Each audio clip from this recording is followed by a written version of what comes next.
doesn't get any speaking roles in Series 17. Yeah, we did get some cameos, and they introduced a gold headlamp on her funnel in Percy's Lucky Day, but we don't get to hear her talk. She doesn't even get a freaking episode to herself. I mean, come on, Andrew, can't you write at least one episode where Rosie gets the main role? I personally think it would have been nice to have had Rosie talking to Thomas and Percy about what Thomas thought he saw. Or at least given her the main role. And I know Andrew Brenner wants to focus on the classic characters, but let's be honest, Rosie is one of the only new characters in the show that didn't suck. I know I've gone on about this in the past reviews I've done for Thomas Ember, but I really do think that Rosie deserves more screen time to herself. Even a few episodes to herself as well. I really think she deserves more time on the spotlight since she's one of the few new series characters from Series 8 to 16 that I really do enjoy. But I think it would have been nice to have had a scene where she encourages Thomas to follow his passions of joining the Great Railway Show. I just think it would have been a nice interaction between Thomas and Rosie after all these years. But that's just a little suggestion, and the fact that it doesn't have that doesn't come close to ruining this special.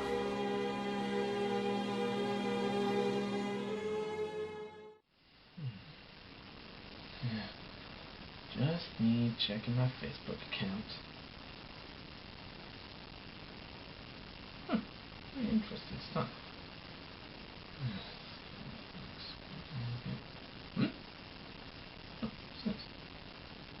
Toward the end of last year, Ryan hinted about a character getting a bit of an overhaul. As the image above indicates and confirms, it's Rosie.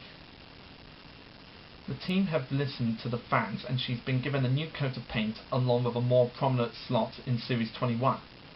Rosie's got a new job, a new home, and woe betide anyone who gets in her way. Blimey.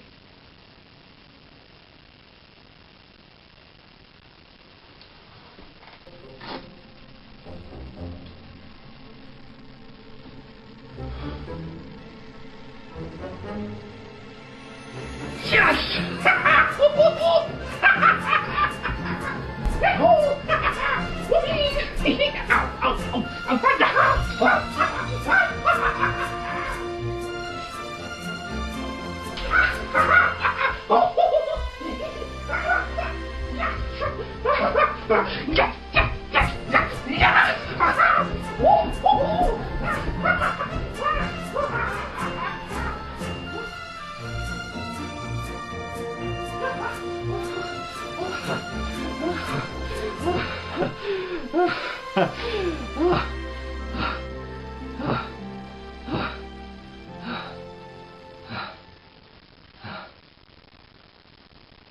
Andrew Brenner, you have been peeking at my Christmas list. Oh.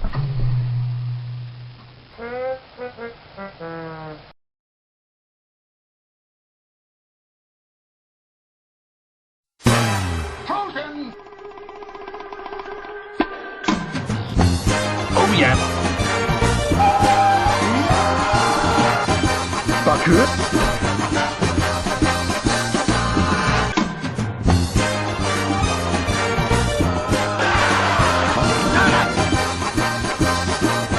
Why doesn't anybody ever want to meet Ringo?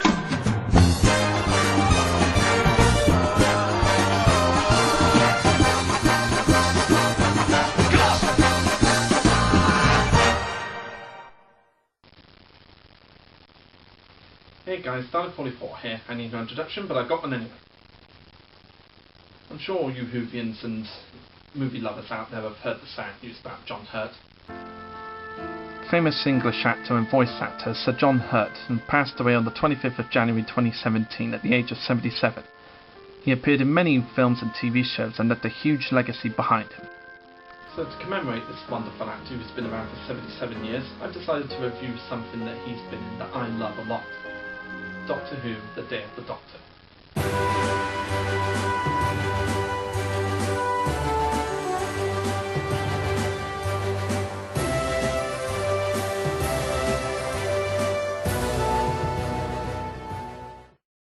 The Day of the Doctor is a special episode of the British science fiction television programme Doctor Who, marking the programme's 50th anniversary. It was shown on BBC One on the 23rd of November 2013 in both 2D and 3D. And it was shown in cinemas around the country as well in 3D. So after the show turning 50 in 2013, then you'd think they put a lot of time, care and effort into making the 50th anniversary special that was shown on TVs and in cinemas in 3D. Well, get out your sonic screwdrivers, let's find out. Before I go into the main story of the actual special, there were 2 mini-episodes written by Stephen Moffat to help build up for the special. First there was The Night of the Doctor, where Paul McGann reprised his role as the 8th Doctor to regenerate into the War Doctor played by John Hurt. And the last day was the first-person perspective of a Gallifreyan soldier who had just joined the Academy and joined the war to fight against the Daleks in the Time War, which builds up to the fall of Arcadia, which we then see in the actual special. Now on to the Day of the Doctor. The 11th Doctor and Clara Oswald are taken to Trafalgar Square by a military organisation unit headed by Kate Stewart.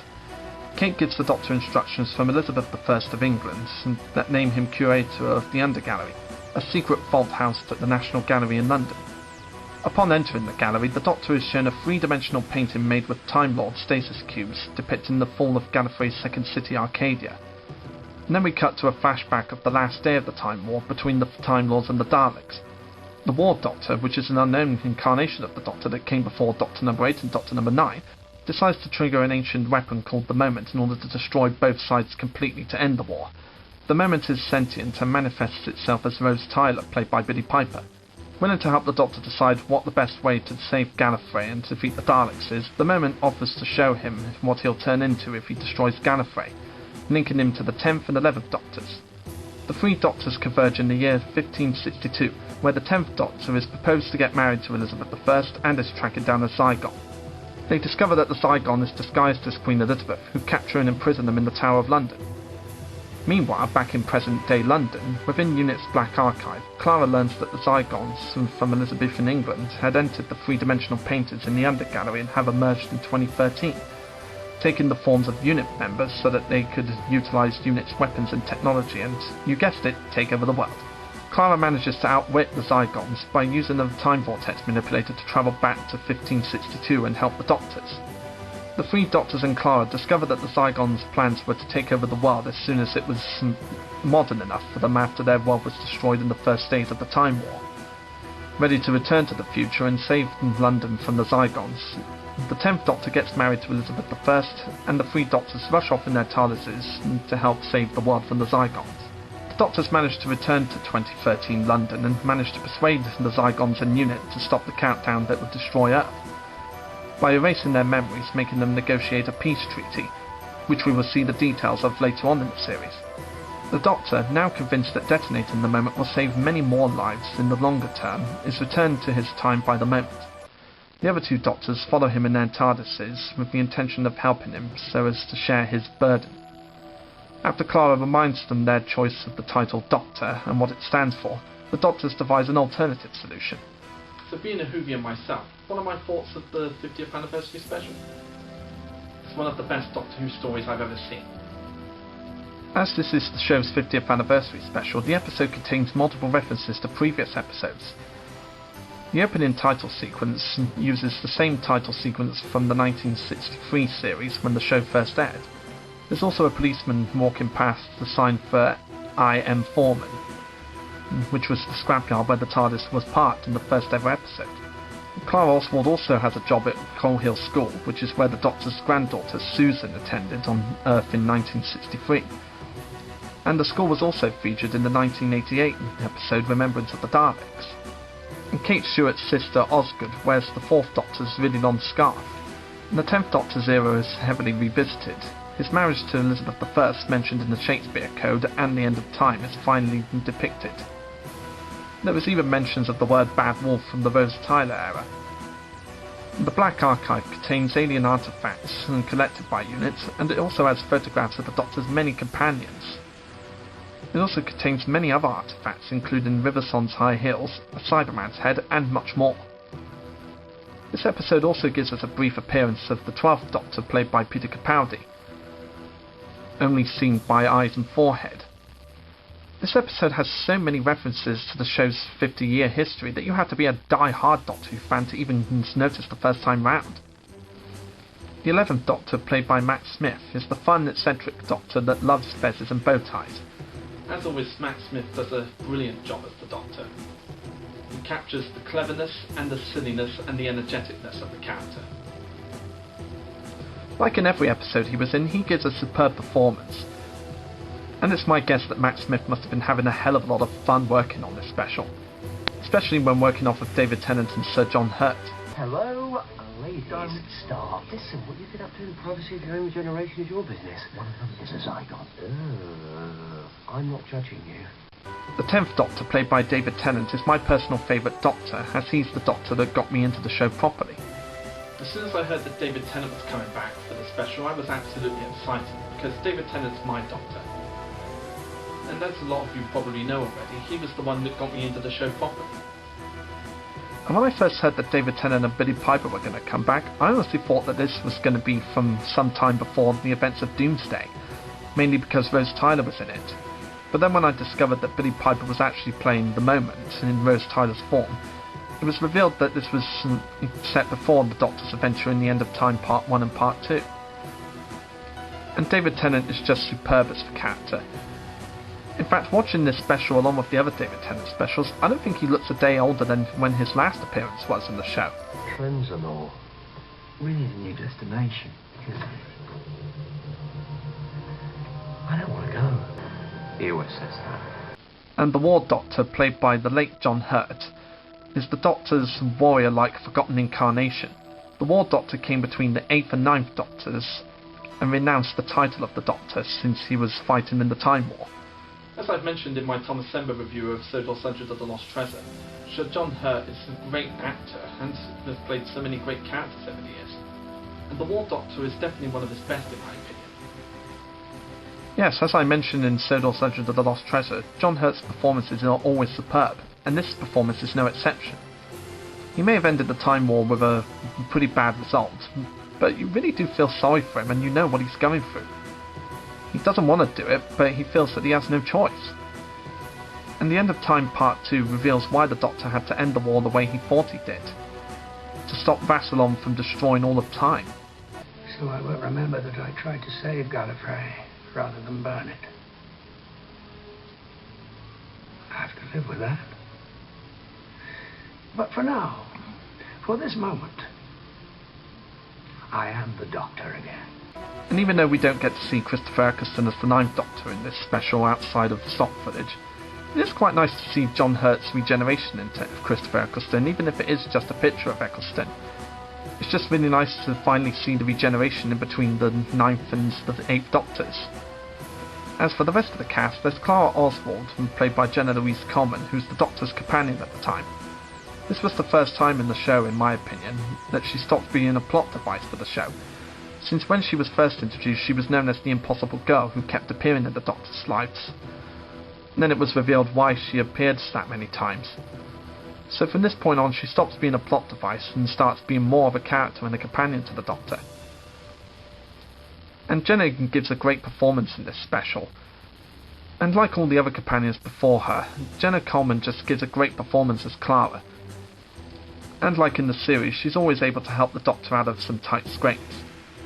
Then there's the Moment, played by Billy Piper, who takes the likeness of Rose Tyler, a sentient Gallifreyan weapon with mass destruction.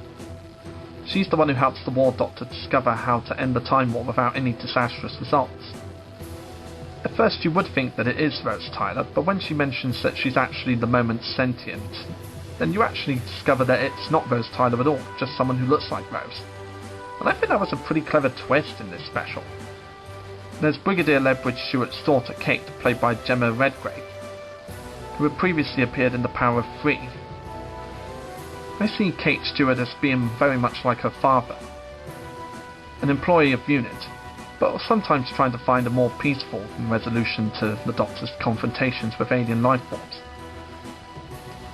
But she's also got an edgy side to her as well, as she's also got some methods that the Doctor doesn't approve of. So that makes her this century's Brigadier, but with a slight twist. And I think that's a little more interesting than just recycling a previous character. And there's her sister Osgood, played by Ingrid Oliver, who likes to wear the 4th Doctor's iconic scarf. she's seen as a huge fan of the Doctor and know that the Doctor will save them. No matter how long she has to wait, she just knows that the Doctor will save the world. And I really like that in this character. She has no idea how the Doctor's going to save the world or when he's going to save the world. She just knows that he's going to save them all. And there's many other characters in this special too, like Queen Elizabeth I, the General of Gallifrey, the Curator played by Tom Baker, and many others. Perhaps I was you, of course. Or perhaps you of me. Or perhaps it doesn't matter either way. Who knows? Who knows? And the villains of this special are the Zygons and the Daleks. The Zygons are shape-shifting aliens that could take the form of any life form, which is how they blend in with the crowd, as they say. These aliens haven't been seen since this 1970s story, Terror of the Zygons. And I really thought this was a really good reintroduction, as well as an introduction to the fans that had never seen them before. So it works both ways for the fans who've seen them before in the 70s, and for the fans who've never seen them before, like myself. Even though the Zygons did make their comeback in this special after God knows how many years of not being in the show, they wouldn't get a major comeback until Series 9, which actually carries on from where this episode left off. But the main villains of this story are the Daleks, voiced by Nicholas Briggs. The Daleks fought in the Time War against the Time Lords on Gallifrey. And even though they're not seen as much in the special, it's obvious that they're the main villains because the Time Morphin is the main story, while the Zygon Fin is a side story that would later on be finished in Series 9. And the biggest highlight in this special for me is that we finally got to see the Battle of the Time War, even if it was just the last day. But this was the first time we got to see the Battle of the War in full detail. Of course, we did get a glimpse of the effects of the war in the End of Time Part 2, and we also got to see some of the survivors of the war, including the Dalek from Dalek, the Dalek Emperor, the Cult of Skaro, the Master, and Davros, as well as hearing some of the after effects it had on other species, including the Nestine Consciousness, the Gelf, Eve's species, and probably many others. But this was the first time we got to see the war in full detail. And that's really awesome. And I'd say that it was definitely worth the wait because the results didn't disappoint. And if you're like me, then you will know that the Doctor Who special was shown in cinemas around the country, like Cineworld, View, Odeon, and Showcase Cinema Deluxe. And if you go to see the film in the cinemas, then you would see an introduction featuring Dan Starkey as Straz, and John Hurt, David Tennant, and Matt Smith as the Doctors, retrospectively. And if you've collected the 50th Anniversary Collector's Edition like I have, then those cinema introductions would have been shown on the DVD. And my personal favourite cinema introduction is the one with Straz, as he goes through various cinema rules in a very Sontarany way, and who could ever forget the classic Remember, popcorn can feel pain. I friggin' love that line. This special's visual effects are really amazing compared to the previous episodes and specials for Doctor Who. Like when you look at the Dalek ships alone, there's just so much detail on them compared to when you first saw them in The Parting of the Ways. The BBC in Wales have really outdone themselves with the CG effects in this special. Like when you look at the Dalek ships above Gallifrey, there's so much detail on them compared to how they were first introduced in 2005. And that really shows you how the CG has come a long way since the TV series began in 2005. And it's honestly pretty impressive for TV budget CG. And just looking at a lot of the visuals in this special, you wouldn't have thought that this was from the TV budget. Like when you watch this thing, it actually really does feel like a movie. Like it just has to me it just has the production and the visuals, and it just feels very movie-like. So to me, The Day of the Doctor will always be one of the best Doctor Who episodes ever, and one of Sir John Hurt's finest performances. This special is definitely one of the best Doctor Who stories I've ever seen in years. It's got great actors, great threats, great effects, great writing, and just a great movie feel about it. And it's one of the many great performances that the late John Hurt participated in. And if you haven't seen it yet, then I would highly recommend it for any Doctor Who fan or BBC television fan in general. You'll get a kick out of it and you'll love every second of it. And as you may or may not already know, I've got the collector's edition of the 50th anniversary special, which contains the special and all the other stuff that came out during the 50th anniversary of the show. And you know what? In honour of John Hurt, I'm gonna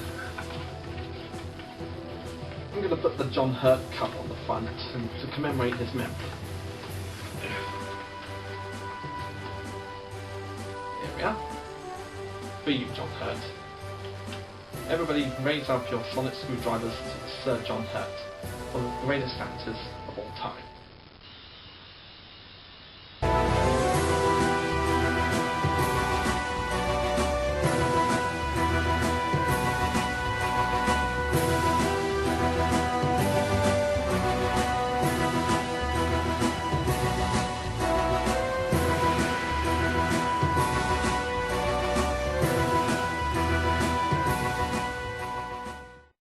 Popcorn can feel pain. Frozen! Oh yeah! Baku?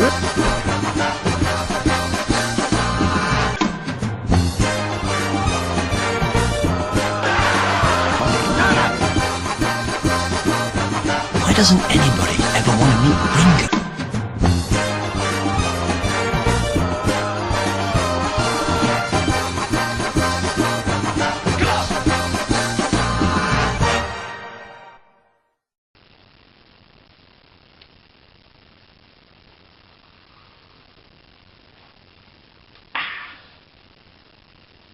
Hey dudes, Dalek44 here. I need no introduction, but I got one anyway. Well, 2016 is over, and it's now 2017. So let's talk about something that I grew up with. Cartoons. Yes, for years cartoons have bringing children of all ages joy, and even joy to adults of all ages. And for kids in the 90s and early 2000s, we were introduced to certain types of cartoons. Cartoons that came out in those years we were born, and the cartoons that came out before our time. But whatever the cartoon was, we were all entertained by it.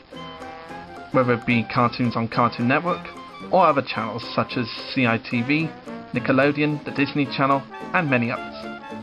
And one cartoon that I most recently got reintroduced to after all these years was about a fat orange cat who liked kicking garbage cans about. The cat we all know as Heathcliff.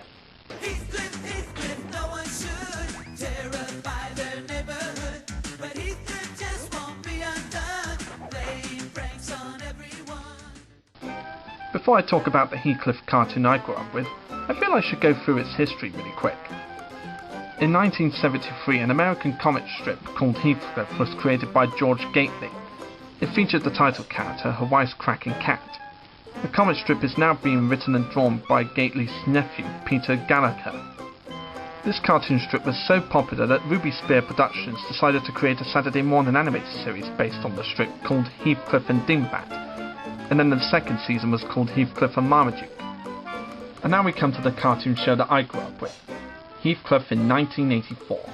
Heathcliff, or as some other people would know it as, Heathcliff and the Cadillac Cat, is a French and American animated television series created by Dick Entertainment, who brought us many other cartoons such as the Sonic the Hedgehog cartoons, the Super Mario Brothers cartoons, Inspector Gadget, Dennis the Menace, and many others. Now keep in mind, I haven't seen Heathcliff in over 20 years, so now that I'm older, is it really as good as I remember it to be?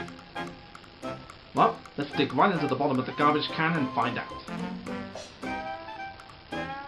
Each episode of the show will show us all the antics of our favourite orange troublemaking cat Heathcliff, voiced by Mel Blanc.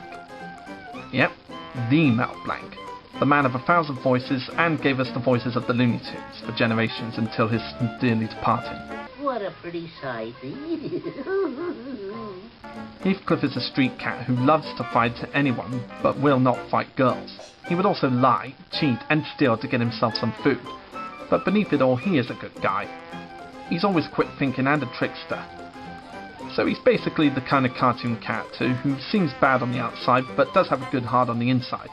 So Heathcliff's basically the kind of cat who's bad on the outside but does have a good heart, as is shown in quite a few episodes.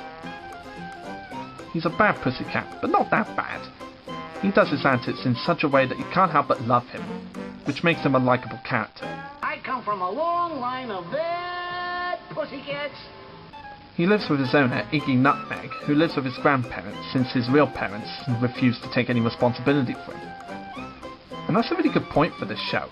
It's kind of like when Huey, Dewey and Louie were dumped with their uncle Donald Duck and then to their great uncle Scrooge McDuck. I mean, where the hell did Iggy's parents go all this time? They're on sabbatical. Iggy sometimes takes Heathcliff to strange places and new locations for adventures. Unlike pretty much everyone in the neighbourhood, Iggy doesn't always approve of Heathcliff's antics. But he always counts on his cat to help get him out of trouble whenever he needs it. And they've lived with Grandma and Grandpa at Meg. Grandpa, who often shows dislike to Heathcliff, but Iggy and Grandma usually come to Heathcliff's defence, which Grandpa doesn't really like too much. Grandma cooks a lot and Heathcliff steals her food. Grandma, like Iggy and Marcy, think Heathcliff is an angel, much to Grandpa's dismay. He'll just get into trouble, as usual. Heathcliff is a good cat. Sometimes I think you love that rascal more than you love me. Then there's Marcy, a small girl who lived in the same neighbourhood as Iggy's family. Marcy always sees the best in Heathcliff and thought he was a little angel. She also loves to have Heathcliff ride in her baby doll carriage, which for the most part Heathcliff is more than happy to oblige, especially if it means getting some fish from the fish store. Then there's Heathcliff's love interest Sonia, a fluffy white Persian cat who wears a pink collar. Heathcliff is always trying to win Sonia over, although generally she is not usually too impressed with Heathcliff's antics, as she is a far classier type of cat. Sonia would often date other male cats that Heathcliff would have to fight, but always ends up hanging out and reconciling with Heathcliff. Sonia's character in the show is basically the typical girlfriend who falls in love with other guys and then falls back in love with the original boyfriend as soon as she finds out the truth about the phony. I think that was a classic 80s trope at the time. Yeah, this is basically what some female characters would have done in the 80s and 90s. Being the girlfriend of the main character, falling in love with another guy who seems to have more to offer than the other guy, but then it turns out that they're a phony and the girlfriend always goes back to the boyfriend. Yeah, it's an old-fashioned cliche, but it works to its advantage in this show. Even though Sonia sometimes dates other cats, she really truly does love Heathcliff. Oh, Heathcliff, you're wonderful. Yeah, don't I know it? You sure know how to take care of a girl. You're so talented, Heathcliff. You feel feverish. To me, you'll always be a star. Really? Really. You know, Sonia, I have to admit, you have excellent taste. And it was proven in an episode where Heathcliff was suffering from amnesia. She loved him so much that she was willing to jump off a roof just to make him get his memory back. I can't endure another day without my Heathcliff. Goodbye, cruel world. That's more convincing than Hayden Christensen's performance in Star Wars. I can't endure another day without my Heathcliff. You brought him here to kill me. Goodbye, cruel world. They're like animals, and I slaughtered them like animals. And probably the closest thing to a nemesis that Heathcliff has, Spike the Bulldog, is nowhere near as clever as Heathcliff, all brawn and no brains. Surprised? But despite being strong, he fears Heathcliff and was never able to overcome Heathcliff's trickery. Spike is owned by a neighbourhood bully called Muggsy. Heathcliff is able to handle both of them when necessary. And there's various other characters that are around the neighbourhood, like the milkman, the fish salesman, various other residents of the city. And then there's Heathcliff's father, Pop, an orange cat who is normally in and out of prison. And a lot of Heathcliff's adventures were also joined up by the Cadillac cats, Hector, Wordsworth and Mungo. Hector sometimes wanted to be the leader of the neighbourhood. He's insecure and has no background on his origin. His colours are brown, beige and dark brown. Hector wears a headband, beige jumpsuit and a necktie. There's Wordsworth, the white cat on roller skates, speaks in rhyme and always wears a yellow personal cassette player. Mungo's living like a king without having to pay a thing. Has Wordsworth ever thought about entering a rhyming contest? I bet he and Gruntilda would have a tiebreaker. Welcome back to Make That Rhyme, okay? The game show where we take two contestants and see if they can make any word that we say rhyme, okay? When we last left today's contestants, Wordsworth the Alley Cat was in the lead with an amazing 38 points, while Gruntilda, Wicked Witch of Spiral Mountain, is in last place with an astounding negative 100 points, okay? If either one of them can rhyme this last word, they'll get the jackpot of today, okay? Now the last word to rhyme is easy. Wordsworth? You want me to rhyme easy? Why, that's easy peasy lemon squeezy. Well, that's a very good way to rhyme easy, okay? But let's see if Grunty can do any better.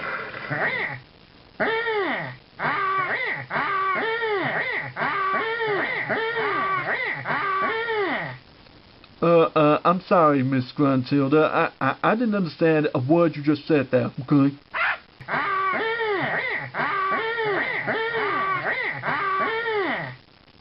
No, I still didn't catch any of that, sorry. Okay. Well, I'm afraid I can't read any subtitles, okay? So, since you didn't really make a rhyme and just a bunch of noises, we're gonna make Wordsworth the winner, okay?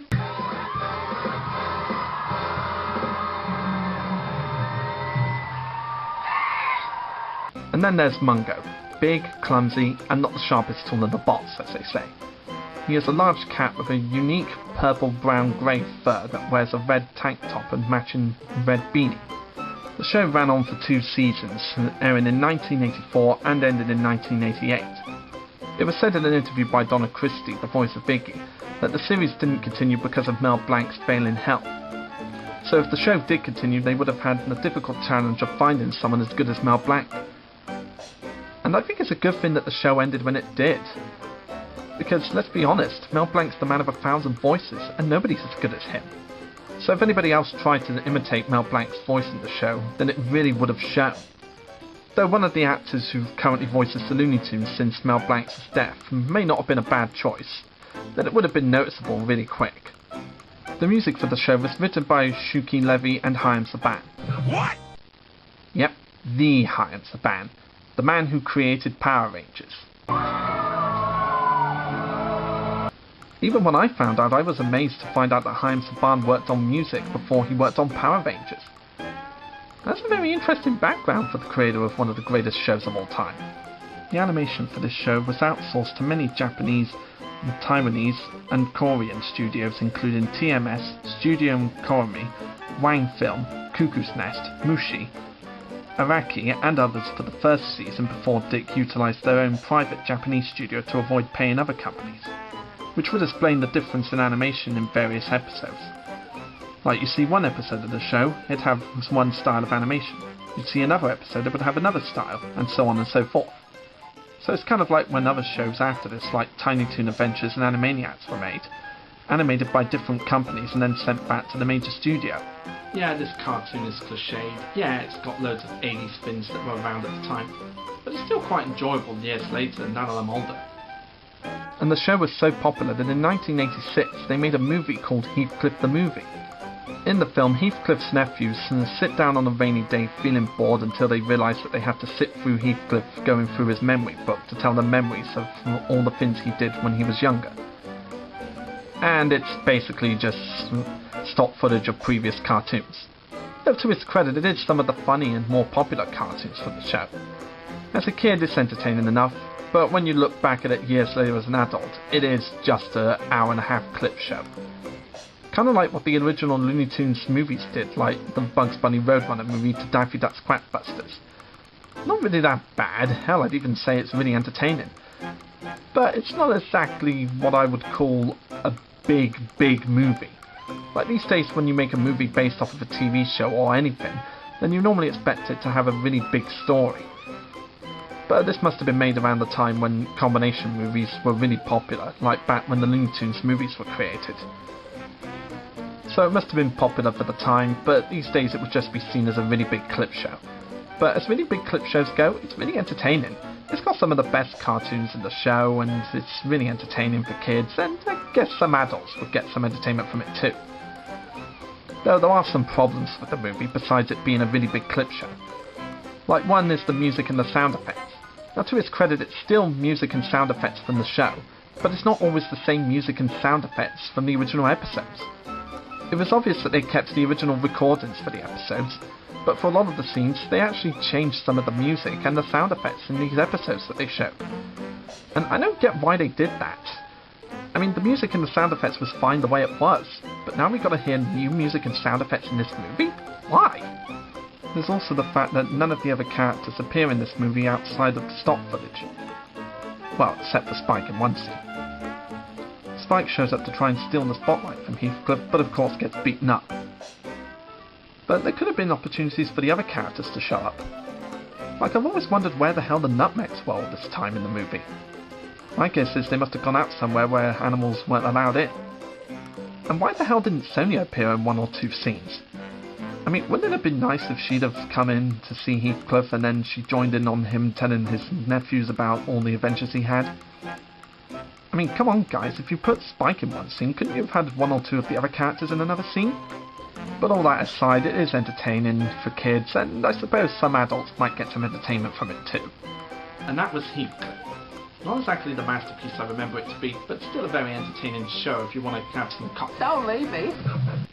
Wait, what the hell? Oh, silly me, I forgot about this one.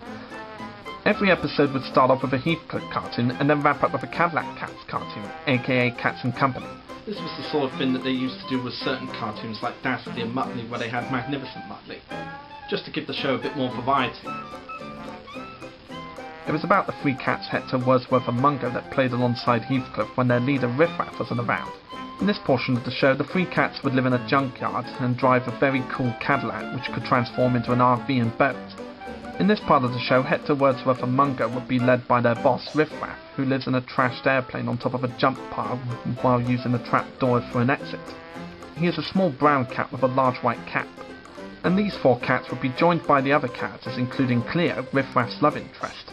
She lives in a musical instrument shop with Bush the dog. She had an 80s hairstyle and leg warmers, and she's the face of a lot of furries in the 80s. And I won't go into too much details about the furries, but let's just say she's a fan favourite for a lot of people out there. For reasons that I don't really wish to talk about right now. There was also Leroy the guard dog who lives in the junkyard with the Cadillac cats, and he would often make their days a living hell whenever he wanted to do so. Then there was Bush, a loyal sheepdog that lived with Cleo in the music shop. Unfortunately, due to his bushy hairdo, most of the time when Riff Raff could break into taking Cleo out, Bush would end up running into various musical instruments trying to stop him. So he's basically another dim-witted character. Each episode of the Cadillac Cats cartoons was basically the four cats getting into all sorts of scrapes, like meeting a mad scientist, getting into rivalries with other cats and possibly dogs as well, and even going on camping trips and getting wound up with trying to catch a Bigfoot. And there are some Riff Raff cartoons that would later on be contradicted in Heathcliff cartoons in Season 2. Like one episode of the Riff Raff cartoons had Riff Raff lying to his mother saying that he lived in a big mansion. Then in Season 2, Heathcliff did exactly the same thing with his mother. So yeah, kind of recycled writing, but they're both pretty entertaining in their own way. So yeah, the Cadillac Cats cartoons would often be similar to Heathcliff cartoons, but they were still entertaining. Like Heathcliff, this had well-written characters, well-written stories for the time, and it's got some entertaining voice actors as well. And like all other Dick Entertainment cartoons in the 80s and early 90s, this one wouldn't be complete without its learning segments at the end. Each episode of the show would always end with a pet safety tip, with Heathcliff telling us the best way to look after our pets. Much like how a lot of TV shows like Inspector Gadget and Adventures of Sonic the Hedgehog would often give us lifelong lessons like don't smoke and all that stuff. But in this one, it's about pet safety tips. And that's a really nice change from all the other safety stuff that we used to get in cartoons. Especially for people who are watching this who have pets of their own. Heathcliff is one of the most popular comic strips of its time, and it's still going on today. There's even been rumours of a CGI live-action movie adaptation of Heathcliff starring Frank Welker as Heathcliff. But whether these rumours are true or not, we'll have to wait and see.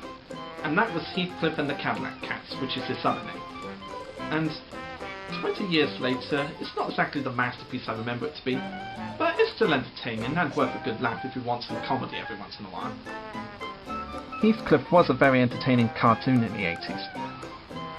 It had memorable characters, one of them being voiced by Mel Blanc himself, very entertaining stories for the time, and some pretty decent animation for the 80s, with some animation errors as you'd expect from cartoons at that time. So for me, Heathcliff, or Heathcliff and the Cadillac Cats, whatever you want to call it, is one of the most entertaining cartoons of its time. It was funny, cheesy, and entertaining for all ages. There's even some adults out there who still have a soft spot for the cartoon, and most of them, like myself, grew up with that cartoon. So if you haven't seen this cartoon yet, I'd say go check it out, and show it to your kids if you have some. They'll be entertained by this for many years like I was. I hope you're all enjoying 2017 so far, and look out for more reviews and animated videos very soon. I'm Dalek44, and I'll see you next time, folks. The game will reign supreme, and no one can deny. They'll make them history, and always have an alibi. So join in the jubilee. The cats are great, they'll all agree.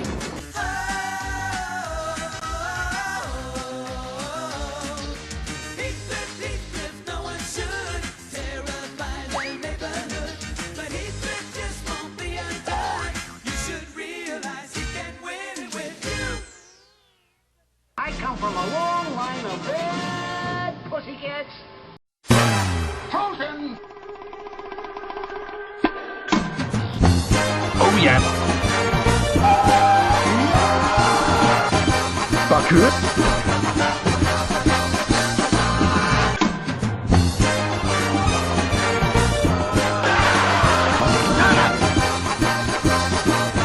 Why doesn't anybody ever want to meet Ringo?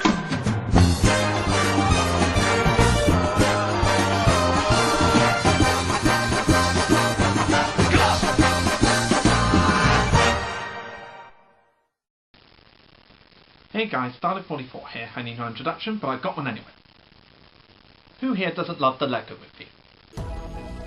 Yes, I've gone on record several times by saying that the Lego Movie is one of the best animated films I've seen in years, and the fact that it's so good that people got upset when it wasn't nominated for an Oscar, grossing over $469.2 million worldwide, not that I'm counting of course, and has spanned some planned spin-off movies such as the recently released Lego Batman movie, the upcoming Lego Ninjago movie, the upcoming Lego movie sequel, and the upcoming Billion Brick Race movie, whatever the hell that's going to be.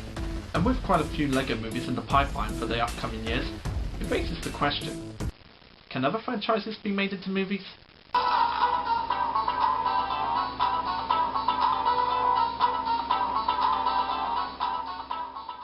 Since the Lego Movie came out, it spanned those spin-offs and sequels that I just talked about earlier, but what about some of the other franchises in the Lego franchise? Could they all get movies too? And bearing in mind, there have been so many franchises that have been turned into Lego over the years, whether it be movies, TV shows, or stuff that they made up themselves. So it does make you think what other franchises could be turned into a movie in the future.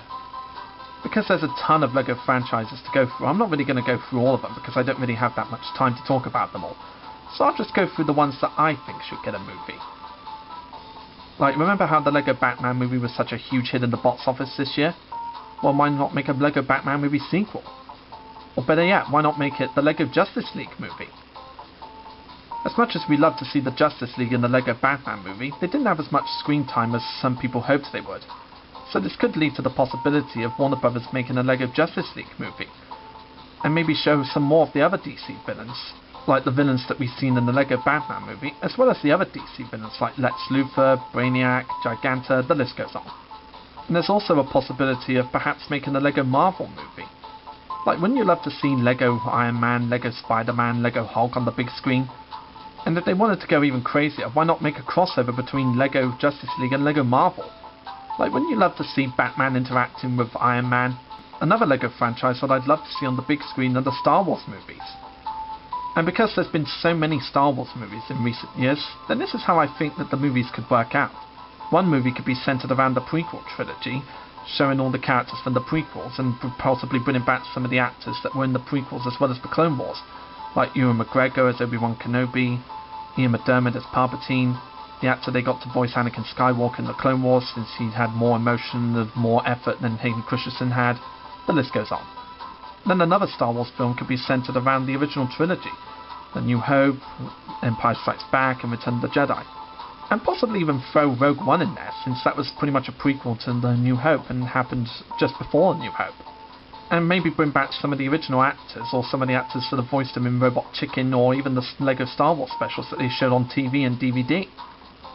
Yeah, if Lego can make Star Wars specials for TV and DVD, then why not make one for the big screen? And then a third film would be around the new sequel trilogy, But of course that would have to wait till episodes 8 and 9 are released, since they haven't been released yet. Another possible movies they could do with LEGO Star Wars is LEGO Star Wars The Clone Wars and LEGO Star Wars Rebels, since those were two really popular TV shows for the Star Wars franchise. But there is one major problem with doing a LEGO movie based on Star Wars or Marvel. They're both owned by Disney, and the LEGO movies are currently being done by Warner Brothers. And we all know that Warner Brothers and Disney have had a long rivalry in the film business. But that's not to say that movies based on the LEGO franchises owned by Disney isn't possible.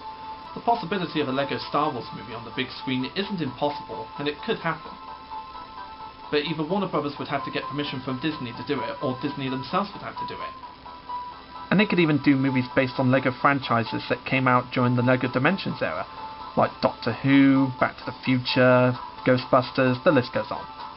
But I would definitely love to see LEGO Doctor Who and LEGO Sonic the Hedgehog on the big screen, like maybe in their own movies, or perhaps in the LEGO movie sequel. Since they showed so many of these popular characters in LEGO Dimensions, I see no reason why they can't show up in the LEGO movie sequel, or even perhaps one of their own movies. So all the well-known LEGO franchises out there based on movies and TV shows and stuff that LEGO have done themselves could get movies in the future. But what about the franchises that a lot of people forget about? For those of you who don't know, or possibly don't remember, LEGO Adventurers is a LEGO theme based on an early 20th century explorer concept. The characters explore new areas and go on adventures. Unlike other LEGO themes, which take place in fictional LEGO universe, most of the adventure sets take place in real-life locations such as Egypt, the Amazon rainforest, India and China.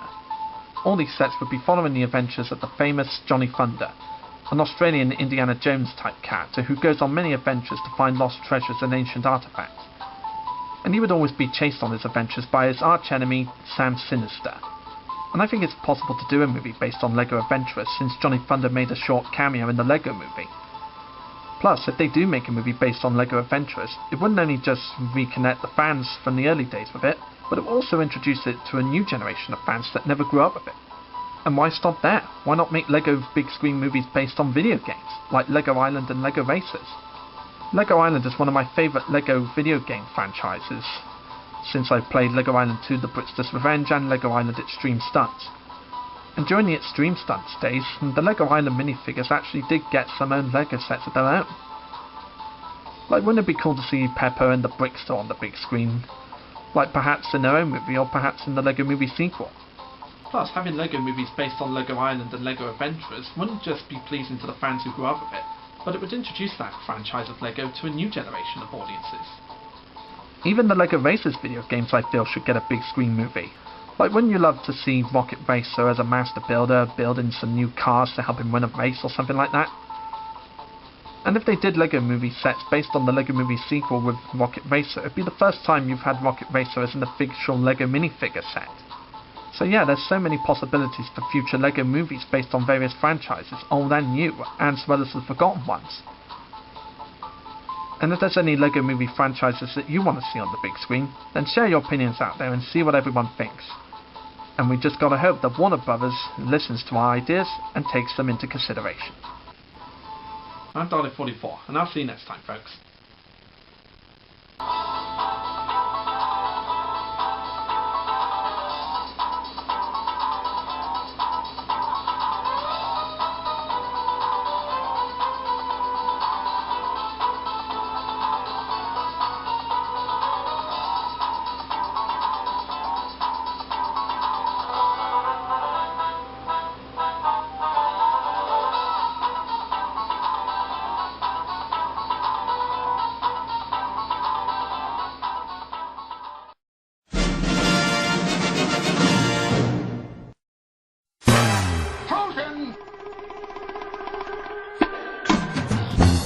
Oh yeah.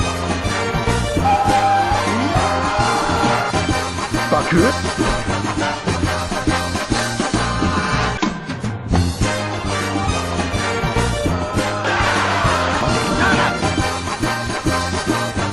Why doesn't anybody ever want to meet Ringo?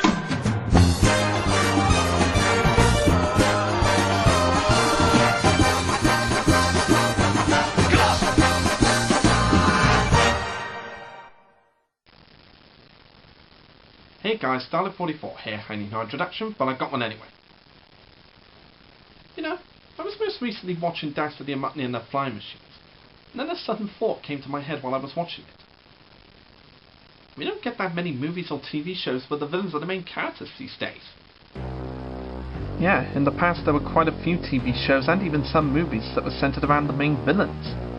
There was Dastardly and Muttley and their flying machines, Wacky Races, if you technically count that, since Dastardly and Muttley got the most screen time out of all the characters, Evil Con Carne, and probably some others that I'm not aware of, but feel free to leave them in the comments below. But we just don't see that many films and TV shows where the villains are the main characters these days. But in 2016, the movie that changed all that for me was Suicide Squad.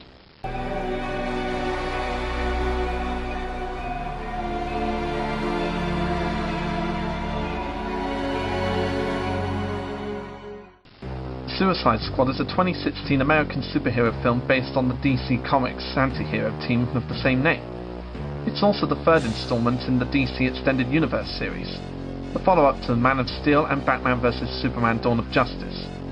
And after the mixed bag in the DC movie universe that was Batman vs Superman Dawn of Justice, how was Suicide Squad going to hold out?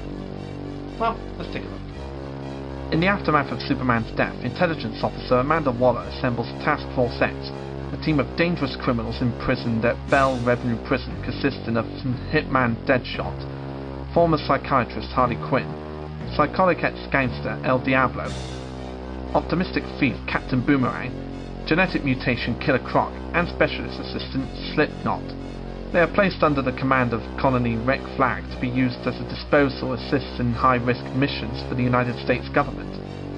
Each member has a nanobomb implanted in their neck, designed to detonate should any member rebel or try to escape. One of Waller's intended recruits is Flag's girlfriend, Dr. June Moon, an archaeologist possessed by a witch goddess known as the Enchantress. Enchantress quickly turns against Waller, deciding to eradicate humankind with a mystical weapon for imprisoning her. Waller then deploys the squad to extract a high-profile mark from Midway City, which is reported to be under terrorist attack. While that's going on, Harley's homicidal lover, the Joker, finds out about her predicament and tortures Bell Rev security officer Griggs into leading him into the facility where the nanobombs are made. There, he blackmails Dr. Van Chris into disabling Harley's bomb, as an attempt to get her back. And the majority of the film is basically Suicide Squad trying to save the world from the Enchantress before she destroys all of mankind. Now, having watched the theatrical version of Suicide Squad as well as the extended cut on Blu-ray, what do I think of Suicide Squad? It's better than Batman vs Superman. The movie has quite a range of cast members, including Will Smith as Deadshot. A mercenary by day and concerned father by night, Deadshot is a conflicted criminal who enjoys the hunt, but is still trying to do right by his young daughter. And I'm honestly not going to lie when I say that Will Smith's performance isn't exactly as energetic as it was when he was in the Men in Black films and Fresh Prince of Bel-Air. But I don't really hold it against him. He still has the right amount of talent to pull it off. Alright, now you know what you're buying. Let me tell you the price. First, I want out of here. Second, I want full custody of my daughter. Alright? And her mom can have, like, supervised visits, but her stank-ass boyfriend can't come. Donnell can't come. Darnell's out. He's out. Third, y'all gonna pay for my daughter's whole education. Best schools. And then I want her to go to college, like Harvard or Yale. Ivy League. Ivy League, yeah, one of them big joints, you know. And if she can't cut it and her grades start slipping, I mean, you white people that thing. You know how y'all do. Oh, yeah. All right? Okay. Now, that's my price, but I'm concerned because I don't see nobody writing shit down. There's Margot Robbie, who plays Harley Quinn in the film.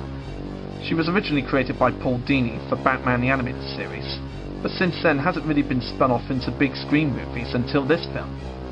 And her backstory is still pretty much the same as it was in the animated series, where she was a psychiatrist who got seduced by the Joker. But rather than just go down the same routes that the animated series did, they added some new things to her backstory. By having her fall in love with the Joker, of course. And instead of going crazy just because Batman beats the shit out of the Joker one night, she actually volunteers to jump into the vat of acid that changed the Joker. The best way to describe Harley Quinn in this movie is one word. Unpredictable. I mean, if you know the character Harley Quinn like I do, then you'll know that anything could make her go mad and just set her off. Harley Quinn, nice to meet you. Love your perfume. What is that? The stench of death? She seems nice. And yeah, seeing her going around with short shorts and looking like a whore is kind of weird, especially when you're used to her wearing that Harlequin outfit that she wore in the TV series. But we did get to see a glimpse of it in one of the flashbacks about her. For bad guys. There's Jay Courtney as Captain Boomerang, a thief who utilizes deadly boomerangs, described as rugged, unpredictable and mouthy. Jay Hernandez plays Diablo, a former Los Angeles gang member who has powers that allow him to summon flames and transform himself into a monstrous horned demon-like entity. Throughout the film, he's trying to contain his powers since he still feels guilty about killing his loved ones. And this is the first time I've seen a live-action Killer Croc, and this guy just looks amazing on screen. Of course, he doesn't really look like a proper crocodile, but I don't think he really needs to in this film. He's a human with crocodile skin that can swim underwater. And I think this is a really good design for a live-action version of Killer Croc. If people were to ask me what I thought Killer Croc would look like in live action, then this would be a really good choice. There's Joel Kinnaman as Rick Flag, a West Point graduate and Army Special Forces colony who leads the Suicide Squad in the field. He's all business and executes Amanda Waller's orders, but does not always agree with her goals or methods.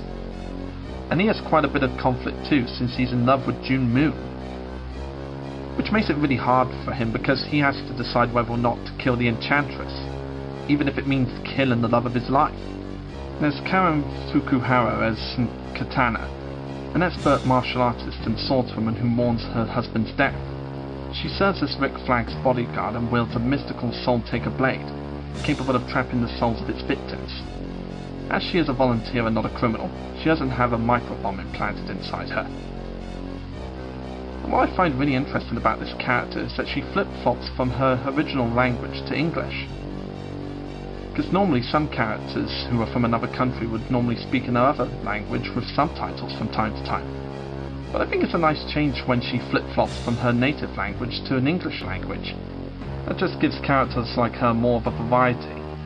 Because some of these DC villains didn't get their time in the spotlights in movies before this film, then this movie takes the time to show off their personalities and dive into who they are. There's Viola Davis as Amanda Waller, the government officer who gives out the squad's orders. Ambitious and devious, she has big plans and intents to let no metahuman or military protocol get in her way. And it almost seems like she's kind of a secondary villain in this movie, since she's really the cause of everything that happens since the Enchantress breaks free. The character is described as Davis as relentless in her villainy, and it's noted that her powers are her intelligence and her complete lack of guilt. So even though she's not really a diabolical villain or anything like that, like the Enchantress, she is responsible for when the shit hits the fan in this movie. Suicide Squad does a pretty good job of showing us that not all people in the government are good guys. Like, some of them could be corrupt in their method of ways that they do things. And this movie shows it with their government leader. And then there's June Moon, an archaeologist who is possessed by the main villain of the film, the Enchantress. After being imprisoned for centuries, she uses her powers to destroy mankind. And one way to describe the Enchantress in this film is very sexy. I mean, whatever outfit she's wearing as the Enchantress, it's really skimpy and revealing. Even the outfit she wears when she's building her machine to destroy the world is still very revealing. It's almost like Princess Leia's metal bikini in Return of the Jedi. Very revealing, and she does look pretty hot in it as well. But her attractiveness really doesn't distract from the fact that she's one evil bitch. And yeah, let's talk about the Joker now. I have to admit, when I first heard that Jared Leto was going to play the Joker, I wasn't too sure about it. Because in my mind, nobody could top Heath Ledger and nobody would ever will, since he owned the damn part. And I have to be honest, when I first saw pictures of Jared Leto as the Joker, I was thinking to myself, seriously? This guy just looks like a lunatic with a fuckload of tattoos. How is this the Joker? But then when I saw the movie, I was really amazed by Jared's performance. Of course, while he's not as good as Heath Ledger was in The Dark Knight, he still does a pretty damn good portrayal of the character. Like all the other incarnations of the Joker, you just never know what the Joker's going to do next. You helped me by erasing my mind what unfaded memories I had. Oh. You left me in a black hole of rage and confusion. Without the medicine you practice, Dr. Quinzel. And like I said before, I love all the little flashbacks they do for him and Harley's backstories of how they met and how they became the king and queen of Gotham City. And if you watch the extended cut of this movie on Blu-ray, then you'll get lots more scenes with Harley and the Joker. I mean, you just never know what this character's going to do next. Don't hurt me. I'll be your friend.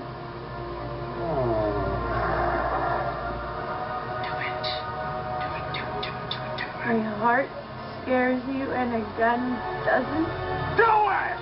And one scene that really nails it for me with this version of the Clown Prince of Crime is when he's surrounded by a load of knives in his apartment room.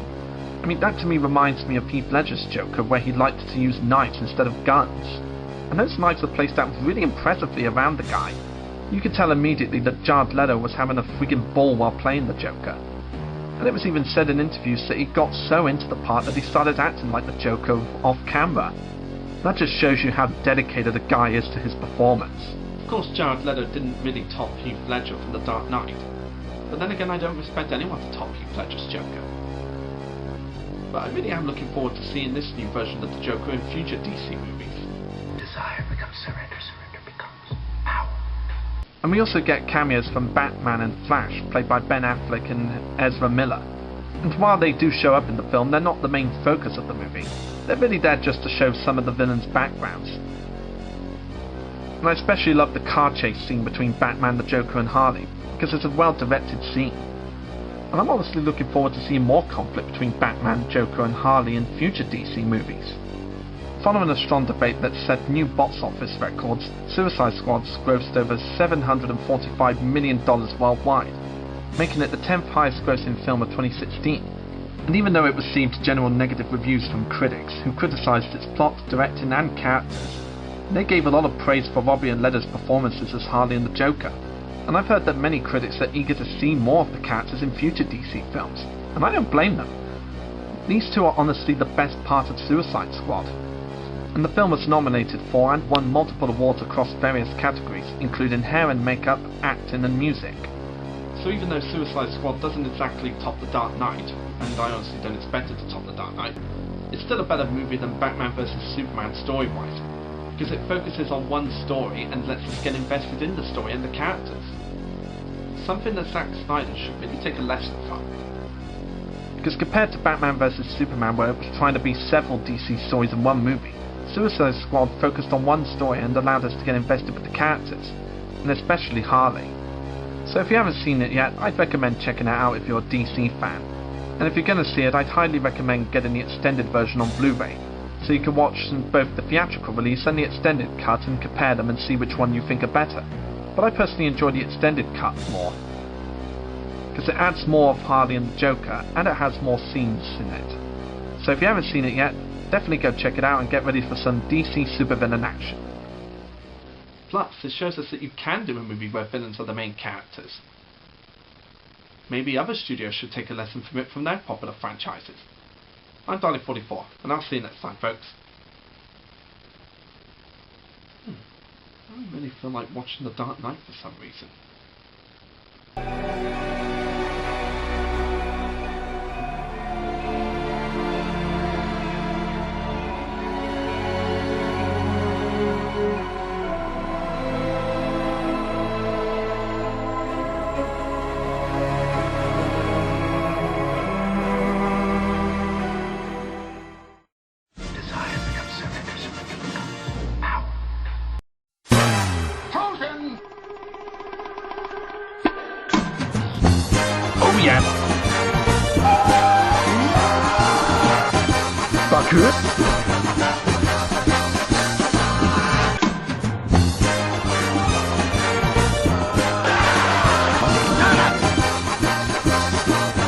Why doesn't anybody ever want to meet Ringo?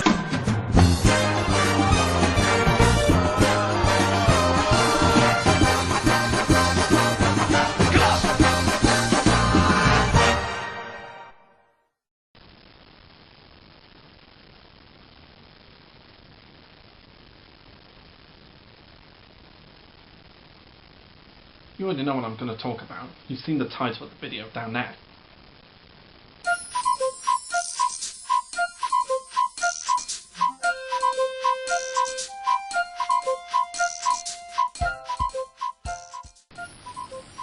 Yes, many people talk about their favourite things of Thomas the Tank Engine and Friends.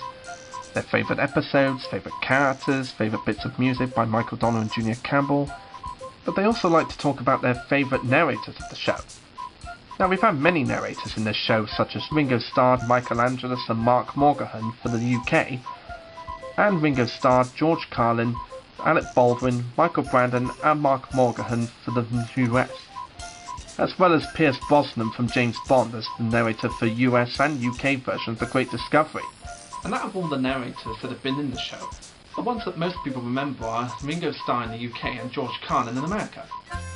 So which of them is the better narrator for the first few seasons of Thomas?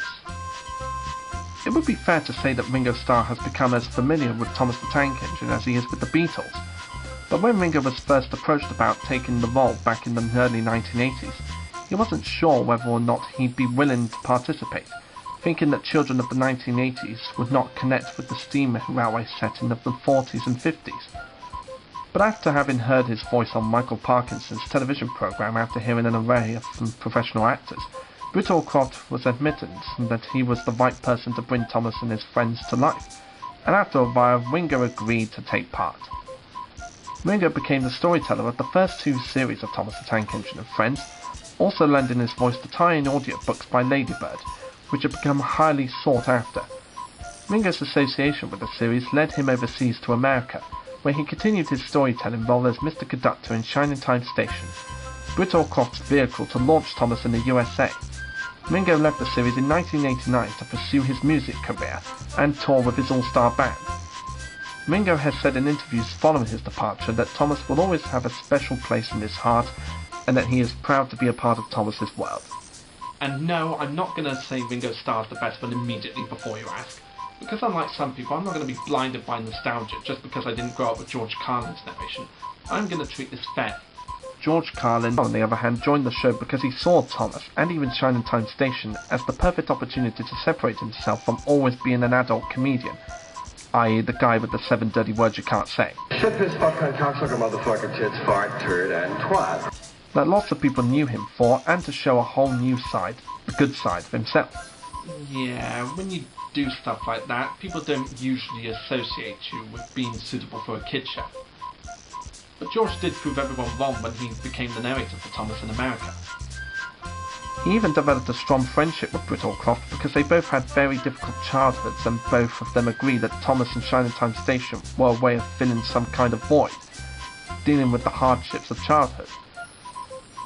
George is remembered fondly by American fans for providing a more diverse voice range, much as Michael Angelis did for the UK in the 90s, and delivering these voices in an accent that they could relate to. George left the series in 1995 to pay greater attention to his stand-up comedy routine and pursue other projects in television and movies. However, much like Ringo Starr, he remained fond of the series and highly complimentary of the work Whittlescroft and David Mitton put in to make Thomas a success. Sadly, George left us at the age of 71 on the 22nd of June 2008 due to heart failure. Whittlescroft, for whom George contributed as storyteller to Thomas the Tank Engine and Friends as Mr. Conductor on Shining Time Station, have written lovely tributes to the man. Of course, it's easy to just turn around and say which one is better than the other, but the best thing to do to compare them is to compare their voices and their styles of narration. Like, for example, let's compare their narrations for this scene in Whistles and Sneezes. At the station, everyone held their ears. The Fat Controller held his ears too. "Take him away," he bellowed, "and stop that noise!" Now, when Ringo Starr was narrating, he used to give a lot of oomph in his voice when the characters had to shout and bellow, giving it his all in every recording. George Carlin, on the other hand, At the station, everyone covered their ears. Sir Topham Hatt covered his ears, too. "Take him away," he bellowed, "and stop that noise." now while he does a lot of good voices, he just doesn't seem to be as dramatic and oomphy in his voice as Ringo Starr was. Like, even when the Fat Controller was bellowing, he still keeps that same tone of voice that he had. Even though George Carlin didn't have the amount of oomph and energy that Ringo Starr did during storytelling, he did more than make up for it for his range of voices for the characters. And his storytelling is much better than Help me, please. that. A lot of people associate Ringo Starr as being the drummer for the Beatles, as well as being the main singer in his all-star rock band. but a lot of people fondly remember him for narrating Thomas the Tank Engine in the UK and the US. And Bridlecroft choosing Ringo Starr as the narrator for the first 2 seasons is kind of a no-brainer since he sounds the damn part.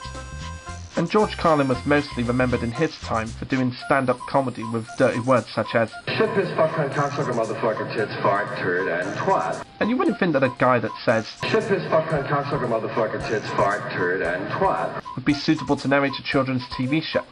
But he surprised everyone in the US when he took the part of Thomas, as it showed a good side of him where he doesn't have to swear all the time. And unlike Alec Baldwin, who would be George's replacement years later, George did at least try to do a Scottish accent for the Scottish characters. And he did a pretty good job of it too. So both of these national stars narrated Thomas the Tank Engine and Friends in the best way they could, and making them as memorable as Thomas the Tank Engine himself. But which narrator is the best? While both narrators do a really good job of bringing Thomas the Tank Engine to life in the 80s and 90s, I am honestly going to have to go with Ringo Starr as my favourite narrator. Not just because I grew up with him, but because to me he sounds the part and he tells the stories really, really well. And George Carlin tells the stories well in his own way, but I didn't grow up in America, so I wouldn't have much of an opinion on George Carlin's voices. So for me, I'm going to have to go with Ringo. I like George Carlin's range of voices for some of the episodes I have seen, but I really love Ringo Starr's take on it, since he has lots of oomph in his voice, and he sounds the part. So some people like Ringo more and some people like George more, but I like Ringo more, not just because I grew up with him, but because of all the things I mentioned, having more oomph in his voice and sounding the part. And if you like George Carlin more than Ringo Starr, then that's your opinion and that's fine. But whichever one you like more, I think we can all agree that George Carlin and Ringo Starr are 2 of the best Thomas narrators that the show has ever had. Are there any other Thomas narrators you like more than Ringo and George? Well, put them down in the comment section below and let me know what you think. I'm Dalek44, and I'll see you next time, folks. God, I love this hat.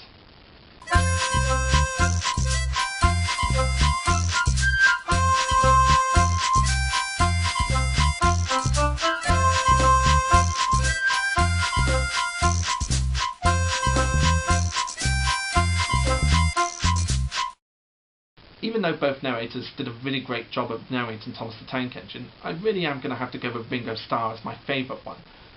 Because he just sounds the part and he really did a brilliant job of doing... Oh, dear.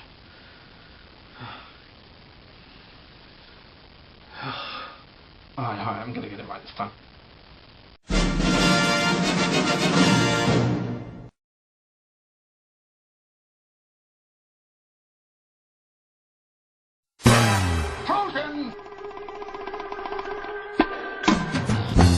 Oh yeah. Baku?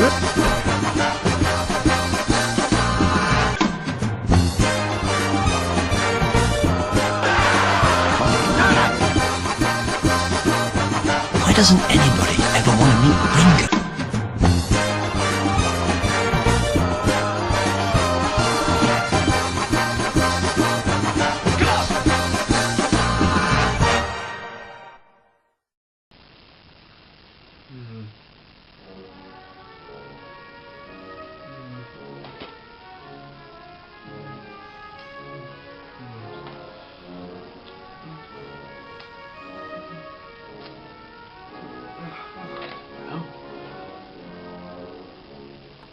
Do you ever have one of those things where you're finding it hard to decide which film to watch? Well, I'm having that kind of problem today with Wallace and Gromit, see? As I'm sure you're all aware, Peter Sallis, the voice of Wallace, passed away not too long ago at the age of 96. And I'm trying to decide which Wallace and Gromit film I should watch in his memory. But they're all just so damn memorable that it's hard to pick which one to watch. I mean, there's a Grand Day Out, there's the Von Trousers, there's a Close Shave, there's Curse of the Were-Rabbit, there's a Matter of Life and Death, there's the Cracking Contraptions. There's just so many damn things to pick from, it's so hard to just choose. I could actually watch all these and probably review all of them. Well, that's not a bad idea. I should watch all of them and review them. Hell with it, I'm going to dedicate this whole video to Peter Sallis' memory by reviewing all of Wallace and Gromit's cracking adventures.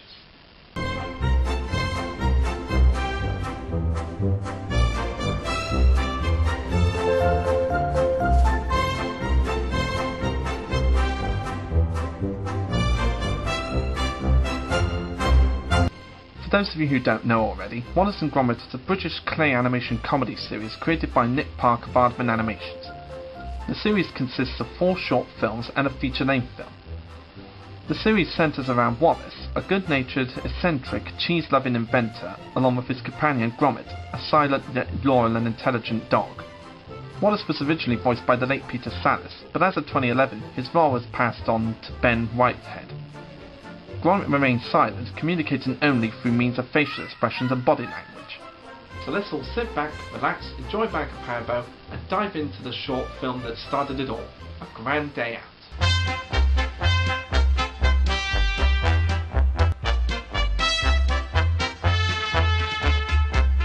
A Grand Day Out, originally known as A Grand Day Out with Wallace and Gromit, is a 1989 British stop-motion animated short film directed and animated by Nick Park at Aardman Studios in Bristol. In the film, Wallace and Gromit relax at home trying to decide where to go for their upcoming bank holiday. And as Wallace goes to fix up a cup of tea and some cheese and crackers, he finds out that there's no cheese in the kitchen. He then decides that the pair should go to a place where there's cheese. Well, obviously. After browsing several possible locations, including Lancashire, Wensleydale, Philadelphia, and even Tesco's, they glance out the window at the night skies and gives the idea to travel to the moon. Because, as Wallace said, everyone knows the moon's made of cheese. They build a rocket in the basement and pack up for the trip. Then the rest of the film is basically Wallace and Gromit exploring the moon, having a picnic, sampling every piece of cheese they can find from the stalagmites, while avoiding the cooker. So how does A Grand Day Out hold up today? Well, for the start of Wallace and Gromit's cracking adventures, it's a really fun adventure. This film sets up the characters that we all know today for the rest of the films that they were going to appear in. As I said before, Wallace is an eccentric inventor who loves cheese. And it really shows whenever he tries a piece of cheese from every stalagmite he could find on the moon, just trying to figure out what type of cheese each piece of the moon is. And after watching Wallace and Gromit for the first time, it's really hard to imagine anybody else in the role of Wallace. Peter Sallis just nailed the part. Even though you couldn't see his face, he really did sound the part. So Nick Park made the right choice picking him to be the character. And Gromit is Wallace's faithful companion who doesn't speak at all but only communicates through facial expressions and body language. And every time you see some of his facial expressions, you can instantly tell what he's thinking. And the majority of this short is thinking like, should I actually be going through with this, or is this really worth it? That sort of thing. His actions and facial expressions speak louder than words itself. Even though Gromit doesn't actually say anything in any of these films, he has the best lines of all, just by his expressions. And then there's the cooker. This is the first kind of villain in the Wallace and Gromit series. And I say kind of villain because it wasn't actually a villain. It was just a robot that was put up on the moon to guard it. And yet it can only work if someone puts money in it. It must have been a design flaw for whoever sent it up to the moon. I'll take stupid pills this morning. Anyway, the cooker is another funny, silent character, because it goes around making sure things are A-OK on the moon. One of the funniest moments being when it glues the stalagmite back onto the moon. Another hilarious moment for the cooker is the fact that it holds a bat in its drawer. Yeah, a highly sophisticated robot has a bat which he uses to bonk Wallace on the head after seeing him eat some cheese. That's hilarious. And that's still bloody hilarious how that highly sophisticated robot had a bat. And these days, even though the fact that it is a film school graduation project does really show, this film still has a lot of hilarious moments in it. Like pretty much every moment the cooker is on screen. And one moment I really love with the cooker is how Wallace puts the money in it the first time and nothing happens. He calls it daylight robbery. But then when he sees it with the bat the second time, he puts more money in it. When I was a kid, I always thought that Wallace thought he won that bat or something. There's also a scene that had me chuckling every time I watched it as a kid, where a bunch of mice watched the rocket lifting off, and as it's about to take off, they put on some sunglasses. I mean, how often do you get to see mice wearing sunglasses? The music in this film was composed by Julian Knott, the man who would compose the music for the Wallace and Gromit films later on. And this music is really impressive for a short film. I mean, every music that he does fits the scenes really well. I especially love how he composes a life-threatening type of music for when Wallace finds out that he forgot to pack some crackers. No crackers, Gromit. We've forgotten the crackers. Thanks to Julian Knott's music, this scene is hilarious and suspenseful at the same time. And there's quite an interesting tale about this film too when you know your Wallace and Gromit history. Nick Park started creating the film in 1982 as a graduation project for the National Film and Television School. But the film has taken a long time to make due to the time-consuming techniques of stop-motion animation. It was said that after 2 years, Nick Park had only finished 10 minutes of the film doing every frame himself, which meant that he was going over the deadline for his graduation project. In 1985, Aardman Animations took him on before he finished the film, allowing him to work on it part-time while still being funded by the school. Aardman then went on to offer Nick Park a job, and they had a pretty good deal as well. Nick Park helps them finish some projects that they have in mind, including Creature Comforts, and in return they help him finish his project. After a few good years of filming, A Grand Day Out was broadcast on the 24th of December 1990 on Christmas Eve on Channel 4. And the film alongside Creature Comforts was nominated for the Academy Award for Short Animated Film. But Creature Comforts won, which was also another creation of Nick Park. So these days it does kind of show that A Grand Day Out was just a film school graduation project, but it's just so charming and likeable that you've got to admire it. So while it's not really a huge story, it is very entertaining.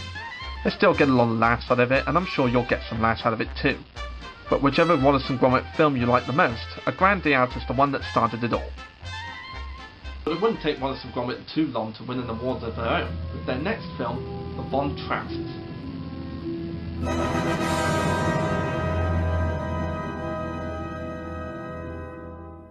The Von Trousers premiered in the 26th of December 1993 and was the second adventure of Wallace and Gromit, and it had higher stakes, a bigger adventure and a few more characters.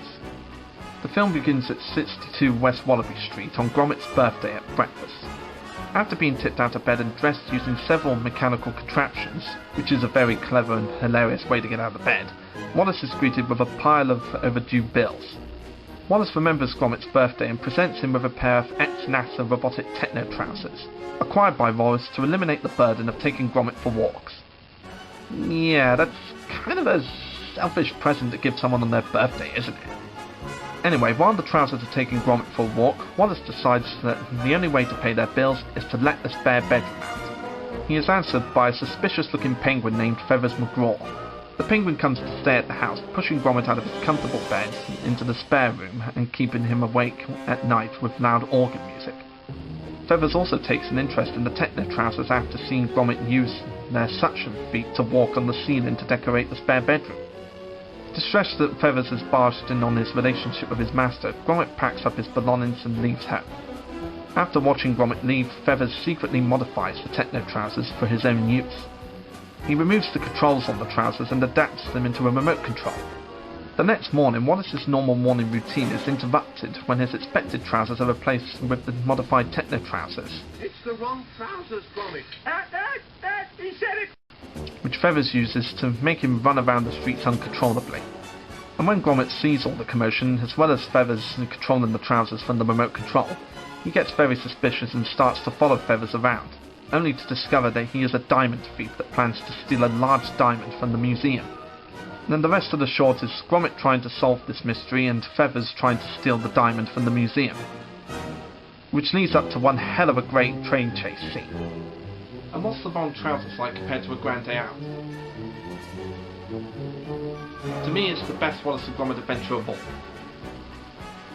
The characters in this short are still the characters that we know. Like, Wallace is still the eccentric inventor, and like I said, it is kind of selfish that he would give Gromit a pair of trousers that would take him walkies on his own birthday, since it kind of benefits Wallace more than Gromit. But he's still a good-hearted man and does care about Gromit a lot. Peter Sallis returned to voice Wallace, and as always he does a great job as the character, bringing out the inventive side and also the dumbness of the character. And Gromit gets the biggest character development in my opinion for this short, because this short mostly focuses on him rather than Wallace, since Wallace is either in the trousers or asleep most of the time in this film. And the one scene that pulled at my heartstrings as a kid, and still does to this day, is when Gromit is packing up to leave home in his dog hut, as he packs up his fins angrily, and then looks at a picture of him with his best friend and then cries for a few seconds. This few seconds of emotions is done really well, considering that Gromit doesn't speak. And like I said, his facial expressions and body language speak louder than words. And thanks to Junior Nott's brilliant music, the emotions gets in really well in this scene. I especially love the music he composes for whenever Feathers McGraw is on scene. How threatening it can sound for an innocent looking little penguin. Now let's talk about my favourite character in this movie, as well as my favourite villain in the Wallace and Gromit franchise, Feathers McGraw. When you first look at Feathers McGraw in his opening scene, you would have thought that a penguin like him would be the villain, because most people would associate penguins as being cute. Especially me and my older brother, since we used to watch Pingu in our childhood. But something about this penguin just seemed very suspicious the minute he walks in the house. I mean, the way he walks about and waddles like a duck, that music composed by Junior Nott that really shows that there's something bad going on in his eyes. The fact that he has no facial expressions at all apart from that blank stare. And it's not very easy to make someone suspicious with just a blank stare. And all that's done really well thanks to Nick Park's partner Steve Botts. And every time Feathers shows up in the room somewhere, the music by Junior Nott just makes it feel very unnerving when he's around. Feathers McGraw is one of my all-time favourite villains in movie history, as well as being my favourite Wallace and Gromit villain. And I'm seriously hoping that Nick Park considers bringing him back for another Wallace and Gromit adventure. There's just no other villain besides Feathers or Preston that I'd rather have the two face off against. Compared to A Grand Day Out, The Von Trousers has a bigger story and a lot more plot and threat going on, with Feathers being the main threat, and the big plot being about him being a diamond thief and Gromit trying to stop him. But a good chunk of the film has some Feathers actually using the Techno-Trousers and Wallace to steal the diamond from the museum. And it has no dialogue at all until Wallace wakes up at the last minute during the fact. And even though I've watched this film many times before and still do to this day, the scene with the diamond heist is still very suspenseful. Because of how nice and friendly Wallace is, you really want to see him get out of this alive. And it's just so unnerving just to see Wallace go through all this shit before he finally wakes up. And you can even see how nervous Feathers is getting too with this whole thing, since he sweats the majority of the time. But for me, the biggest highlight in the film is the chase scene. I mean, that was just the first time I'd ever seen a chase scene where they ride on a train set. And I don't know if it's also because I'm a lover of trains in general due to Thomas the Tank Engine and loads of railway documentaries I used to watch as a kid, but this train chase scene is really amazing to me, even if it is just on a model train. And the music composed by Junior Nott really fits the train chase scene very well. Junior Nott's music in this one was really top-notch compared to the music in A Grand Day Out. It had a bigger scale, it had more tenseness, and it was just all around awesome. And I still don't get why this train chase music hasn't been released on a soundtrack CD yet. And by that I mean the full version of it rather than the cut down version that you can download. I mean, it's just an amazing piece of soundtrack that goes with an amazing and really well done scene. After the short was premiered, The Von Trousers was nominated the Academy Award for Best Animated Short Film. And it won the award. And rightly so. It was a really well written, well animated and well acted film. Even if it is just one voice actor, but you know what I mean. And Feathers was so popular that he appeared briefly in numerous other works by Aardman. He would get some appearances and mentions in future Wallace and Gromit films, as well as being the main villain in the spin-off video game Wallace and Gromit in Project Zoo. Additionally, he appears in some episodes of the Canadian computer-animated television series Reboot. So while I still love A Grand Day Out for what it is, The Von Trousers for me is my all-time favourite Wallace and Gromit film. So in my mind, Wallace and Gromit The Von Trousers is the best Wallace and Gromit film ever. It's got a bigger story, it's got more action, it's got suspense, and it's got a great iconic villain. And if you haven't seen The Von Trousers yet, then I highly recommend checking it out. You'll love every second of it. But there was no time for our duo to sit back and enjoy a nice cup of tea and a slice of Wensleydale cheese, because they had more flock of sheep to worry about and a close shave.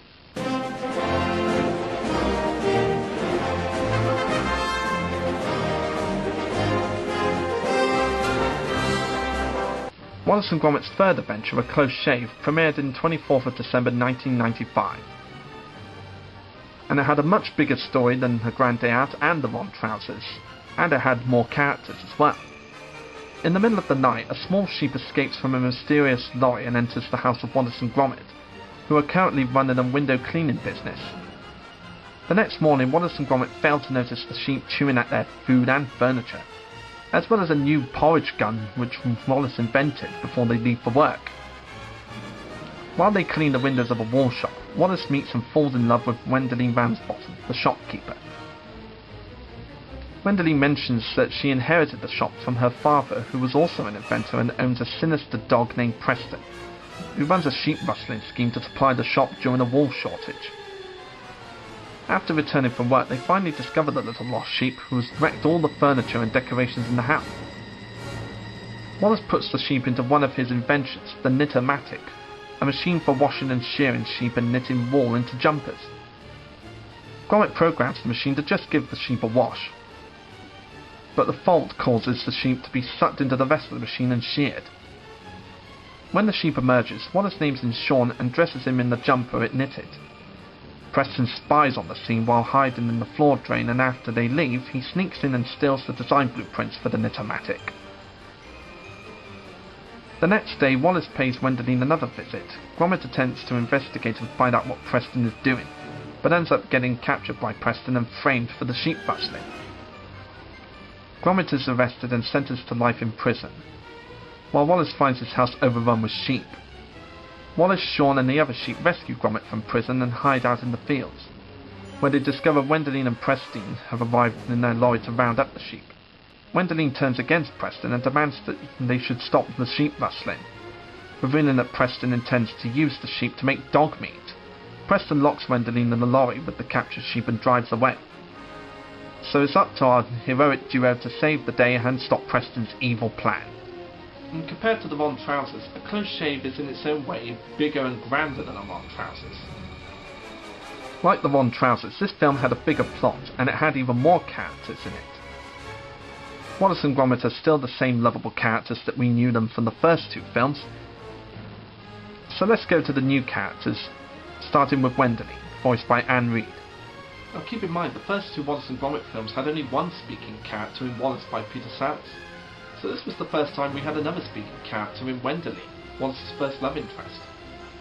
Wendelin is a nice, friendly woman who runs a wool shop.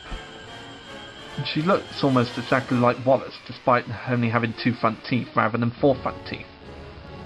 And she's the kind of character who goes along with the villain's plans even though she knows that they're bad and wrong. But the only reason she did it was because of the wool shortage. But as soon as she finds out Preston's new sinister plans, she turns on him and demands no more rustling. And that's what a lot of good characters do in some films. And like Wallace, she even falls in love with Wallace and they start a relationship. Until the end of the film when Wallace finds out that she doesn't like cheese since it brings her out in a rash. So even though the romance with Wendelin didn't quite go according to plan, there was no stopping the love of Wallace and Gromit for everyone else. Now, let's talk about the evil Preston. Preston is the second best villain in the Wallace and Gromit franchise in my opinion. This bad dog has it in for sheep and rustles them just to help out Wendelin's wool business since they were going through a wool shortage at the time. But as soon as he finds one of Wallace's inventions, he uses it to his advantage to turn the sheep into dog meat, since dog meat will probably make more money. We've got to have money. And he uses the opportunity to frame Gromit for the sheep rustling so that no one would stand in his way. Preston is another one of those silent villains that's really menacing. But not as menacing in the same way as Ferris is, because we can actually see what's going on in Preston's face. And I gotta say this right now, when I was a kid, Preston used to scare me a little bit. Especially in the scenes when he was being vicious around Sean. Oh, and by the way, here's a spoiler for like the 2 of you who haven't seen this film. By the end of the film, we learn that Preston is actually a cybernetic robot dog created by Wendelin's dad. And the fact that Preston was actually a cybernetic robot dog was just a great reveal for me. It kind of reminds me of Who Framed Roger Rabbit when they revealed Judge Doom to be a Toon in disguise. And his true robot form looks friggin' awesome even to this day. And there's another little piece of trivia for you out there. When I was a kid, I used to buy Wallace and Gromit toys and made up my own adventures with them. There were even times when I'd make up an adventure where Feathers McGraw escapes from prison, gets a hold of Preston, and then reprograms him to be evil again. And I think that'd be a pretty nice adventure for Wallace and Gromit in the future. Having Feathers steal Preston from Wendelin and then reprogram him to be evil again. And of course we get the introduction to Shaun the Sheep, a character so popular that he would eventually get his own spin-off TV series called Shaun the Sheep. And for all the Shaun the Sheep fans out there who may not know this already, Wallace and Gromit was where our favourite sheep first flocked onto the screens.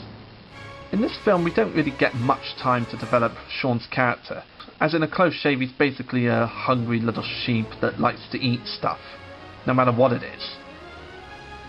He'll eat furniture, he'll eat food, he'll even chew bits of wire. Yeah, he is a really cute character, but there's not really much character to him in this film. And that would later be fixed in 2007 when he got his own TV show. The music was once again done by Junior Knott, and like always his music is top notch in the Wallace and Gromit films. Especially in the chase scene between Wallace, Gromit and Preston on the motorbike and the van. The music as well as the action is very big screen movie like. It just seems like it could have been in a big screen movie. A Close Shave was the second Wallace and Gromit film to win an award for Best Animated Short Film. Brilliant teamwork, lads.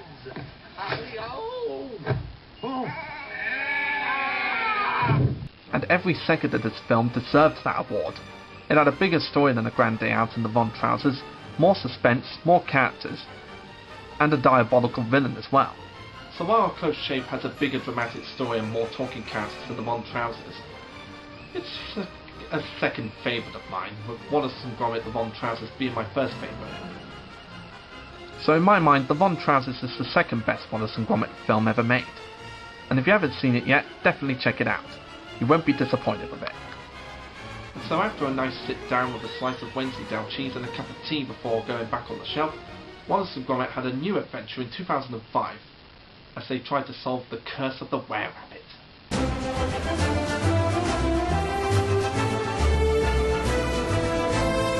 You may remember I've already done a review of The Curse of the Were-Rabbit, so you could check out the full details of what I think of it there. But the movie is basically Wallace and Gromit has a new anti-pesto humane pest control business that keeps rabbit away from people's vegetables since they're having a giant vegetable competition. But trouble brews when a mysterious creature called the were-rabbit comes in and steals everybody's vegetables and eats them. So our dynamic duo are called upon to solve the curse of the were-rabbit and save the vegetables before the competition. The Curse of the Were-Rabbit is a grander scale than the other films put together because it's an hour-and-a-half movie. And that's something that Wallace and Gromit had never done before until The Curse of the Were-Rabbit. This film was on a bigger scale than the previous Wallace and Gromit films because it was over an hour-and-a-half long. And it had more characters in it, and a range of voice actors including Peter Sallis as Wallace, Ray Fiennes as Victor Quartermain, Helena Bonham Carter as Lady Totterton, Peter Kay, Nicholas Smith and Liz Smith to name a few. The music was once again composed by Junior Knott, who still does top-notch music. The film grossed $192.6 million worldwide in the box office, so it was a huge success with the audiences and fans alike. And it even won an award for Best Animated Film of the Year, which marked Wallace and Gromit's third award to be won. And there's a huge debate going on now whether a half-hour short or a big-screen fully animated film is best for Wallace and Gromit. But I think it works okay for this film because it has a bigger story and a bigger scale. And with stories that have a grand scale like this one, you do kind of need it to be over half an hour long. And this movie takes advantage of every second, with its great story, interesting characters, the lovable characters we all know, some new characters to add to our library of nostalgic characters, as well as some great humour. You can see my full opinions of Curse of the Were-Rabbit in the original review. But short, sweet and to the point, it's still one of the best animated films of my time. It stars our favourite characters, it's got a bigger adventure, and it's got lots more from side characters. But like the other Wallace and Gromit films, if you haven't seen it yet, I definitely recommend checking it out. But if you're going to go see it, then I'd recommend checking out the shorts first before coming to this movie, so you can get a full history of the characters. But whichever you decide to do first, Curse of the Were-Rabbit is definitely worth a watch, especially if you're a Wallace and Gromit, Aardman or animation fan in general. And after a couple of years of a nice sit down with a cup of tea and a slice of Wensleydale or whatever cheese they like, Wallace and Gromit returned to our TV screens again in 2008 in A Matter of Loaf and Death.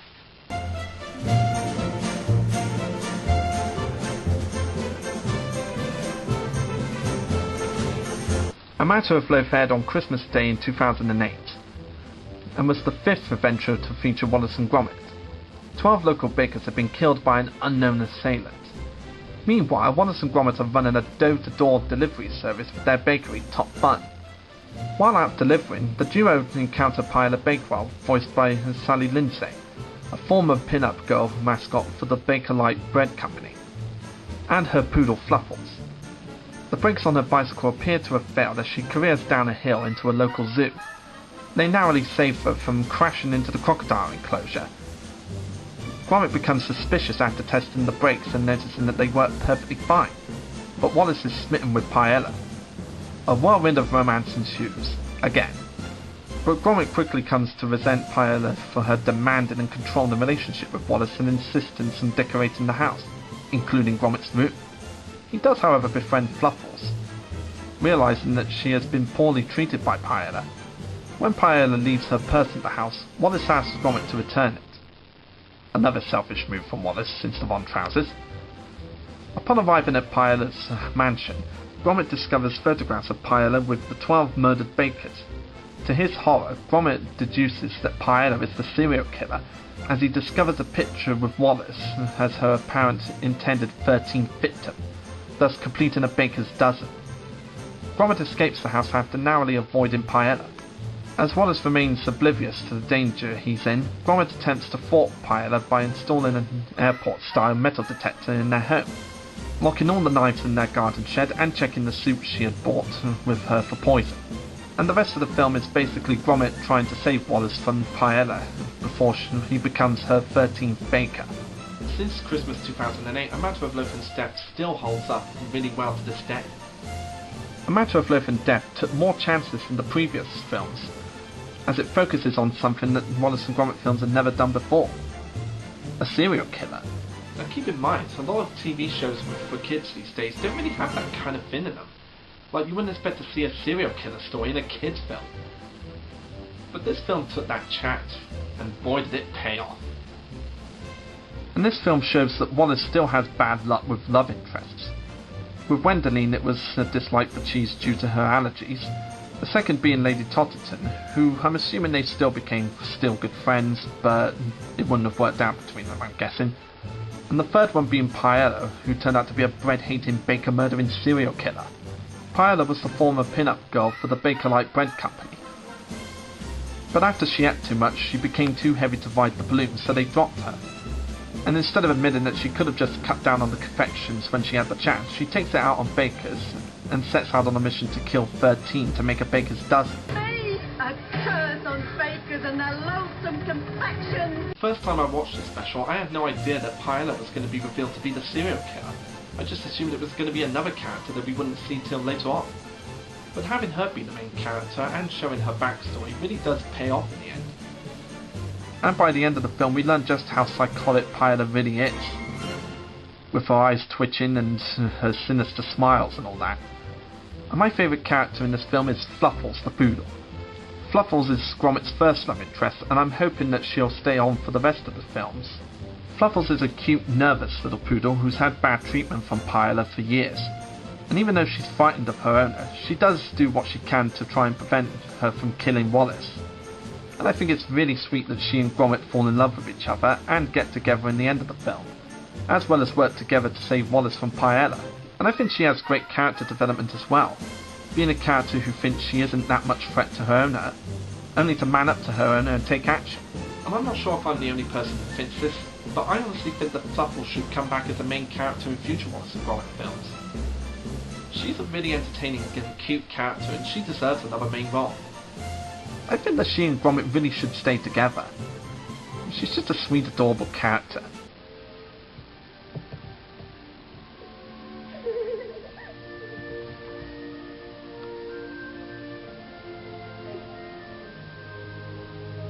And do I even need to say who does the music in this film? As always, Julian Knott does a great job at doing the music. And like all the other films, his music really does show the intenseness and the sweetness and the sadness and the happiness of whatever scene it's playing in.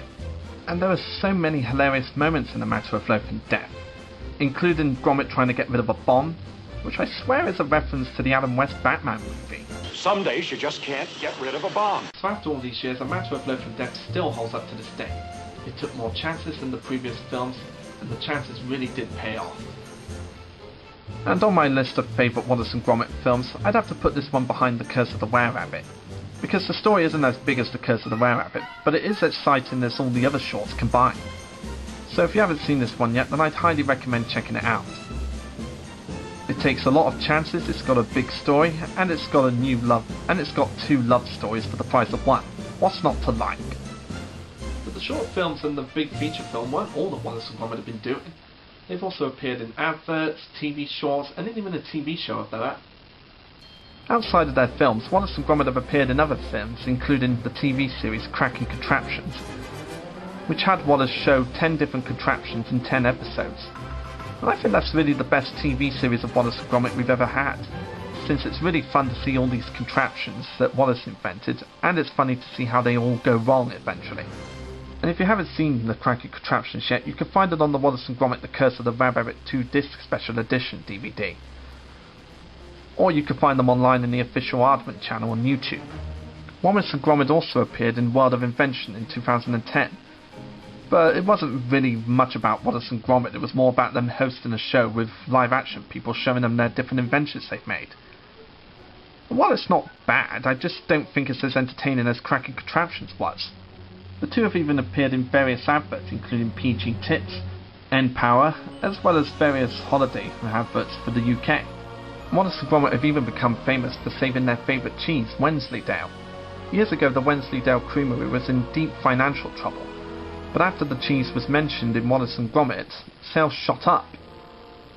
So Wallace and Gromit are heroes in more ways than one.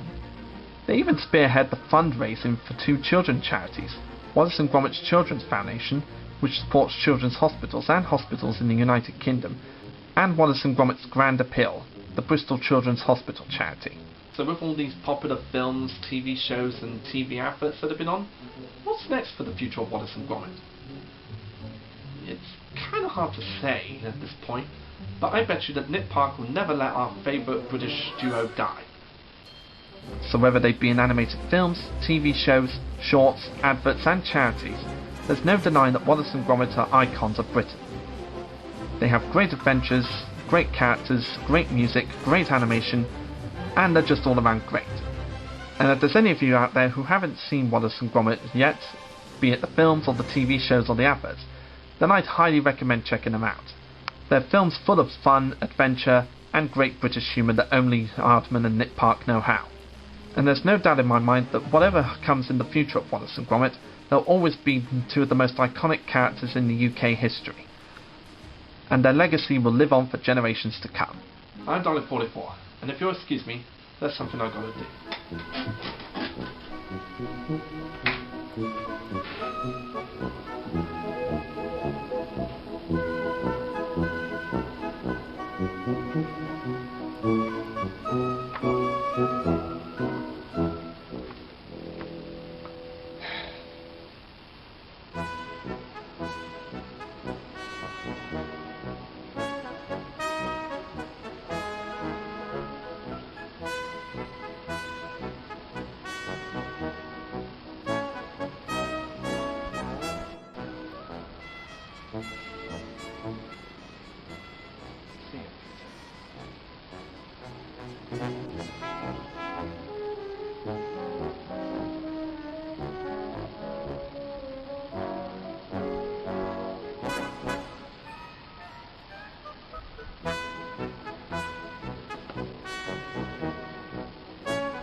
It's the wrong trousers, Rosie.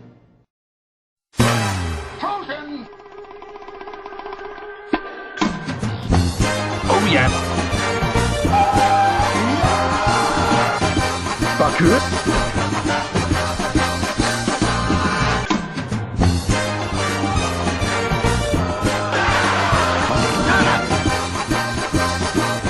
Why doesn't anybody ever want to meet Ringo?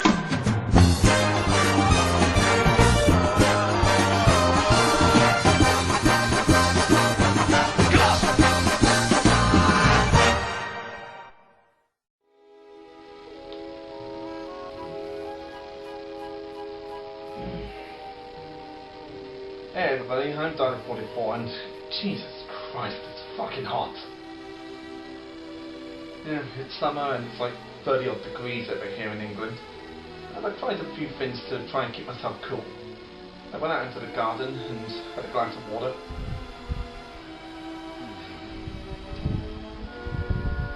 I even tried to cool myself off with some extra water. But that didn't work either. And it's hotter than ever in the garden, so I thought if I'm going to melt, might as well melt inside my own house.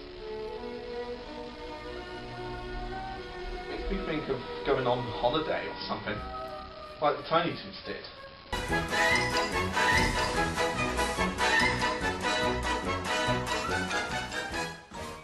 Tiny Toon Adventures, How I Spent My Vacation is a 1992 American direct-to-video animated comedy film from Warner Bros. Animation and Amblin Entertainment, featuring the regular characters from the animated program Tiny Toon Adventures. The film follows them during their summer vacation from school.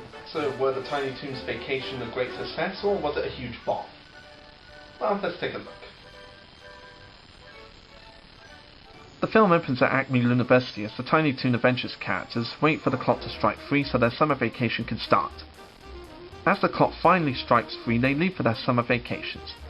Babs and Buster Bunny, no relation, have a water pistol fight which eventually escalates in their flooded Acme Acres, and the bunnies float from flooded Acme Acres down to the southern United States, where they continuously avoid getting eaten by the river's residents. Meanwhile, Plucky Duck joins Hampton J. Pig and his family as they drive to the amusement park Happy World Land, which many would say is a Disney World knockoff. And it's heading for a great big lawsuit. The trip turns out to be very long and painful for Plucky, who becomes annoyed with the family's habits and is almost killed by an escaped convict that the pigs mistake for a hitchhiker. You really haven't got any brains at all, have you? Meanwhile, Amira Duff becomes upset after losing her cat Furball. When her family visits the nature park, she tortures a ton of innocent zoo animals. Fifi LaFume spends time with a film actor, Johnny Pugh, voiced by Rob Paulson, who turns out to be a complete dick. And Shirley the Loon has to put up with foul mouth on the beach and in the cinemas. And the whole film is just pretty much showing the Tiny Toons characters in their many adventures in Acme Acres and beyond. So, what are my thoughts on Tiny Toon Adventures How I Spent My Vacation? Well, let me put it this way. Why the hell didn't it get released in cinemas? The characters in this movie are pretty much the same characters that we all know from the show. And there is a ton of characters to get through in this movie. But I won't waste any time in beating around the bush, and we'll just dive right into the characters. Like Buster Bunny, who's the wacky character who loves playing tricks and loves having water pistol fights with Babs. I do this water thing to Babsy throughout the entire video. While Babs, voiced by Tress MacNeille, is still the bunny of 1,000 voices and the voice of common sense in the duo. Babs is kind of like one of those friends you know at school or know in your everyday life who loves to do impressions of other people and actors. And it really shows in this movie as well as the TV series. And I love how this movie as well as the TV show gives Tress MacNeille the chance to show off a number of her voices that she can do. Ricky, I want to be in this show. And she's pretty much the voice of common sense in the whole adventure. Whereas Buster is always trying to make jokes and doing wisecracking. Fifi LaFume, voiced by Sallis,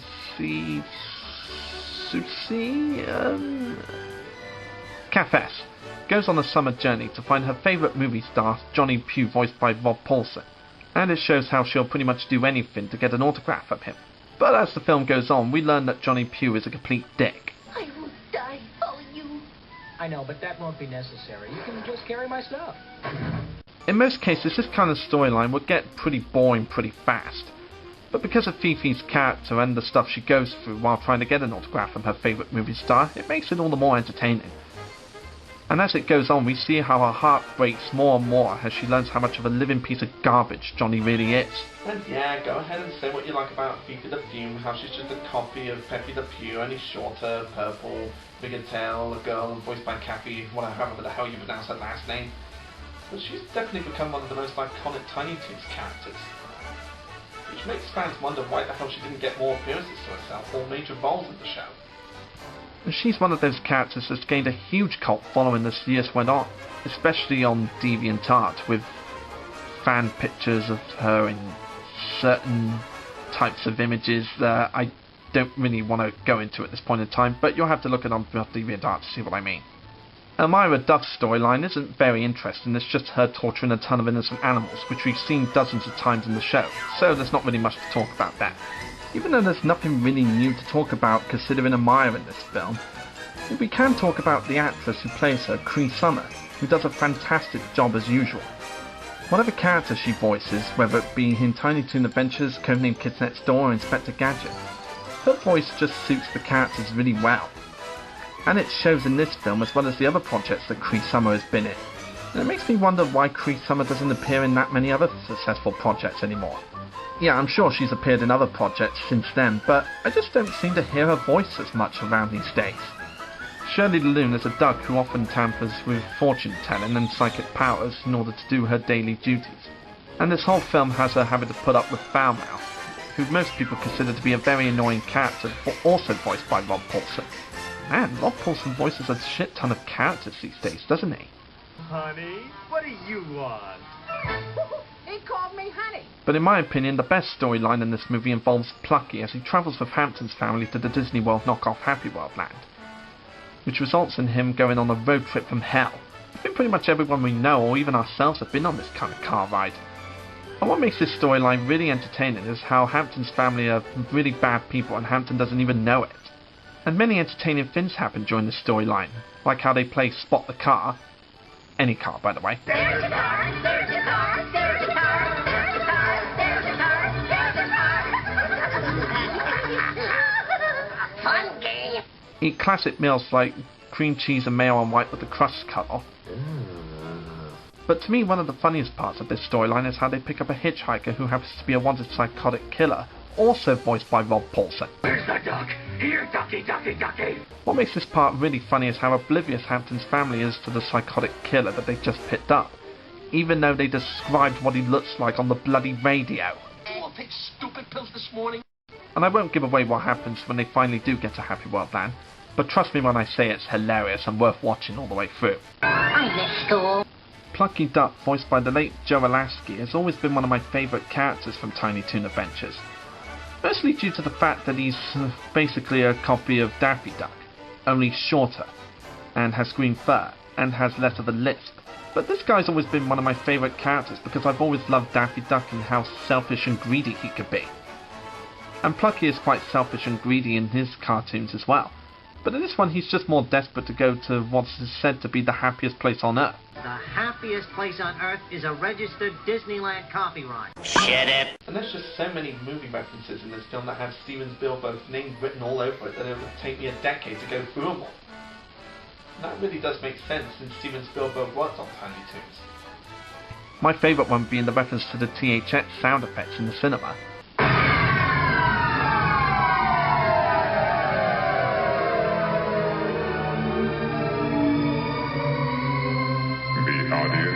Now dead.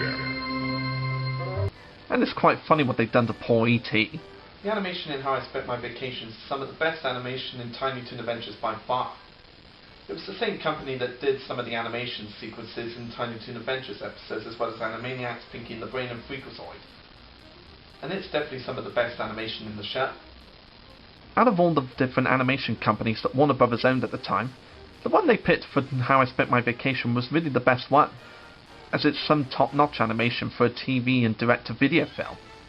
As years go by, the film has gained more and more of a cult following, and there's many people out there who claim that it should have gotten a theatrical release since it had the animation style of a theatrical film.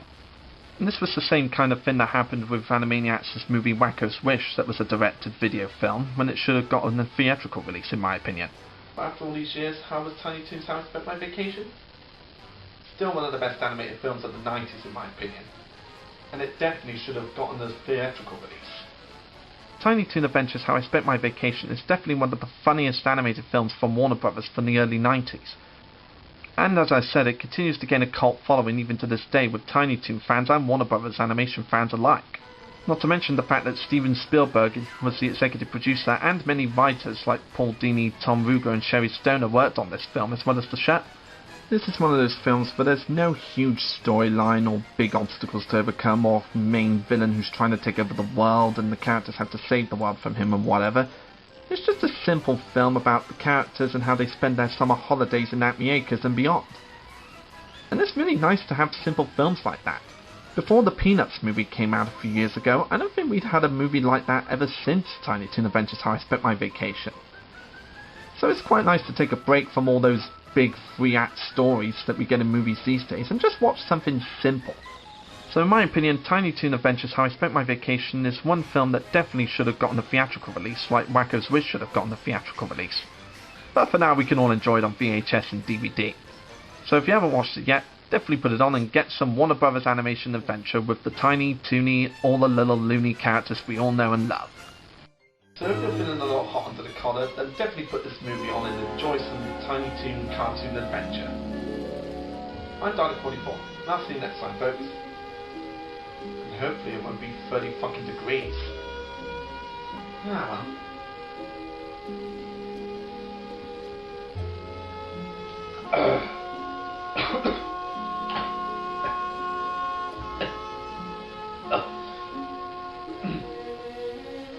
Orange juice.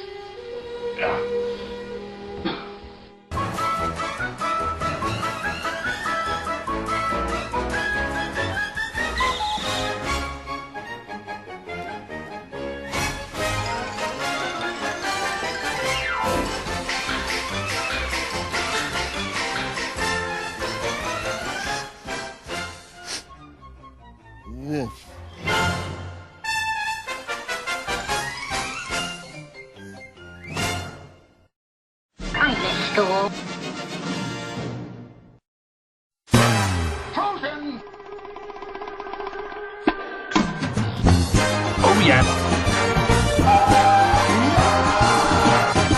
Baku?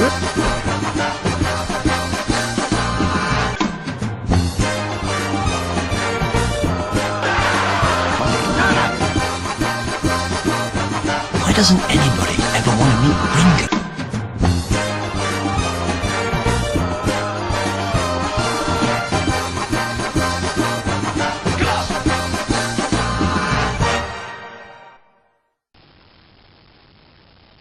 This broadcast is for humankind. Cyber Unit D44 here, bringing you a villain file.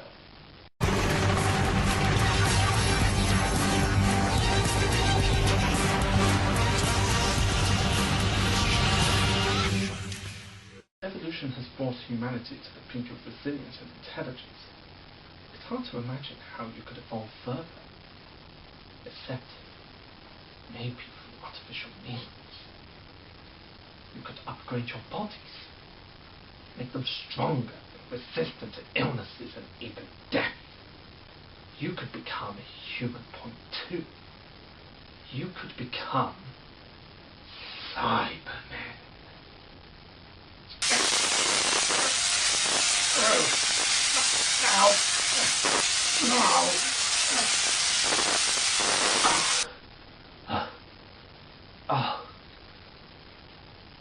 Please, sorry folks, please excuse my cyber half, but Cyber Dalek44 is rather uncouth. So, as I was saying about the Cybermen, of course it would never happen. People would never agree to lose all their emotions and have their body parts replaced with plastic and steel. Except it's happened already. Not here on Earth, but on Earth's twin planet Mondas. The two planets drifted apart from each other years ago, but the Cybermen came back. The Cybermen's backstory has been expanded upon in the audio drama Spare Parts, but because I never listened to that audio drama, I could talk about the Cybermen's past through the Series 10 finale, World Enough in Time and The Doctor Falls. when a Mondasian colony ship is stuck escaping the gravity of a black hole for many years, the human-like Mondasians, assisted unknowingly by the Master, began upgrading their population to adapt to life aboard the decaying ship. The Doctor reflects all of the societies that have created Cybermen and concludes that the Cybermen are an example of parallel evolution, a concept that is waiting to impose itself on human-like species across the universe. Ultimately, this encounter with the Cybermen proves brutal. The Doctor's companion, Bill Potts, is cyber-converted.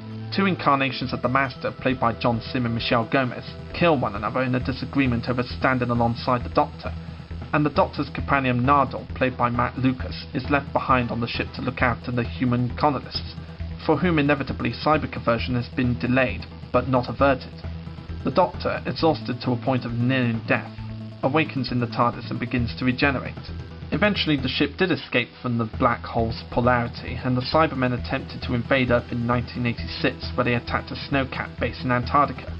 Even though their first invasion was defeated by the Doctor, that didn't stop them. They'll try again. And again. We'll be lucky to win the Cyber Wars in the future. Defeat is illogical, my fleshy friend.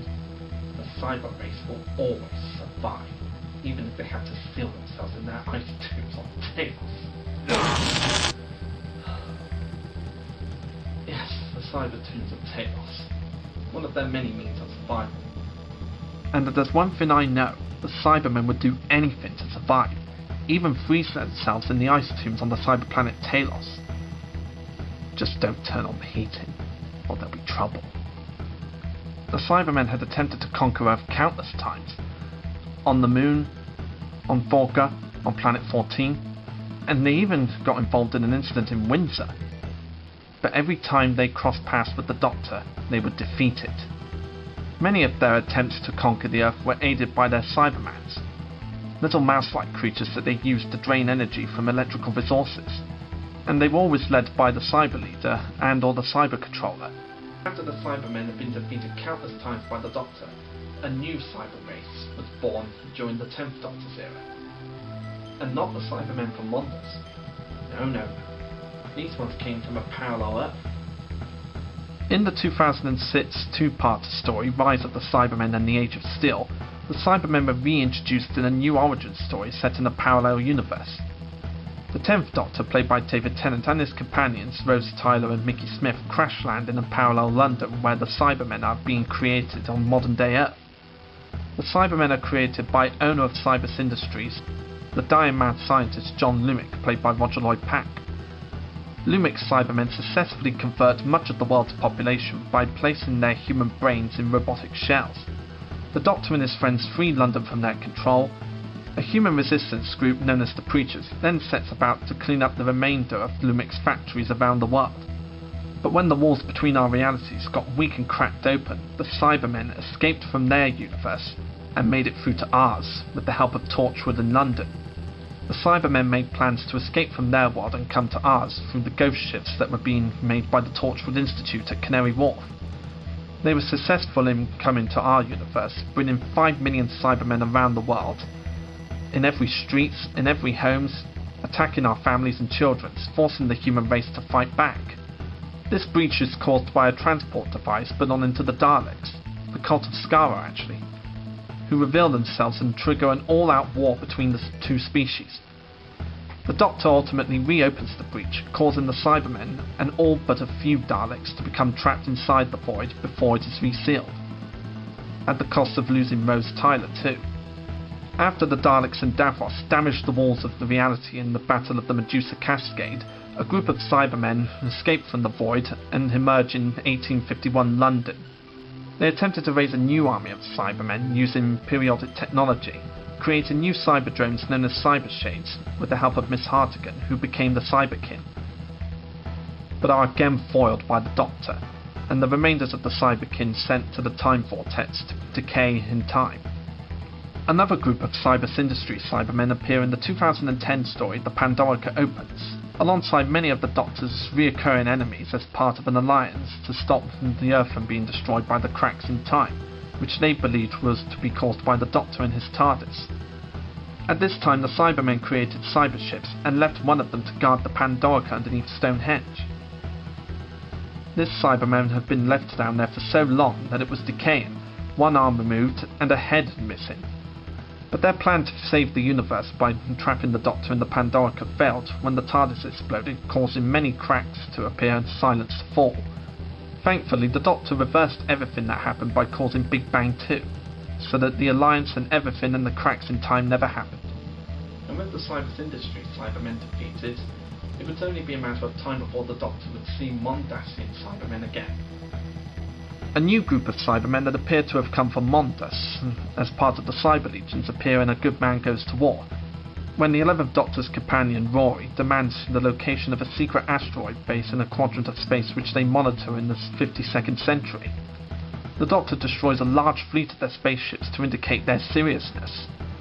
In the story closing time, an ancient cyber ship crashed on Earth centuries ago with all but one survivor, but the systems of the ship were dormant waiting for power. Then years ago the Council stick loads of new cables right on top of the ship as they build a shopping centre.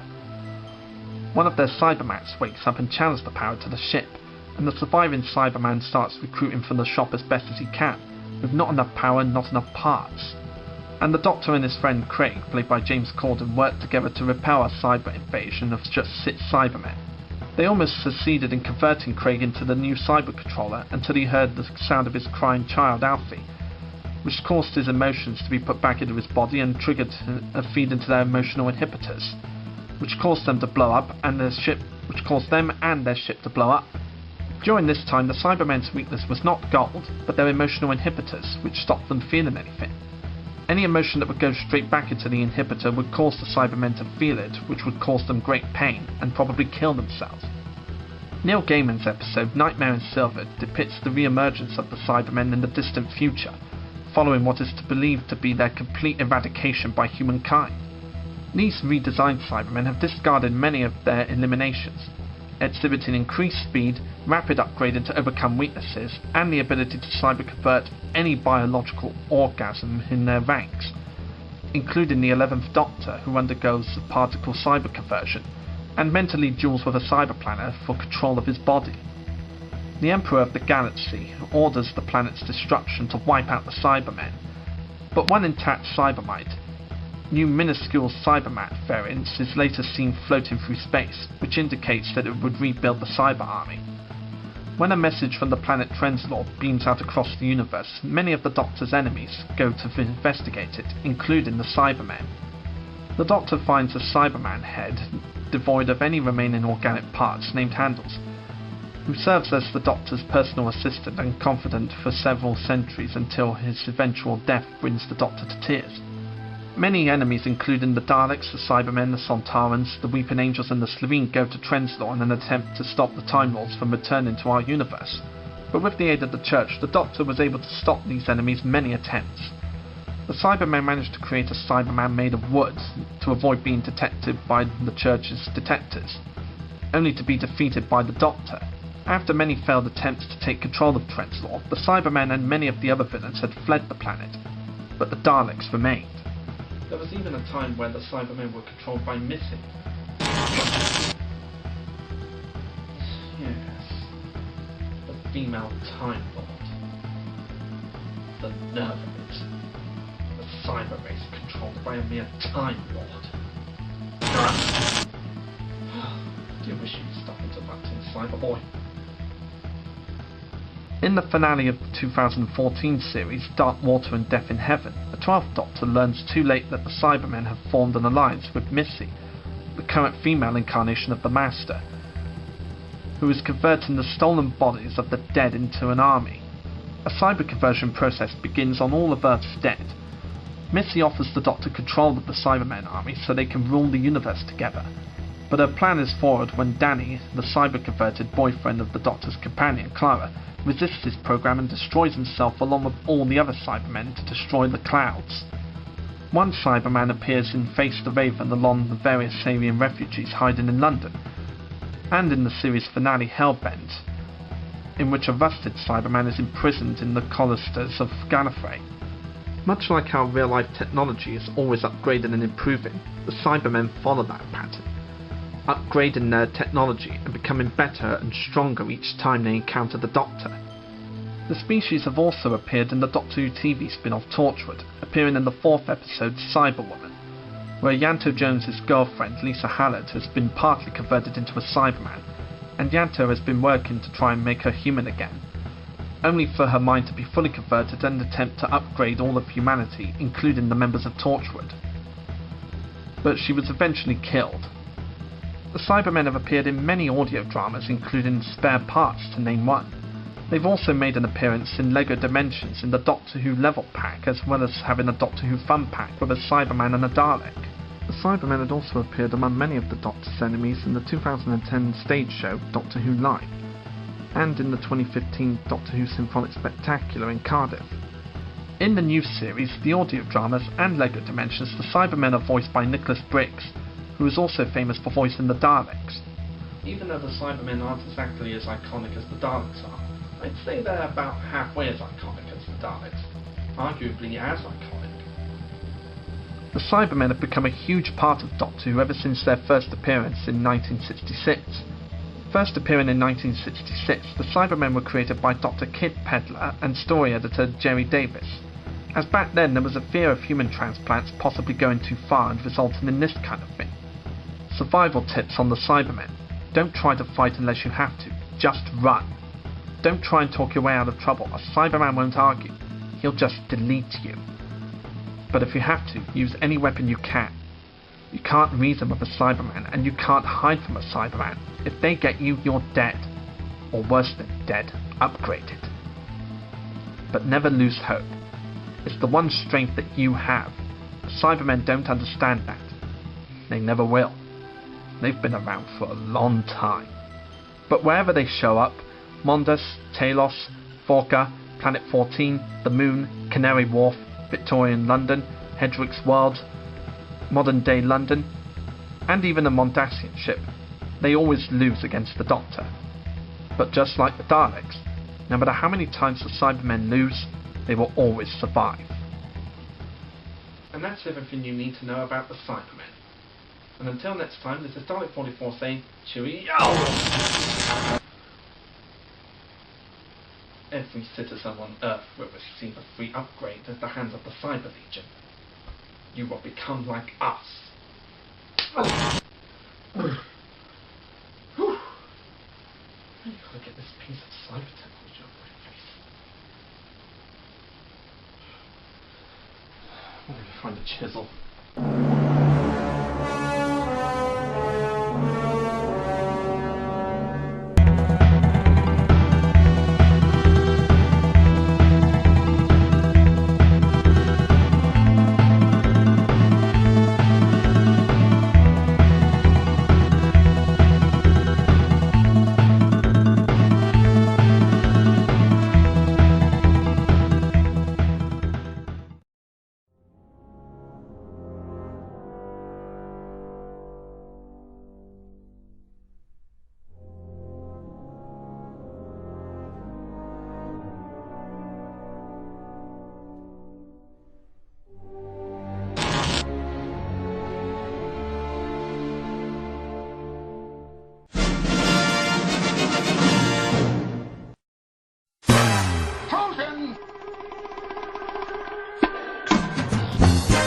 Yes.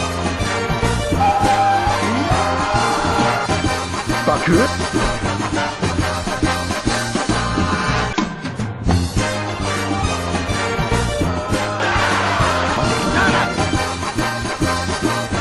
Why doesn't anybody ever want to meet Ringo?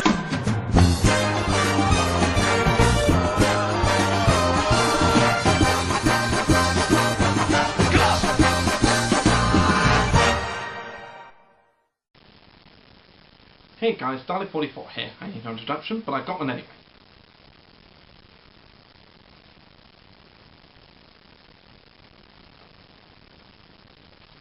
Who else here thinks the first episode of the DuckTales reboot was awesome?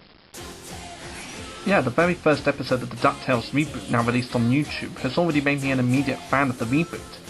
Even though it's just one episode, it's shown that it's a reboot that's done right, with some charm and humour from the original cartoon, as well as new charm from other shows like Gravity Falls. It's a good example of a reboot that can be done right, compared to some other pieces of shit reboots I know. And with DuckTales being the first reboot that was done right, it makes you wonder what other shows they could reboot rightly. Like this 90s classic, for example.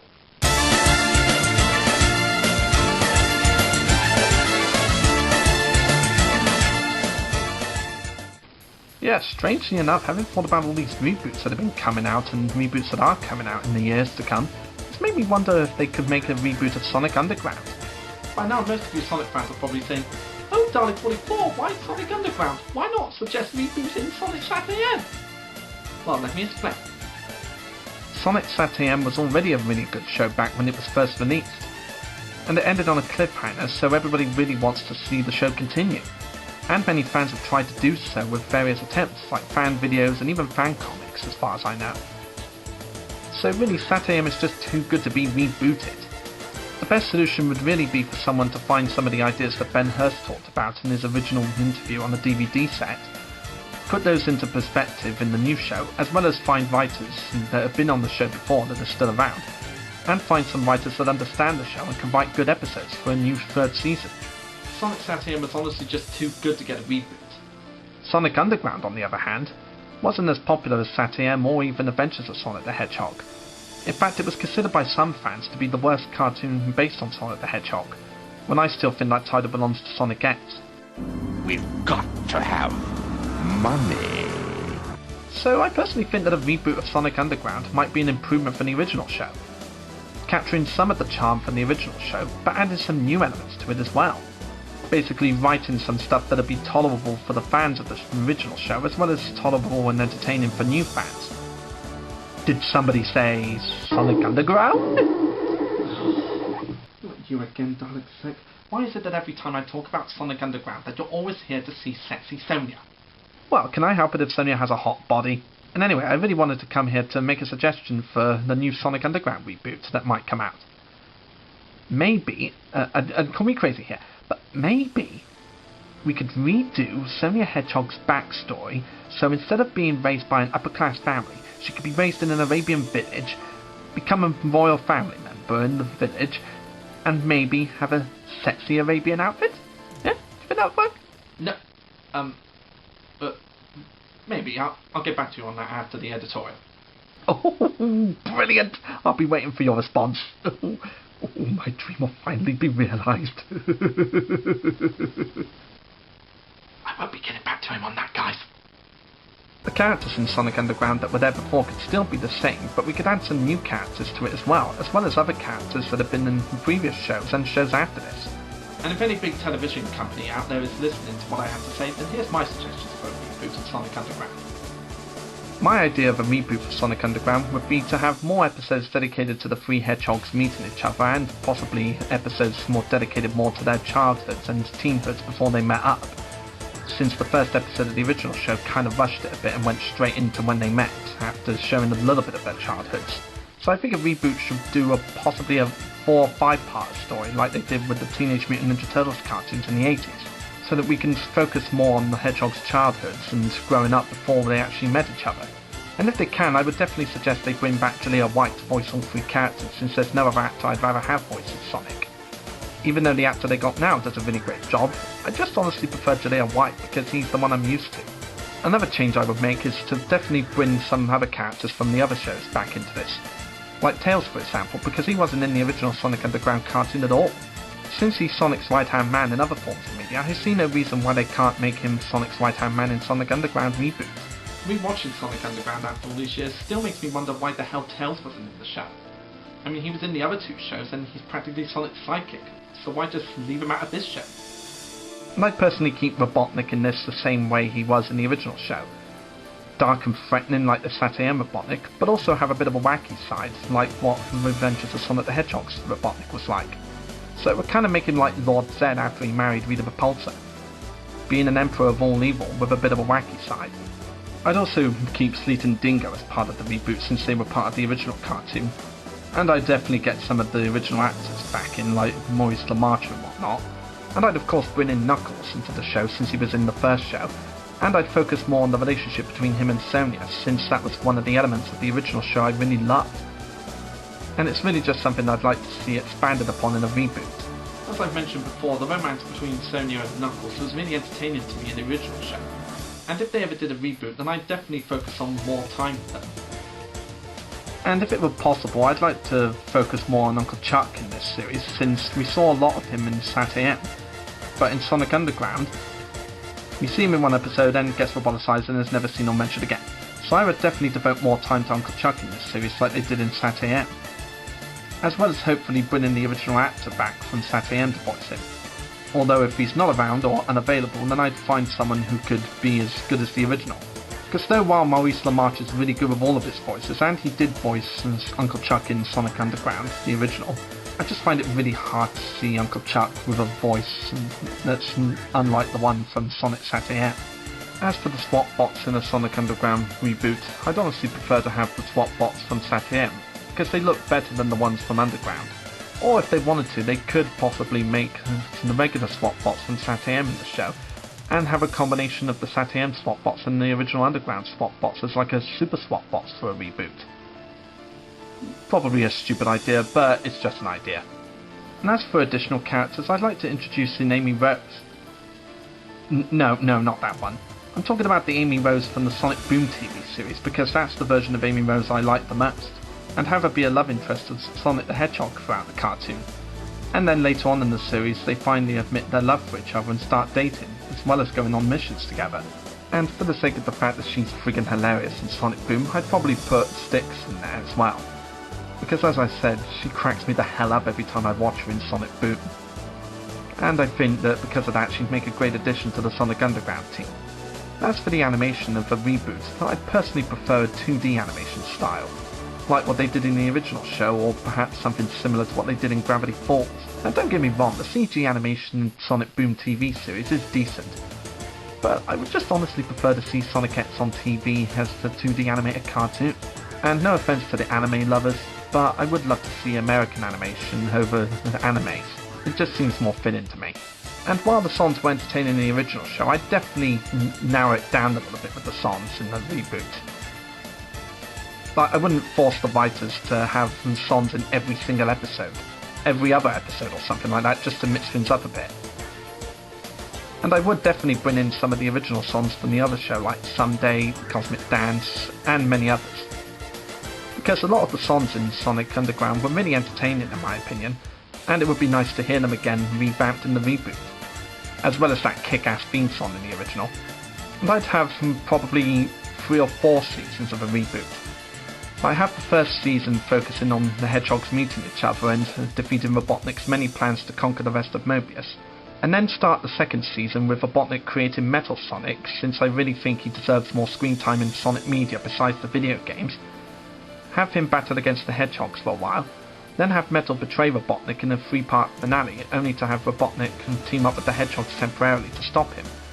Then have a 3rd season where they carry on fighting Robotnik, and possibly a 4th season where they finish the story completely, since in the original show they ended the show without finishing the story. So it would be nice to have Sonic Underground have another try and actually finish the story this time. So that's how I think a possible Sonic Underground reboot should work out. But that's just my opinion, and I'm pretty sure you'll want a reboot of a better Sonic cartoon like Sonic Sat AM. But I honestly think that with all these reboots that have been coming out, like the DuckTales reboot, that's a reboot that's done right, I honestly think that a Sonic Underground reboot could be made better than the original show, if done with the right people. But whether a reboot of Sonic Underground will happen or not in the future, we'll have to wait and see. But these are definitely ideas for a reboot that I'd like to see happen in a reboot of this show if it ever happened. So until it actually does happen, these are some suggestions that fans and creators of other Sonic media could take into account for a possible idea for a reboot. Are there any other shows that you loved in the past that you think deserve a reboot done right? Well, just put down your suggestions in the comment section below and let me know. I'm Dalek44, and I'll see you next time, folks.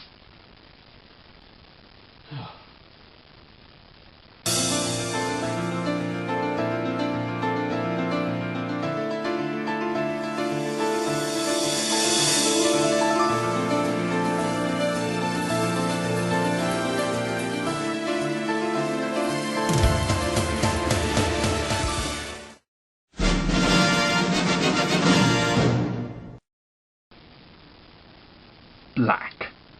all-important movie reviews start with a black screen and music. Edgy, scary music that will make a YouTube mum or noob nervous.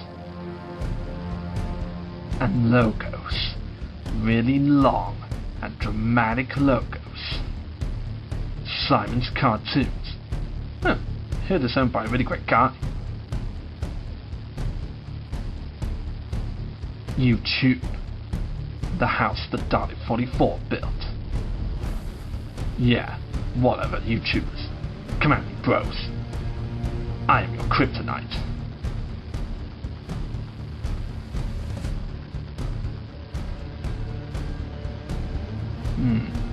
Not sure what Studio Solar does, but that logo is macho. Dig it. Okay, get yourselves ready for some reading. Never cruel or cowardly. Never give up. Never give in. Yeah. No, I said that. Dalek44 is very wise. I also have loads of Daleks in my house. Yeah, I got a fuck ton of Daleks. Okay, let's start the review. Frozen! Oh yeah. Bucket?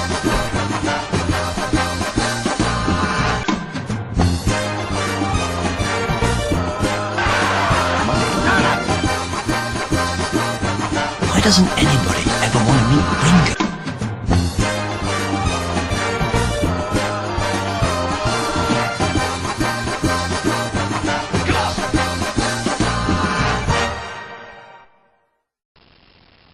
Hello everybody, Dalek44 here. I need no introduction, but I got one in. Have I talked about the Lego movie before? Okay, a few times. Yes, this must be like the 20th time I've gone on about the Lego movie. But as I said, I can't help talking about it since it's one of the best animated films I've seen in years, grossing over $469 million worldwide. And it was surprisingly so popular that many other movies like sequels and spin-offs and TV shows would be made after this. And with the popularity of the original Lego movie, it was only a matter of time before sequels and spin-off movies were in order. And the first spin-off for this was the Lego Batman movie.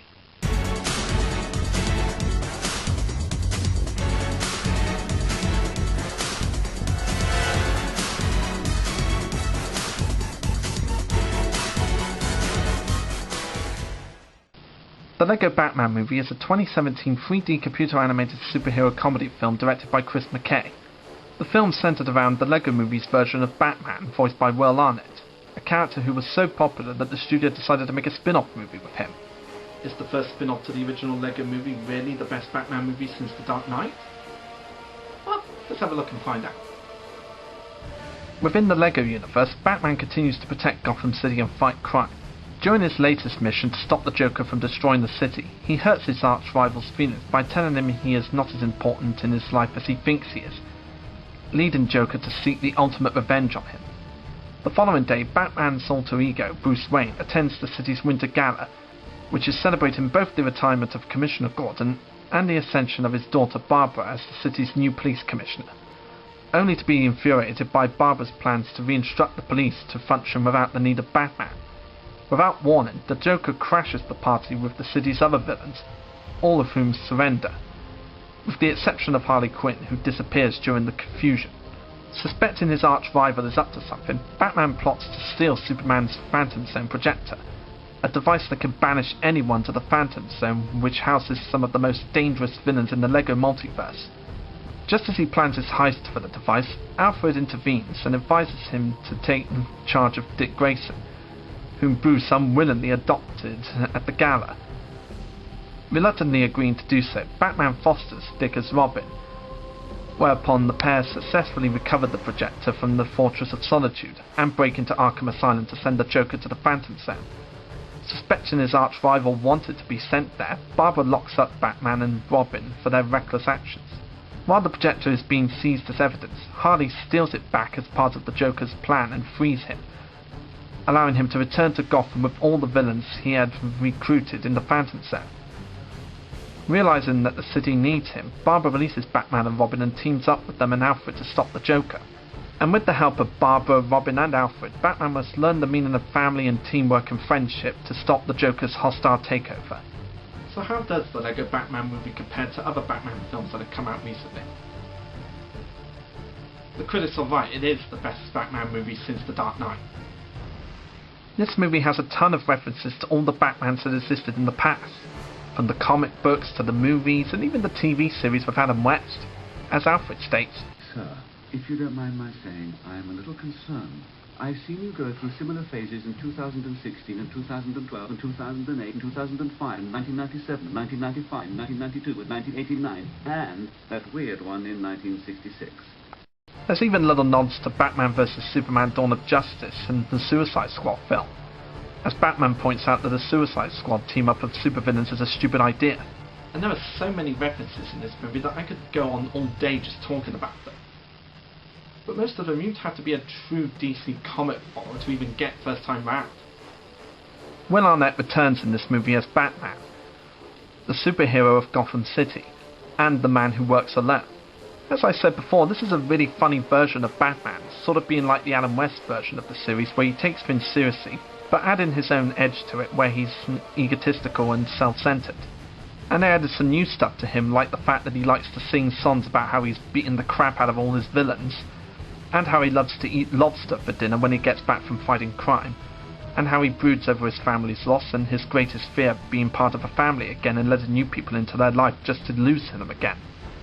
And that just makes Batman a more likeable character than they would have done in the movie if they hadn't added those things in.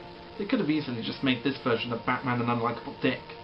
But because of his backstory and how his parents died when he was at a young age, you can understand why he is the way he is. And he's really funny to watch. There's Michael Cera as Dick Grayson, aka Robin, Batman's newly adopted son. This version of Robin is just so gullible in how he loves Batman, how he's a huge Batman fan, and how he just wants to be part of a family.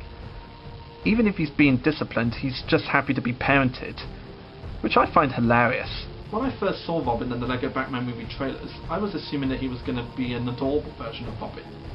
And I was right. And it's also quite funny the fact that Robin's costume comes from a Batman costume that was called Reggae Man. That's just really clever in my opinion. There's Rosario Dawson as Barbara Gordon, aka Batgirl, the newly hired police commissioner of Gotham City, and the speech she makes in the gala is very true. Even though Batman does stop these criminals and sends them to jail or they get away, they're never truly defeated, as they usually get away from Batman or they escape from Arkham again. So her methods to having the police force work with Batman to join forces and team up is really a good idea, even though Bruce Wayne doesn't really like the idea since he works alone. There's Ralph Fiennes as Alfred Pennyworth, the butler and mentor and father figure of Bruce Wayne, aka Batman. For the part of Alfred, I don't think this movie could have gotten a better pick than Ralph Fiennes. Like all the other actors who came before him, like Michael Caine and Jeremy Irons, he owns the part.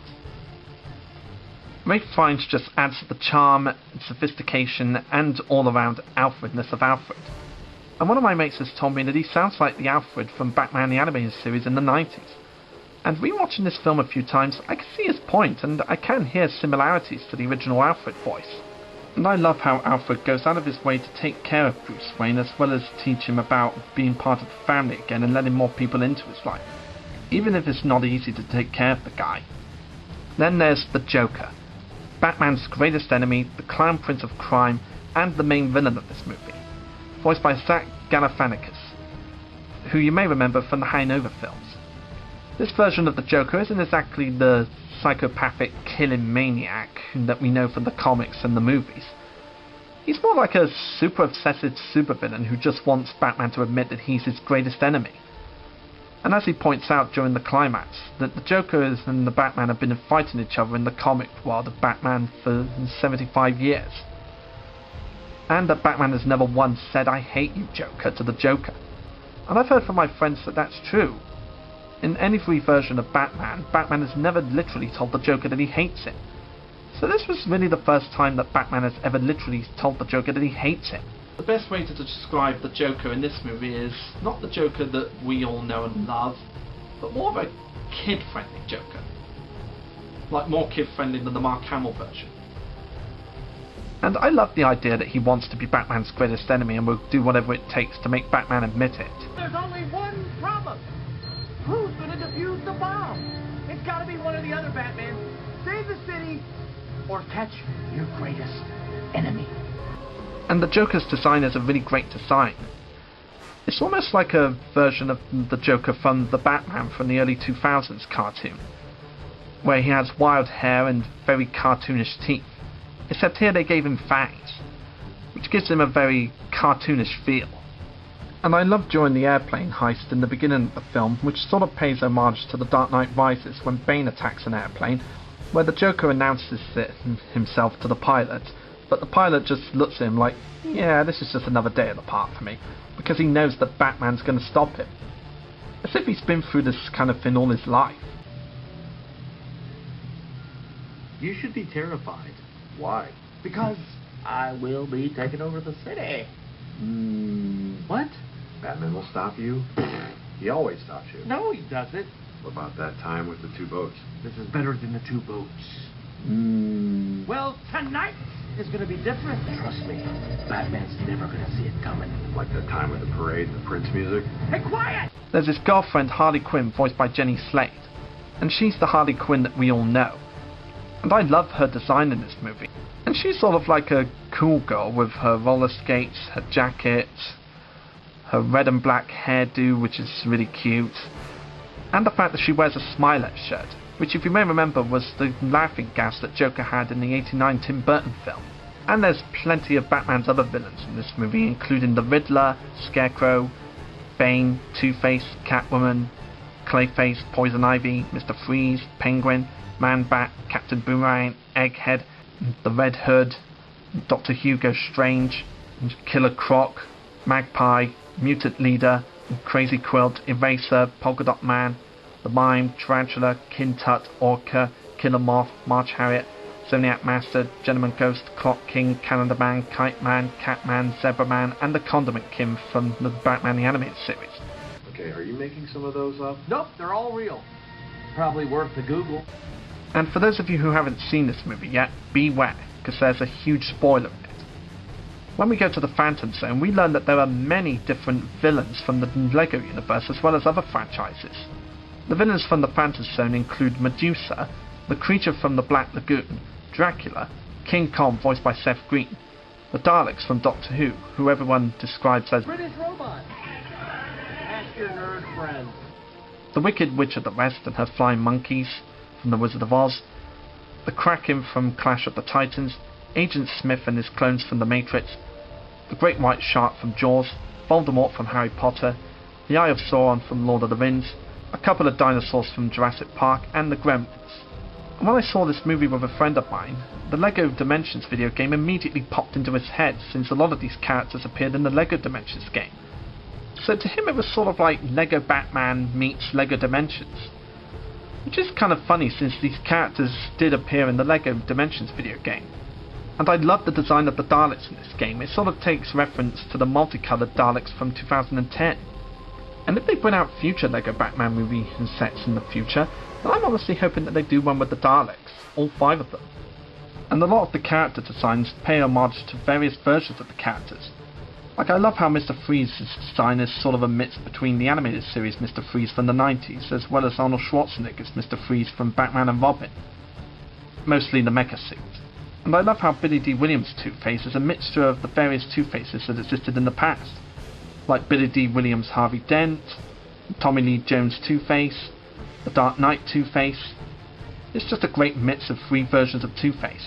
I also love how Bane seems to have the appearance of the comic book version of Bane, as a big, thick, muscle-bound guy, along with the jacket and the voice of Tom Hardy Bane from The Dark Knight Rises. Batman, what are you doing? Punching Bane. That was unnecessary.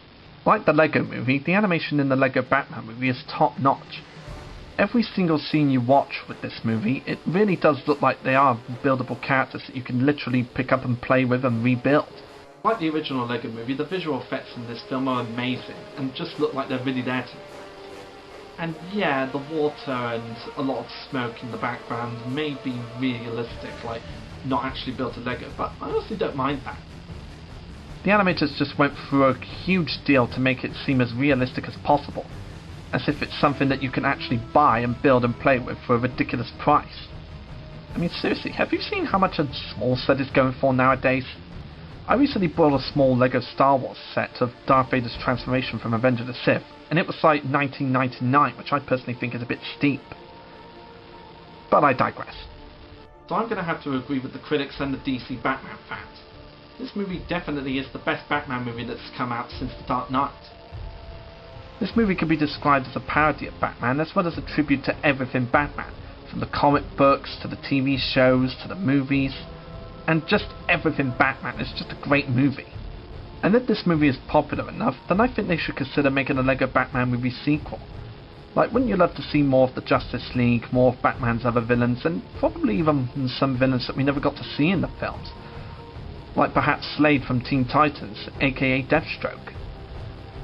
And perhaps giving some of the other villains that showed up in this movie a bit more screen time. Like, who here doesn't want to see Billy D. Williams as Two-Face again? Yeah, Billy D. Williams himself voices Two-Face for the first time.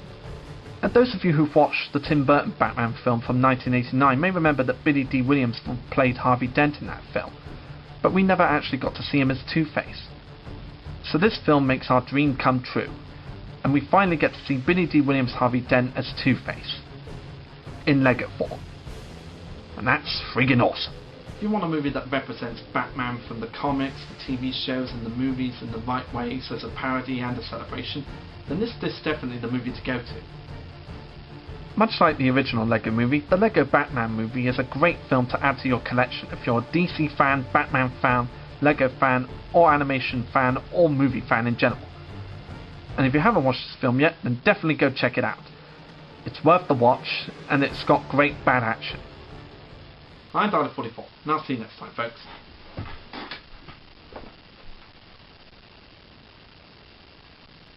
White. All important movie reviews end with a white screen. And some random shit.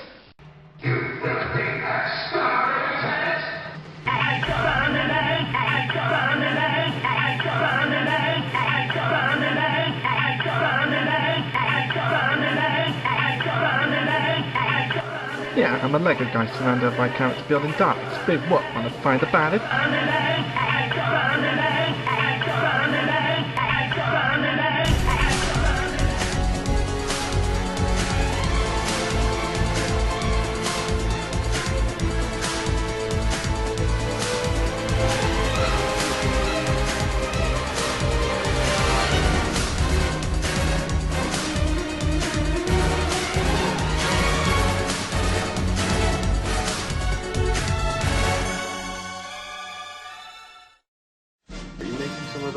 Nope, they're all real. Probably worth the Google. Frozen! Oh yeah. Baku?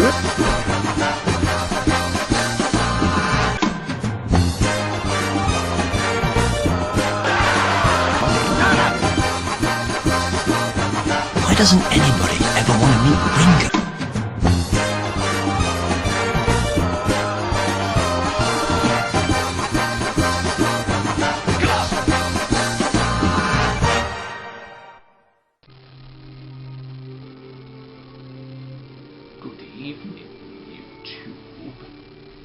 Dalek44 here on this Halloween month.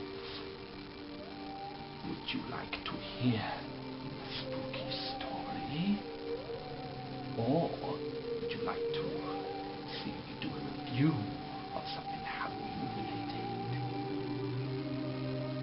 Well, tough shit for those of you who wanted a scary story, because I'm doing the review. And tonight we are going to review a Halloween special that aired on Cartoon Network in the early 2000s. I am talking, of course, about Billy and Mandy's Jacked Up Halloween.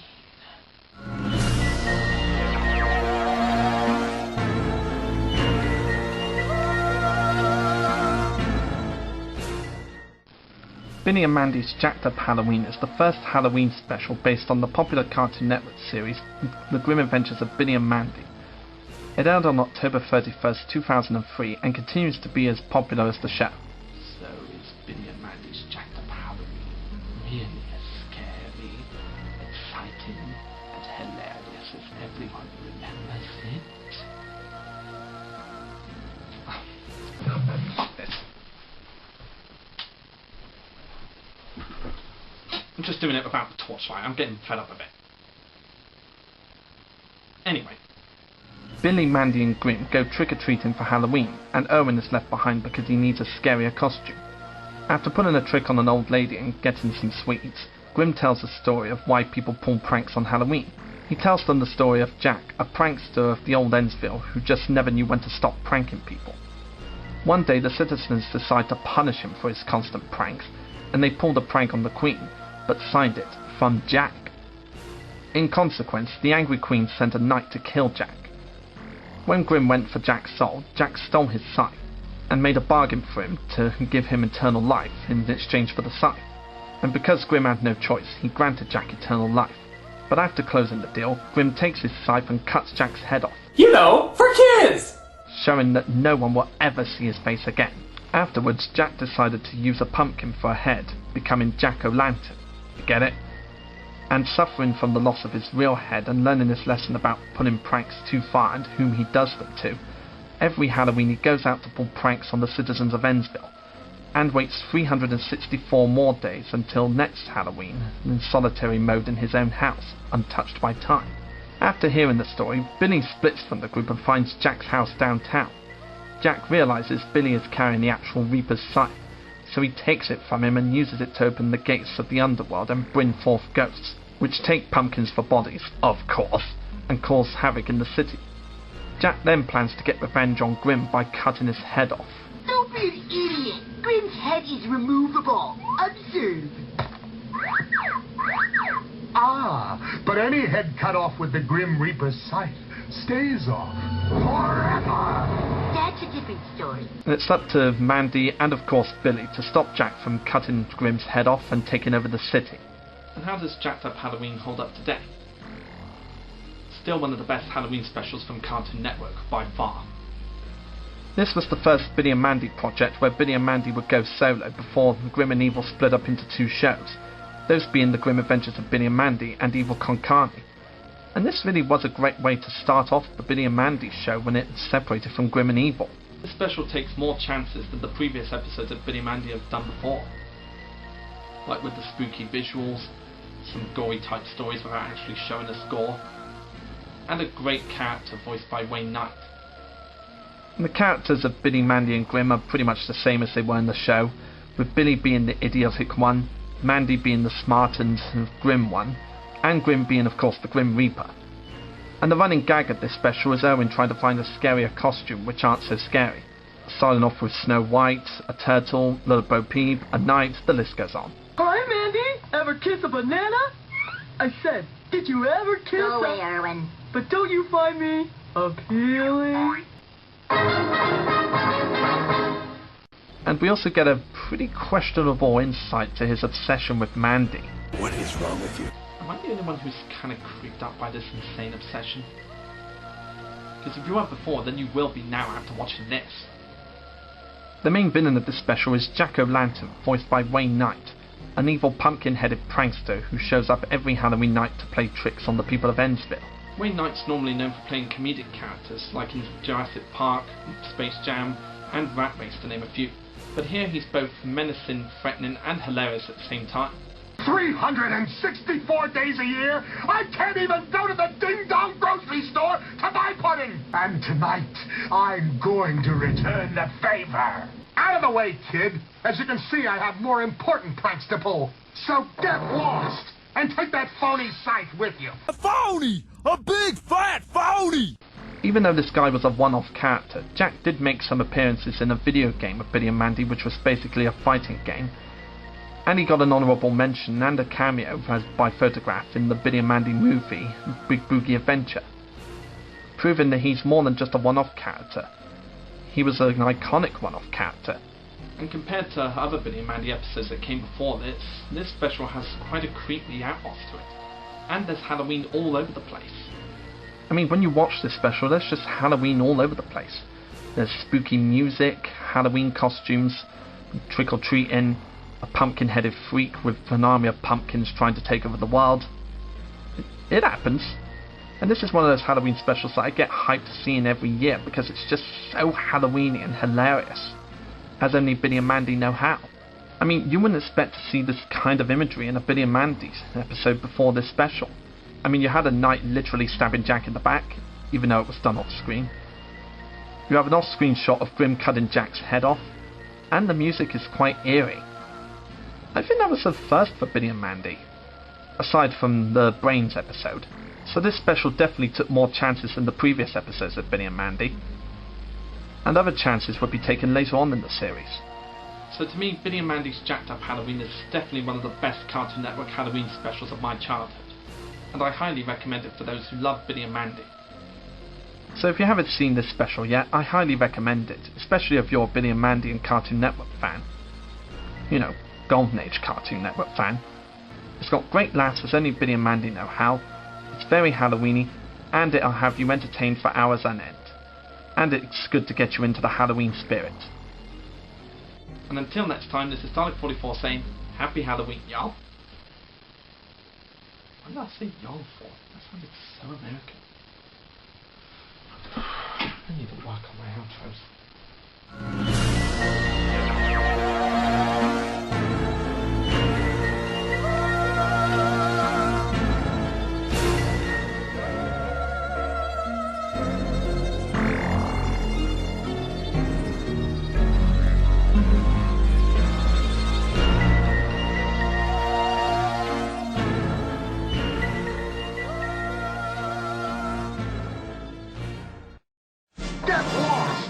Take that phony scythe with you.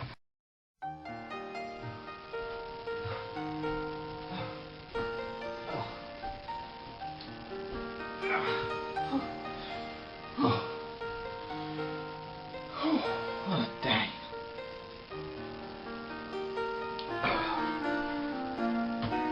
My new job is quite hard. Well, guess I should watch something to remind off things. So I've got Doctor Who. I had a marathon of those. Brown's Boys. I watched it. Family Guy. I had a marathon a few months ago. Star Wars films. Well, I do need to get warmed up before I watch the next film, but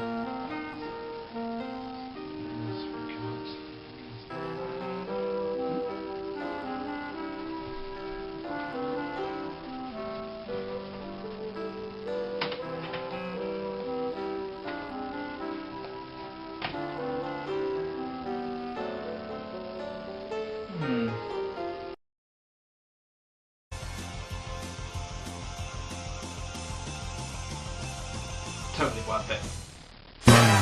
Frozen! Oh yeah! Baku?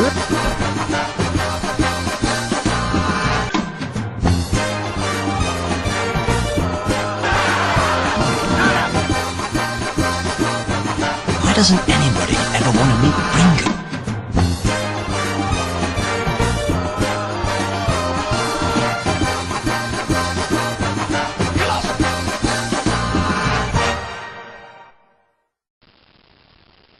Hey guys, Dalek44 here. I need no introduction, but I got one anyway.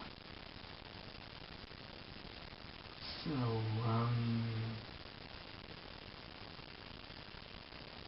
who else here thinks Power Rangers is awesome? Power Rangers is an American entertainment and merchandising franchise built around a live-action superhero television series. Produced first by Saban Entertainment, later by BVS Entertainment, and today by SCG Power Rangers. The television series takes much of its footage from the Japanese show Super Sentai, produced by Toei Company. The show's been running since 1993 and still goes on to this day.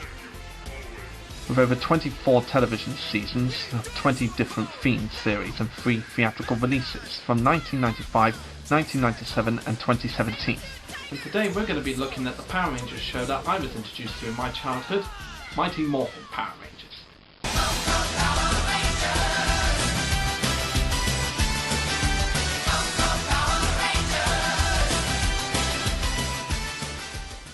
Mighty Morphin Power Rangers was the first TV series around Power Rangers that premiered in August 28, 1993. The show took much of its stock footage from the Japanese TV series Kyoryu Sentai Zyuranger. Sorry, I can't pronounce these things very well. It ran for 3 seasons on television in the early 90s before moving on to the next season, Zeo. 27 years later, how are my thoughts on Power Rangers now compared to how they were when I first saw the show? Well, let's dive right in. After 10,000 years of imprisonment, the evil sorceress Rita Repulsa and her loyal minions are freed when astronauts on a routine mission in space accidentally open her dumpster prison on the moon, which is sunny for some reason. 20 odd years later and I still have no fucking idea why it's so sunny on the moon in this first episode. Filled with rage, Rita decides to conquer the nearest planet, Earth. But her arch-nemesis, the heroic sage Zordon, has been patiently waiting in preparation for this day. With the assistance of his wisecracking robotic sidekick Alpha 5, Zordon recruits a team of 5 teenagers with attitude, Jason, Zack, Kimberly, Billy and Trini, to receive superpowers beyond their wildest dreams so they can defend the Earth as the Mighty Morphin Power Rangers. Aided by giant robotic vehicles modelled after dinosaurs called Zords, the Power Rangers fight back against the evil alien hordes of Rita Repulsa.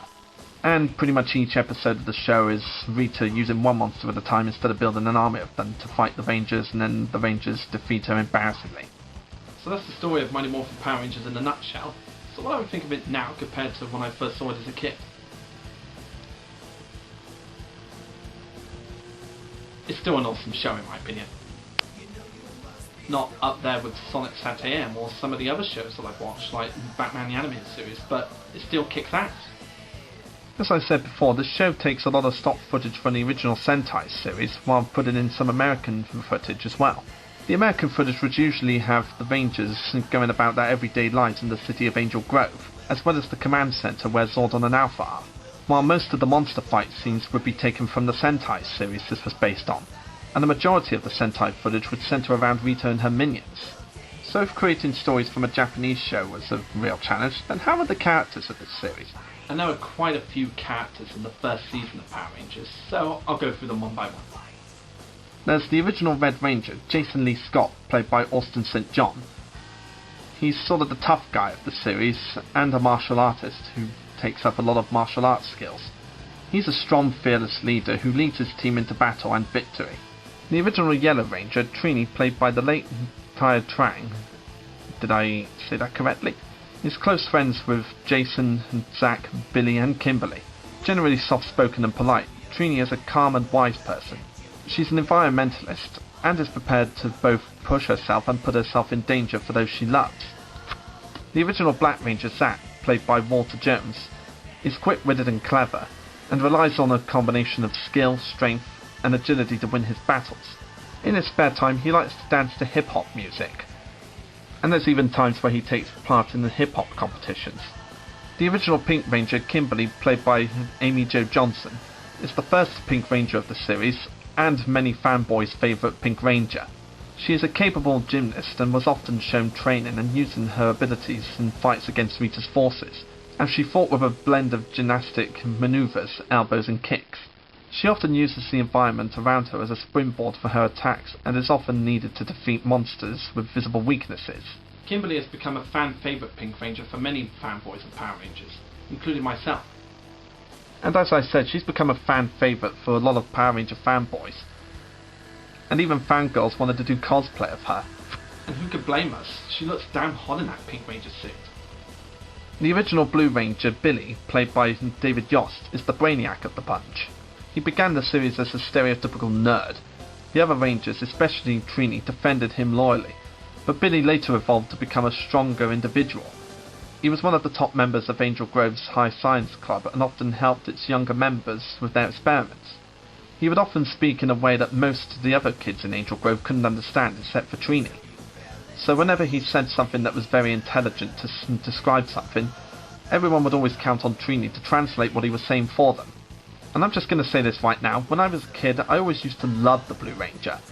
Not just because blue is my favourite colour, but I think it was also because the helmet kind of looked like he was wearing sunglasses at the time. The original Green and Sith Ranger, Tommy Oliver, played by Jason David Frank, was first introduced into the show with the 5-part episode Green of Evil as a new student at Angel Grove High School. In his first appearance he was cast under a spell by Rita Repulsa to become the evil Green Ranger and help her destroy the Power Rangers. And her plan nearly succeeded until the Rangers broke the spell and Tommy became a member of the team. Tommy, played by Jason David Frank, has become a fan favourite among the fangirls of Power Rangers, and a lot of people consider him to be one of the best Rangers in the entire series. And I have to agree with them. He would use the Dragon Sword and his Dragon Dagger to help the Rangers in battle, and he was the only Ranger in this series to have a shield to go with his armour. And it's quite questionable why his shield in the Sentai footage looks realistic when the shield in the American footage is obviously a piece of cloth. I mean, I could understand it if it was a budget issue, but I don't really get why they didn't just do the same type of material that they did in the Sentai footage. I mean, the American shield always looked like a piece of cloth, and it still does. Zordon, voiced by David J. Fielding, is the mentor of the Power Rangers in this series. Years ago, Rita trapped Zordon in a time warp, while Zordon seals Rita and her minions away in a space dumpster on the moon. Years later, Zordon, with the aid of his assistant Alpha 5, creates a command center in a Californian desert outside the town of Angel Grove. He guides the Rangers over several years with their battles, helping to boost their confidence and training them for the worst of Rita's forces. Alpha 5, voiced by Richard Wood, who you may remember as Billy and Billy's dad from the Grim Adventures of Billy and Mandy, is a multifunctioning semi-sentient robot and the assistant of Zordon. He is responsible for the daily operations and upkeeping of the command center, and he has the famous catchphrase which we all know as "Ay, ay, ay, ay, ay." This catchphrase was so popular that he even got a song about it in the Mighty Morphin Power Rangers movie in the 90s. And a lot of people find this assistant the most famous assistant in Power Rangers history, as there's quite a few cosplays of him and a lot of people still remember his catchphrase. And there's also the fact that he was voiced by Billy from Billy and Mandy. And two of my favourite characters from the series, Bulk and Skull, portrayed by Paul Schreier and Jason Narvi, are the bullies of Angel Grove, and the village idiots, as I like to call them. They usually targeted the Power Rangers themselves in the school. And of course they have the hots for Kimberly. I mean, who the hell can blame them? They're usually trying to hit on Kimberly and just torment all the other kids in the school. But their shenanigans would always end up getting them injured or hurt in many ways possible. So they're not just the school bullies or the village idiots, but they're also the village clowns. And to be honest, I find them two of the most entertaining characters in this series. I mean, every time I watch an episode, I always love seeing what these guys are going to get up to next. And call me crazy here, but I personally think that they should have gotten their own TV series. I mean, how cool would that be to see a TV series with Bulk and Skull? It would probably be like an American version of Chucklevision. That'd just be so awesome to see. Other supporting characters include Ernie, the owner and proprietor of the youth centre, played by the late Richard Ginell. He could often be seen behind the counter of the juice bar and would sometimes dispense advice to the teens. There was also Mr. Kaplan, the stern principal of Angel Grove High School, and Mrs. Appleby, the teacher of the school. And then there's the main villain of the first season, Rita Repulsa, voiced by Barbara Goodison. Rita is a witch who uses her magic powers to create monsters and cast spells over her enemies. Most of her plans would usually involve creating new monsters with the help of her monster maker Finster to defeat the Rangers, and other plans would involve her casting spells on the Rangers to bring their spirits down. And a lot of the time, the majority of her plans just seem very cartoonish. And even the way she moves, she almost feels like she's going to turn into a cartoon character any second now. And what makes her so memorable in the show is the fact that she's so freaking entertaining. I mean, in every episode you just want to know what crazy scheme she's going to come up with next. And every time she's defeated, she's frequently taking her rage out on her minions and whining about her frequent headaches. Oh, I have a headache! Why don't I ever get to win? Rita has become one of the most iconic villains in the Power Rangers history since she was first introduced to the show. Even though she's dubbed pretty badly, now that you look at it years later. Like some scenes you would see some dialogue coming out of her mouth that somehow fitted some of the footage that was shown, but a majority of the time a lot of the stuff that was coming out of her mouth just didn't sync in with her lip movements. I suppose that's why a majority of the Power Rangers villains they use from Sentai now have masks over them, so they don't have the same lip syncing problems. The same sort of lip syncing problems would also go with the other villain, Scorpina, another one of Rita's minions. But besides all that, Rita is one of the most entertaining and most memorable Power Rangers villains of all time, as well as being the first Queen of Evil. Then there's her minion, Goldar, who is the tough guy of the group and the strongest fighter in her forces. And it almost seems like he could have overthrown Rita and become the new Master of Evil, since he was the only competent person on the team. And he was always able to swat the Rangers around like flies in the first season, so you could say that Goldar is undefeatable in the first season of the show. Though one odd thing about Goldar through season 1 is his voice changing. Of course it was the same voice actor that did his voice, but have you ever noticed in most episodes of season 1 his voice kept varying? I'll lead them down and make the earth yours, Empress. Understand one thing, you pathetic little human. I can finish you off anytime I choose. I guess this was because the actor was trying to find the right voice to make that wouldn't hurt his throat so much. So yeah, it's not a bad thing, but it's definitely noticeable these days. In fact, when I was a kid, I used to think that he kept getting voiced by different actors back then. Another strange thing about Goldar is the fact that in the first episode he was first shown with his wings, then for the rest of season 1 he had no wings, then he went back to having wings when Lord Zed gave them back to him in season 2. I wouldn't mind so much, except they never explained what the hell happened to his wings after the first episode. I mean, come on guys, can't you give us an explanation for it at least? There's also Scorpina, who first appeared in the Green with Evil episodes, one of Rita's new minions who comes to help after the Green Ranger is created. And a lot of fans have implied that she and Goldar may have a thing for each other since a lot of the scenes they're in have the two of them together. And one thing I find really weird about Scorpina is the fact that she showed up for a majority of the first season, and then in the second season she only appeared in 2 episodes and then was never seen again. And I honestly don't understand that. I mean, if they're going to bring Scorpina back for season 2, why not just make her in every episode? I just don't get it.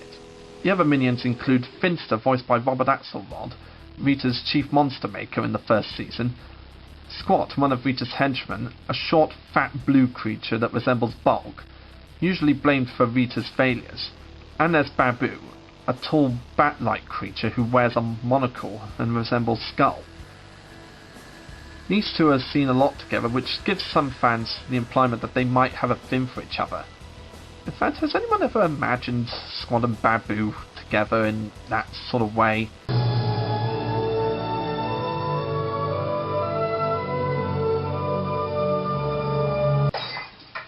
You know what, actually I don't want to think about it now.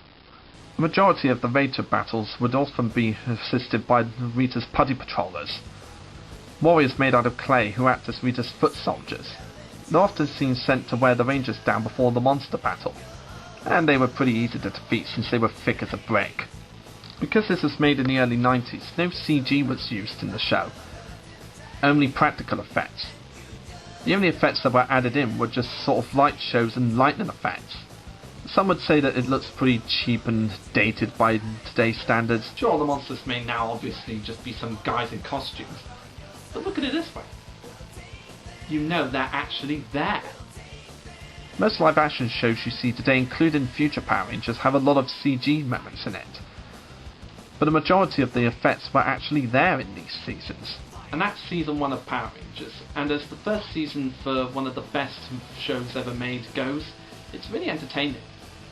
So while Mighty Morphin Power Rangers isn't exactly as top-notch as most people remember it to be, it's still a very entertaining show. It's got a lot of fun moments, some kick-ass action and interesting characters, and villains that you love to see get defeated in every episode. And as I mentioned, Bulk and Skull are 2 of the most hilarious characters of all time in my opinion. So Mighty Morphin Power Rangers Season 1 is definitely a must-watch for any Power Rangers fan, especially if you could get past all the lip-syncing problems with Rita and Scorpina. but I guarantee you'll have a good time and a good laugh with this season. With the success of Power Rangers Season 1, Saban wasted no time in creating Season 2 of Mighty Morphin Power Rangers. Season 2 of Mighty Morphin Power Rangers aired from 1994 to 1995. And unlike the first season of Power Rangers, it used more original American footage compared to using Sentai footage. So what's the story of Season 2 of Mighty Morphin Power Rangers? Well, it's kind of the same as the first season, you know, like the teens team up and fight monsters sent down by the villains. But in this season, there's a new main villain. Tired of Rita Repulsa's failure to conquer Earth, her boss, Lord Zed, steps in to take matters into his own hands. Determined to rid the universe of the Power Rangers once and for all, Zed has at his disposal an entire arsenal of monsters created out of earthly plants and animals. To battle his new and greater powers, along with the new Zords modelled after mythological creatures, the Thunder Zords. The Power Rangers are joined by new friends and new Rangers, including the powerful White Ranger, a ferocious hero armed with Saber, the Talking Sword, and the mighty White Tiger Sword. So how was Season 2 of Mighty Morphin Power Rangers compared to the first season? I personally say it's better than the first season. As I said, Season 2 of Mighty Morphin Power Rangers used more original American footage since they were running out of Sentai footage for the particular seasons they were using for Mighty Morphin. And plus there's only so many times you could keep reusing the same stock footage of the bad guys trying to take over the world. Also, in the middle of the second season, 3 of the original Rangers were replaced by 3 new actors. The original Red, and Black Rangers actors left the show for some reasons. I guess they wanted to move on to bigger projects at the time, so they were replaced with 3 new actors.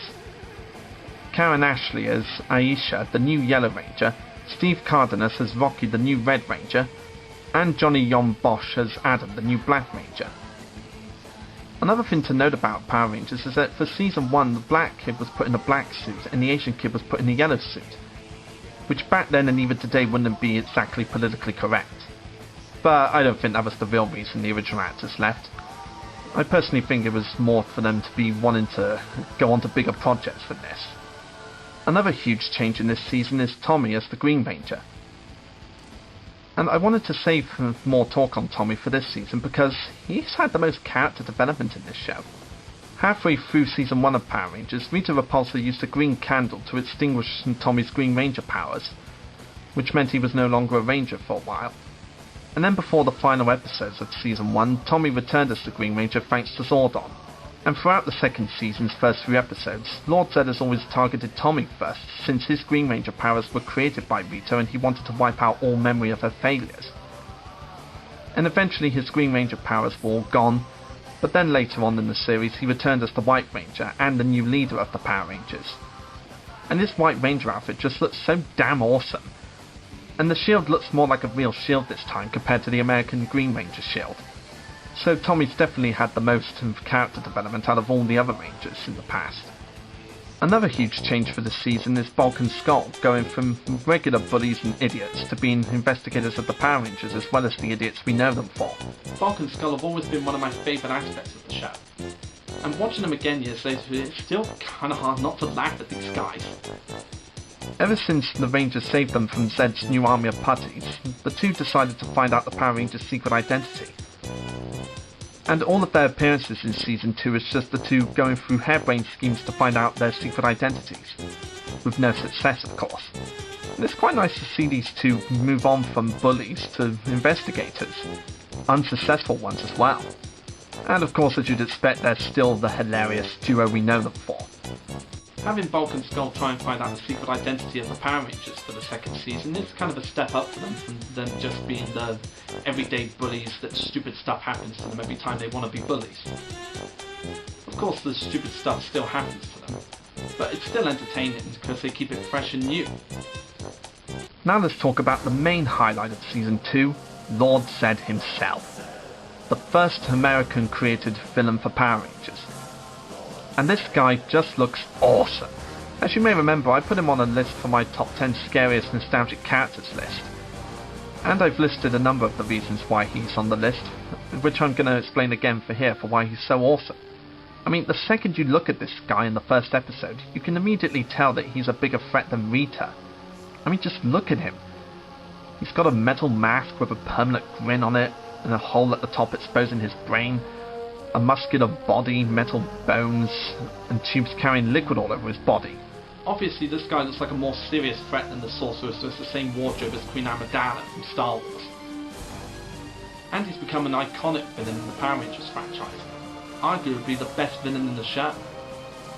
American voice actor Robert Axelrod came in to voice Lord Zed, and he just suits the part really well. As we all know, most of the Power Rangers villains from today would have a deep, gravelly voice that has no emotions to it. But with Robert Axelrod, he was able to put in emotions to the gravelly voice. So while he still had that gravelly voice, Zed was able to throw out different emotions with that voice. Oh, Lord Zed, give me another chance. I will not fail again. Quiet! Those Power Rangers are nothing but mere infants. You were defeated by children. You dare call yourself an empress of evil? You are not fit to destroy a cockroach. And I should also point out that Robert Axelrod also voices Finster the Monster Maker from Season 1 onwards. And he was also the voice of Lokar, a one-time villain in Season 1. Lord Zed's also got that fuck-off big sword and Serpentera, which makes the Power Rangers swords look like micro-machines. And it has the ability to destroy an entire planet. So you could say that Serpentera is the Lord Zed equivalent of the Death Star. But it's a good job that its AA batteries run out every 5 minutes, or else the planet would be burnt to a crisp by now. Rather than using Rita's plans to bring the Rangers' spirits down and ruin their day, Lord Zed was centre his plans around draining the Rangers' powers, or casting spells on them to turn them against each other. And I don't know if I'm the only one here, but I'm honestly hoping that they bring back Lord Zed in the show sometime. Maybe not for an entire season, but a one-off special or movie would do me just fine. It'd just be awesome to see Lord Zed on the show again. As I said, because Lord Zed was the first American created villain for Power Rangers, the majority of the season would be original American footage compared to Sentai footage. Though with the episodes with the Green Ranger, some original Sentai footage was filmed at Saban's request, while the majority of the rest of the season was all American footage, mixed in with some Sentai footage. But mostly American footage.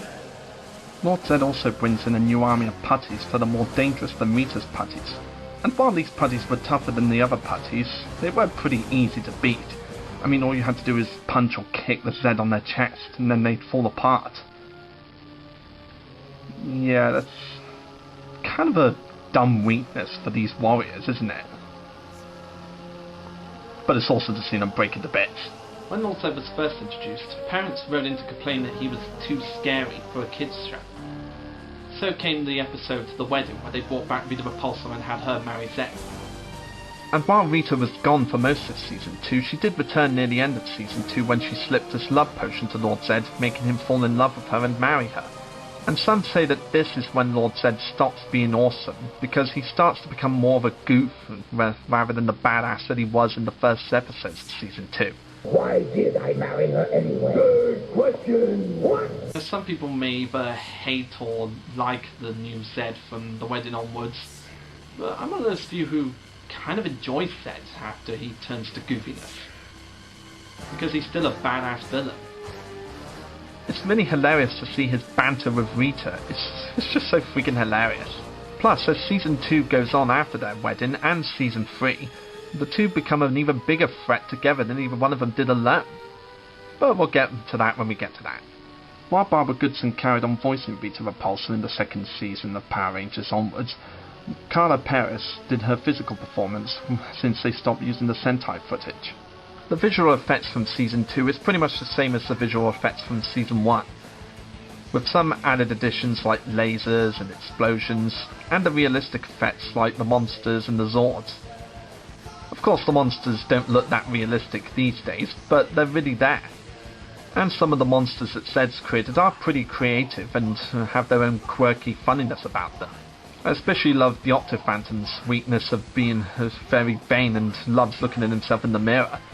That's pretty hilarious if you ask me. Season 2 of Mighty Morphin Power Rangers is definitely a big step up from the first season, with an American villain, more original footage, a new White Ranger, and some more kick-ass moments that made the show kick-ass. It gets darker as Lord Zed is introduced, and then goes back to its lighter tone when he marries Rita Repulsa. The stakes are higher for the Rangers, and the action scenes are more awesome than ever. It's a great season to add to your collection, especially if you're a Power Rangers fan. After Season 2 ended, Saban wasted no time in creating the third season of Mighty Morphin Power Rangers. Season 3 of Mighty Morphin Power Rangers aired in 1995, and was the final season of the Mighty Morphin era before they would move on to the Zeo era. So how's Season 3 compared to the first 2 seasons of the show?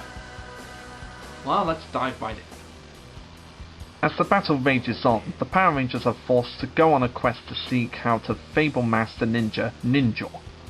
Ninjor teaches them the art of ninja, giving them new powers and abilities, as well as joining the team himself.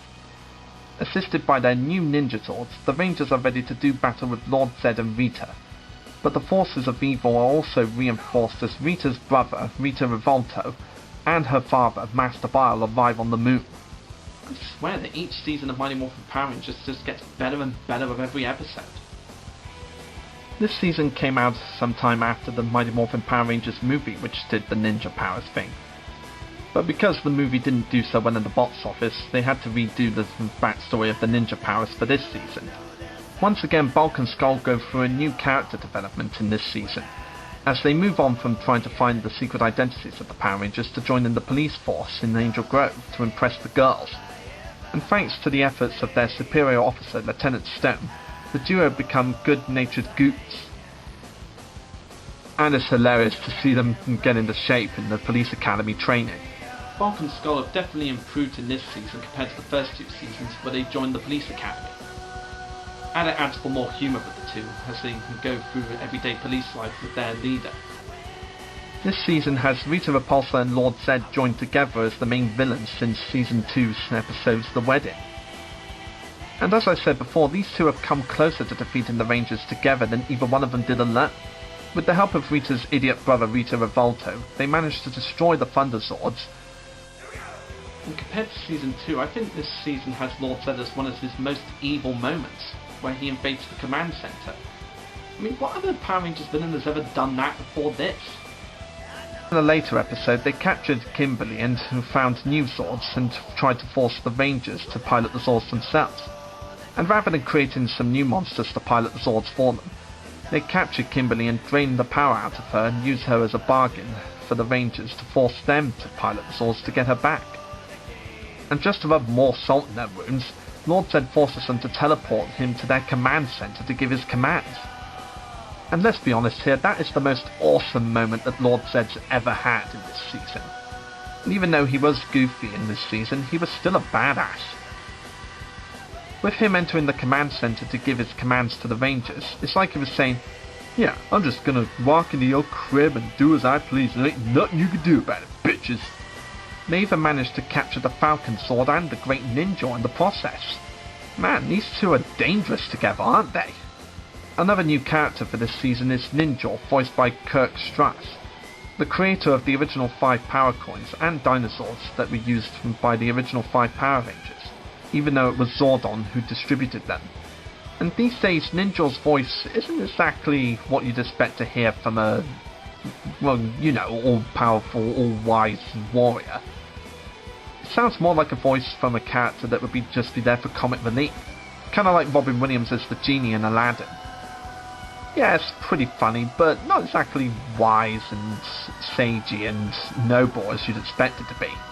But he does offer some great help to the Rangers, and he looks pretty cool as well. Halfway through this season, a new Pink Ranger was brought in, with Catherine, played by Catherine Sutherland. She originally started off as an evil minion for Rita's plan to destroy the Rangers, but as soon as her spell breaks, Catherine sees the error of his ways and gets the Pink Ranger coin back. And after Kimberly leaves the team to go perform in the dancing trials, she gives Catherine the Pink Power Coin and trusts her with the Pink Ranger powers. And while I did miss Kimberly being in the seasons, I do find Catherine a new interest in Pink Ranger, and she is very different from Kimberly, so she's not just a cardboard cutout copy of the original Pink Ranger. I also love the fact that she's Australian, it just gives more variety to the team. And the new villains introduced in this season were Rita's idiotic brother Rita Revolto, voiced by Bob Pappenbrook, Rito is a skeleton who bears no resemblance to his sister whatsoever. So it's kind of hard to believe that they're brothers and sisters, but because of the writing you do believe that they are brothers and sisters. Rito may be tough against the Rangers, but he's also a complete goofball.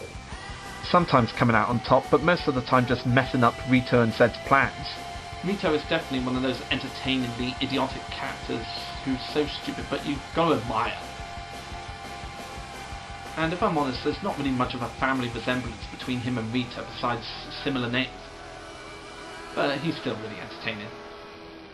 And one great thing to note about this guy is the fact that he keeps calling Lord Zed Ed. It's Zed, you blinking bucket of bolts! Lord Zed! Which is a reference to Ed Neal, the guy who portrayed Lord Zed wearing the costume while Robert Axelrod provided the voice. And he and Goldar have become a new comedy duo for this season since Goldar started to get a bit more goofier compared to the first two seasons. A lot of fans really hate this because they love Goldar as the badass he was in season 1. So a lot of his goofiness in this season and the next few seasons isn't exactly funny. But Rito's the only funny part of that duo because he's the character that's supposed to be a goofy idiot. And he offers for some great laughs in this season. As well as 2 new villains, Rito and Zed also got new warriors in the Tenga Warriors, crow-like soldiers that are able to speak. When Rito Revolto arrived on the moon, he took them with him as a wedding gift to Rito and Zed, and they replaced Zed's putties in attacking the Power Rangers. The Rangers normally use their Ninja Ranger powers to fight them. Unlike the putties, the Tenga Warriors are not expendable and when they return to the moon when defeated. The Tengas originated in the Mighty Morphin Power Rangers movie, going by the name Tengu Warriors, under the command of Ivan Ooze. The name changed between the movie and the TV series because of copyright complications with the movie's producer, 20th Century Fox. Near the end of the 3rd season, after Cat was introduced, they introduced another new villain named Master Bile, Rita Repulsa's dad. He was a tall demon-like being who used a magic wand. His home planet is called Gamma Vile, which was in the M51 galaxy. His personality is that of a grouchy old man. He's a very cunning villain overall, but is very comical. Master Vile and Lord Zed have an ominous dislike for each other, evident when Vile found out Rita married Zed and was very furious with her for it. And some say that Master Vile was brought in a little too late to really gain a cult following. But a lot of people do kind of like him, since they do give him a lot of good episodes to show off his personality. And the fact that his first episode was a multi-part story, which helps bring off his personality. And it's often hilarious to see him and Lord Zed get at each other's throats. Master Vile arrived on the moon in search of the legendary Zero Crystal, and he nearly succeeded with his plan until the Rangers defeated him. Then in the final episode he came back and used the Time Crystal to turn everyone on Earth into children again, which rendered the Rangers powerless. And with the 3rd season ending with the Rangers turned back into kids and Zed and Rita and their minions standing on high in Angel Grove, literally, came the 10-part series Mighty Morphin Alien Rangers. In this season we get more badassness with the Rangers, as well as new monsters from Zed and Rita. And as I said, the two have come closer to defeating the Rangers together than either one of them did alone. And in the final episode of the Alien Rangers miniseries, they got to destroy the command center. And about midway in the series, we got a Christmas episode called I'm Dreaming of a White Ranger, which is without a doubt one of the best episodes in the series. Because it's quite interesting to see the Rangers go through the whole battle without morphing into their Ranger suits. And I just think it's overall really nice to have a Christmas related episode in the series, since we got 2 Halloween related episodes in the past 2 seasons. And it's a little more exciting than watching Zalphus Magical Christmas.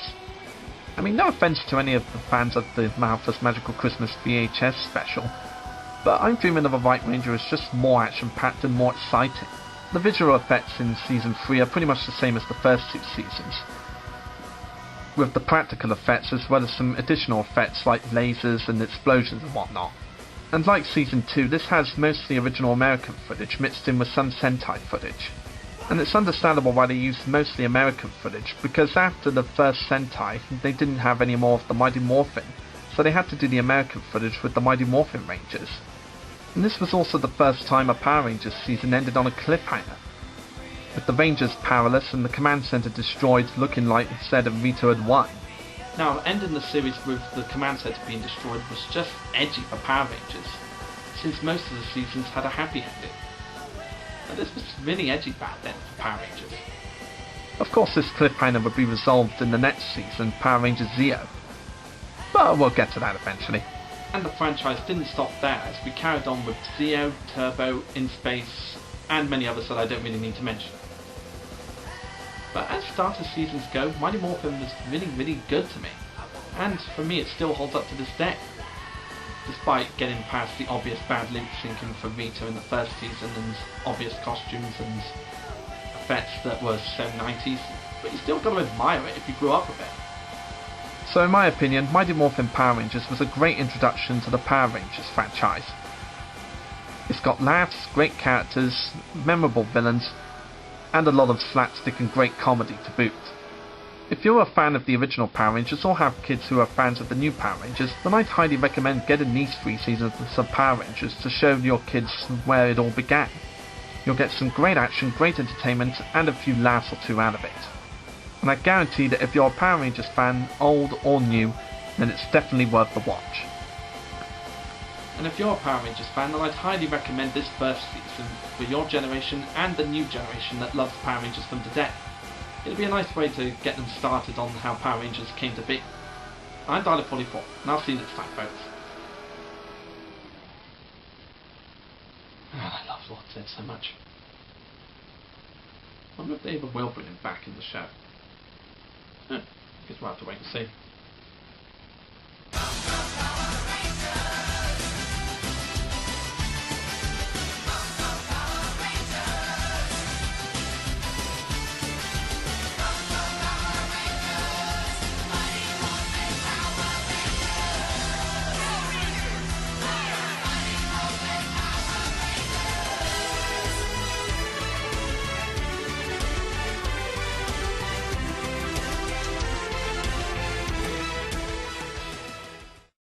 It's Zed, you blinking bucket of bolts! Lord Zed! Frozen! Oh yeah! Bucket?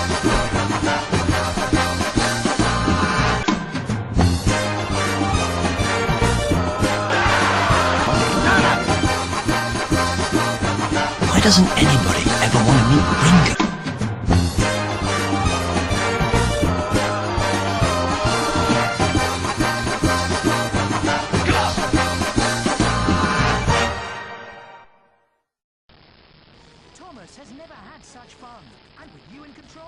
Hi everybody, do you want to waste about 20 minutes of your life? You must do if you're watching one of my videos. And it's Adverts time! That's right, ladies and gentlemen. We're back to review some adverts from the 90s and early 2000s. These adverts brought us a lot of interesting and weird advertisements to sell their products. I love them, I love them, I love them. And we're going to look at them again today. So since I called the first one after the break and the second one Don't Go Away, I'm going to name this one Back Soup.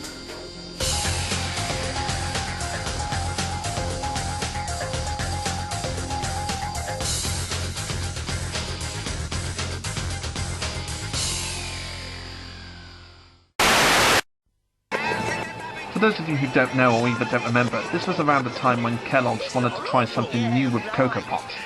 It's not awful! Yeah, right. I know!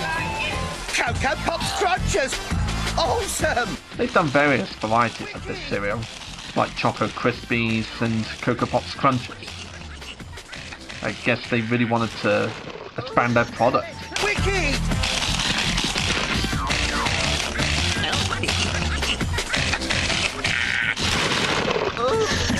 That's the best sound they've made all day! Whoa!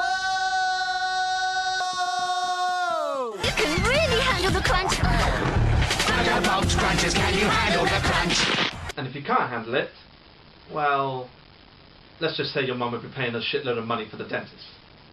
Whoa! Now we're really rocking! Yeah, like these cool wobble mods! Brilliant Cocoa Pops Crunchers boxing! Hey, keep on rocking, boy! Can you handle the crunch? I remember when these fins were all the rage when I was a kid. Morning, Beast. We've Prepare for sub-launch. Leaving base. Warning, Aqua Shark's in area. The Aqua Shark was always my favourite model out of this brand. Box delivered. The Aqua Sharks are searching the box! Yeah, but did they get the crystal? Idiots!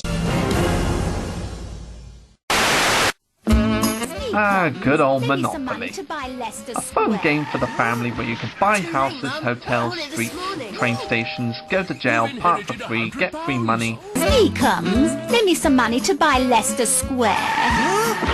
Too late, Mum. Bought it this morning. And then lose friendships and family in the process. £100! I'll take that for what you owe me for staying at my Mayfair hotel. Don't forget the 200 you owe me for riding my 4 railways. Yeah, Monopoly's a fun game and all. But can you imagine how much more violent it would be if the money was real? That is the single most predictable and boring thing that anybody could ever say whilst playing Monopoly. Shut up, Vivian. You're going directly to jail, sunshine. Don't pass go, don't collect £200. Oh. Monopoly, a nice, ruthless, money-hungry family game. This was one of the many adverts I used to have recorded on VHS when my parents and grandparents used to record on cartoon shows for me in the 90s. And this was one of the rare Cadbury's adverts I'd seen where it was animated. Whereas most of the Cadbury adverts I'd seen were all live action. And this used to be one of my favourites. And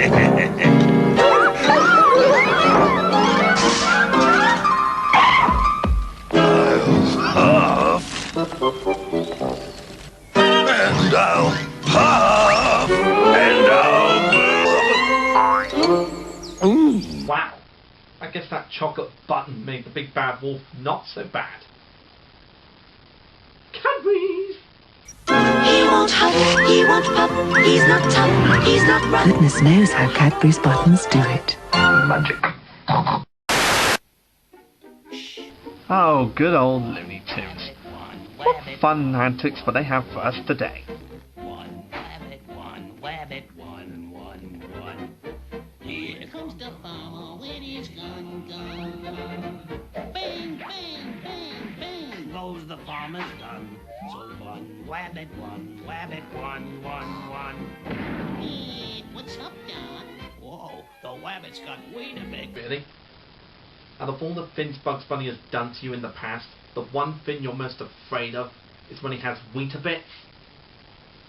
How the hell is that threatening? He's just eating some cereal. Run, farmer, quick. Here comes the wabbit with the Weetabix. So yeah, even though it's kind of odd that Elmer Fudd would be afraid of Bugs Bunny eating another bowl of Weetabix, it is a very fun and catchy jingle, and it will have you entertained for hours on end, especially if you love the Looney Tunes. Now I'll stop your tricks. So run, farmer, quick. Have you had your Weetabix? Playmobil presents the totally new radio-controlled play train. Because I was a lover of trains, I always looked forward to this advert whenever it came on Cartoon Network. Of course, I never really bought the Playmobil train because I was mostly into Lego. Easy and safe to use, inside or outside. The radio controls make playing mobile. Playmobil radio-controlled train, a revolution in toy trains. But they're still not as good as Lego. Who else here remembers Golden Nuggets? That crunchy cereal which is basically just little puffs of cereal and sugar. Howdy, partner. We've struck gold. Great new golden nugget. Yeah, honey crunching good. And pesky bandits won't get this tasty cereal. Blah, blah. Still piece new golden nuggets.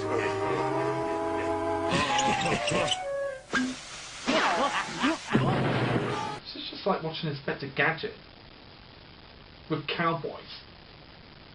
Quit lollygagging around, partner. Kids can't wait for these tasty new golden nuggets. New golden nuggets. They're honey crunching. Also contains a shitload of sugar. Where's that little sweetheart? Coming! Let me give you a kiss. Oh, you got rejected, bitch! Wouldn't it be cool to be Buzz Lightyear? Now you can be Buzz in the new Toy Story 2 video game. I used to have this game on PlayStation, and I loved every second of it. and it kind of helps that I was a Toy Story fan at the time. Lasers and whirling torso spins to save the day.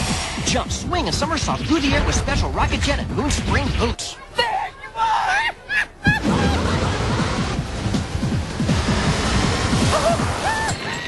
For some reason this advert's really making me want to get out the old PlayStation 1 and put this game on. In the new Toy Story 2 video game, you are Buzz Lightyear. Life is good. Sir, I think you want to take a look at this. How close is he? How's your sense of smell? Ah, yes, one of the few epic ways that Cartoon Network advertised one of their new hit shows. His was a dangerous game of hide-and-seek from a secret military organization with plenty to hide. I won't have to tell you what this could mean, son. The bleeding has to stop, and stop now. This is sheer madness. The more I look at this advert, it really does look like a live-action trailer for a movie up for the big screen. Come to think of it, why the hell didn't Sheep in the Big City get a movie? Barn door is open, Professor. If you can't close it, I will. And in a world filled with wolves in sheep's clothing, Hey, Kruger! What's the matter? Cloning wasn't exciting enough for you? the safest place he can hide is right where they can find him. Sheep in the Big City. Sheep in the Big City was as memorable as this advert, and it still makes you wonder why the hell they never released it on DVD. It's a sheep-powered ray gun! Sir! He's just one sheep, sir! We're not here to count sheep, soldier!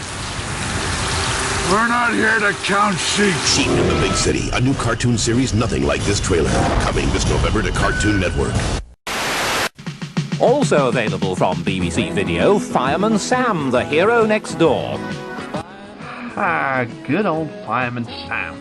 The hero next door who used to entertain us for hours on end in the 80s and 90s. Back when the show was good instead of the piece of shit that it is today. Follow the antics of everyone's favourite fireman as he stars in 4 entertaining episodes, including the story of the day the winds came to Sam's little town in the Welsh Valleys. All your favourite characters from Pontypandy star with Fireman Sam on his first video, The Hero Next Door, £7.99 from BBC Video. But now you can only get the classic series on DVD on Amazon.co.uk, since all the shops are sending the shit new show. This is Happyland. The birds are happy, the flowers are happy, even the worms are happy. But the happiest man in Happyland is Mr. Hap. Oh dear. Wow, I've never seen Mr. Happy so, well, unhappy. This was during the 2000s when Specsavers wanted to use popular characters for their advertisements. They did it with a lot of characters, including Thunderbirds, Postman Pat, but the funniest one of all so far is the Mr. Men one. What could possibly be wrong? Is it your new glasses? Don't say you didn't get a second pair free. Obviously not. Oh, how about some splendid free varifocal lenses? No? Or a free anti-reflection treatment? Oh dear.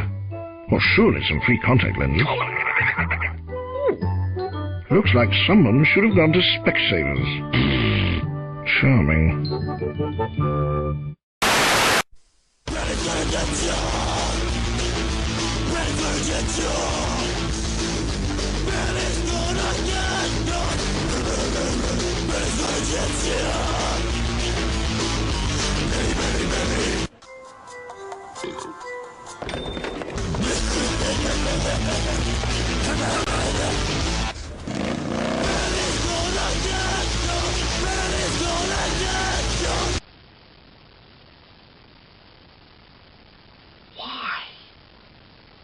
When I was a kid, I found this advert, as well as the song, kind of funny.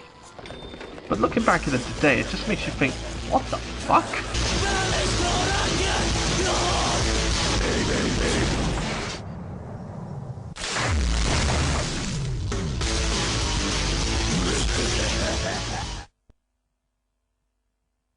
Comes for free therapy.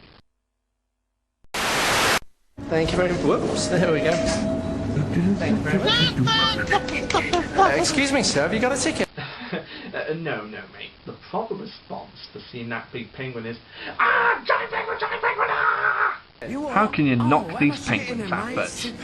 In the old days it used to be penguins talking about picking up persons, but this was really my favourite, as I had a talking penguin going into an aquarium trying to eat some fish. What's not to love about it? You what? Oh, how much to get in there, mate? It's £2, just down at the ticket office. Is that £2 a fish or all you can eat? No, you can't eat these, sir. They're endangered species. Two right there, mate. I'll have that big fat one away for a start. Come on, out. Oh, easy, Squire. Mind the coat. Well, he's going to jail for a lifetime. Leave it. When you're peckish, pick up a penguin. Hey, Octo! Which one will you choose today? Who else here remembers the Kellogg's Variety? It was where you could get a small pack of Kellogg's Variety boxes with different types of cereal, including Frosties, Rice Krispies, Cornflakes, Cocoa Pops, and many others that Kellogg's made. Variety comes in packs of 8, but which one to have? Often leaves me in a state. I don't know which one to choose. Oh, lucky for me, I can't lose. Other people eat them one by one, but I like all 8 in my tongue. You eat as though food and money grow on trees. Kellogg's Variety. Get your hands on all 8. Or you could just use your money to get a proper size cereal box, like everyone else does. I really wanted to wear this, but look, it's so delicate. What can I do? Bleach will fix it. What?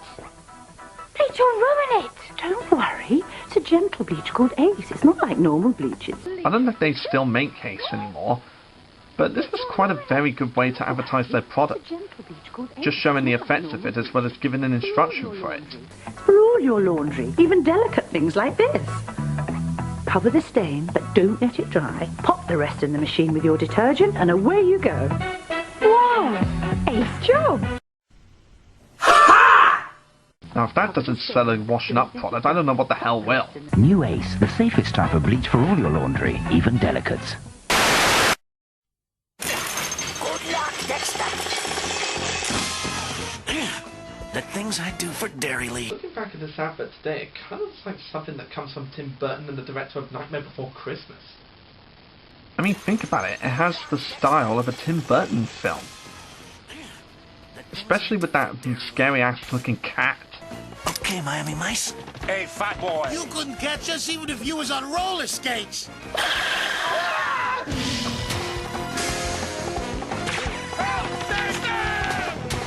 Time to put the cat out. Well, now it's turned into Tim Burton meets Tom and Jerry.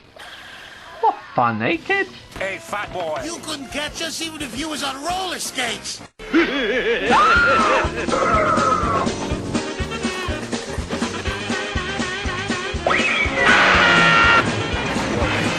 mice will do anything for Dairy League.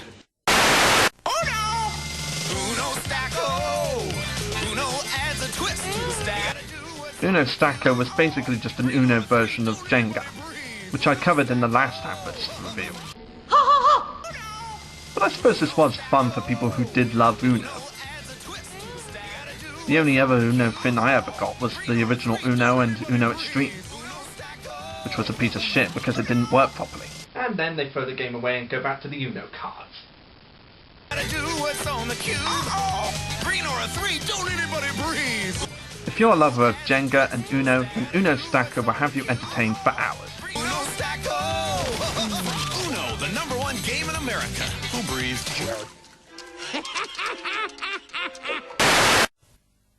Oh, so you think Thomas's merchandise campaign is bad now? Just take a look at what they did in the 90s with Thomas and Friends and... Now, Thomas and his friends are busier than ever, bringing you even more fun. Watch Percy pick up a load, pass it on to Terence, who tips it into Thomas, who gives it back to Percy. Though, to be fair, this one wasn't just a money grabber. It was a fun money grabber. The fun never stops with Thomas and Friends Big Loader from Tommy. Oh, thank God they didn't call it Thomas and Friends Big Boner. That wouldn't have been very suitable for kids, would it? Okay, I'm technically cheating here because this actually wasn't around when I was a kid. But it's got characters that I grew up with, so it technically counts as nostalgia. Muttley, get up! That pigeon's due any minute! I've got it, Chief. The secret toasted and frosting of Kellogg's Sugar Frosted Flakes. It's for cats on the go. But he's a dog. Muttley, fetch! That's not a pigeon. Listen, oh, boy. Clunk. Those flakes got him going all right, but that dog has gone to the birds. Was that supposed to be funny, Dick? The characters are nostalgic and the serial's nostalgic to me, so it counts. It behooves us to mention... Kellogg's Sugar Frosted Flakes are in snack pack, too. The musical legacy continues with an incredible new album, The Lion King Collection. For those of you who remember getting Simba's Pride on VHS, this advert showed up just before the movie started. Favourite songs from The Lion King and Simba's Pride, featuring Elton John and the inspirational African vocals of Ladysmith Blackman Bazo. And who else besides me can't get enough of Elton John singing Can You Feel the Love Tonight and Circle of Life? They're just awesome songs when you hear his versions of them, like him singing them. Plus a brand new song from Tina Turner. The Lion King Collection. On CD and cassette now. Hey, you want to play Screwball Scramble? Yes, okay. Wow, who knew some people's heads could turn into a big metal ball? Scrabble, Scrabble! Game over! Oh, thanks, mate. Scrabble, Scrabble for Screwballs only! And by screwballs, they mean the suckers who were conned into buying this game. This was back when the Tomb Raider games were all the rage back when they first started. And this is quite an interesting advert because I had the Tomb Raiders characters from the actual video game drinking some Lucasade while the players put the game on pause. That's a really clever idea. Oh, Lucasade! Thanks, Blobby.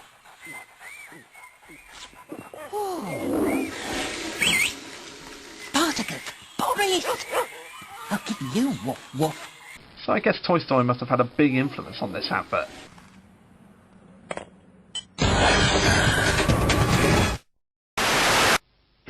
Yummy.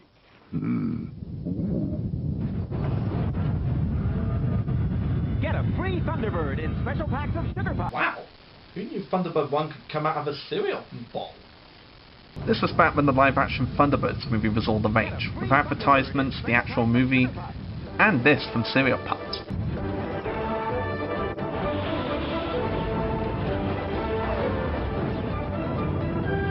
The movie may not have been as good as the original TV series, but the vehicles and this advert are pretty kick-ass. Collect all 5. F.A.B.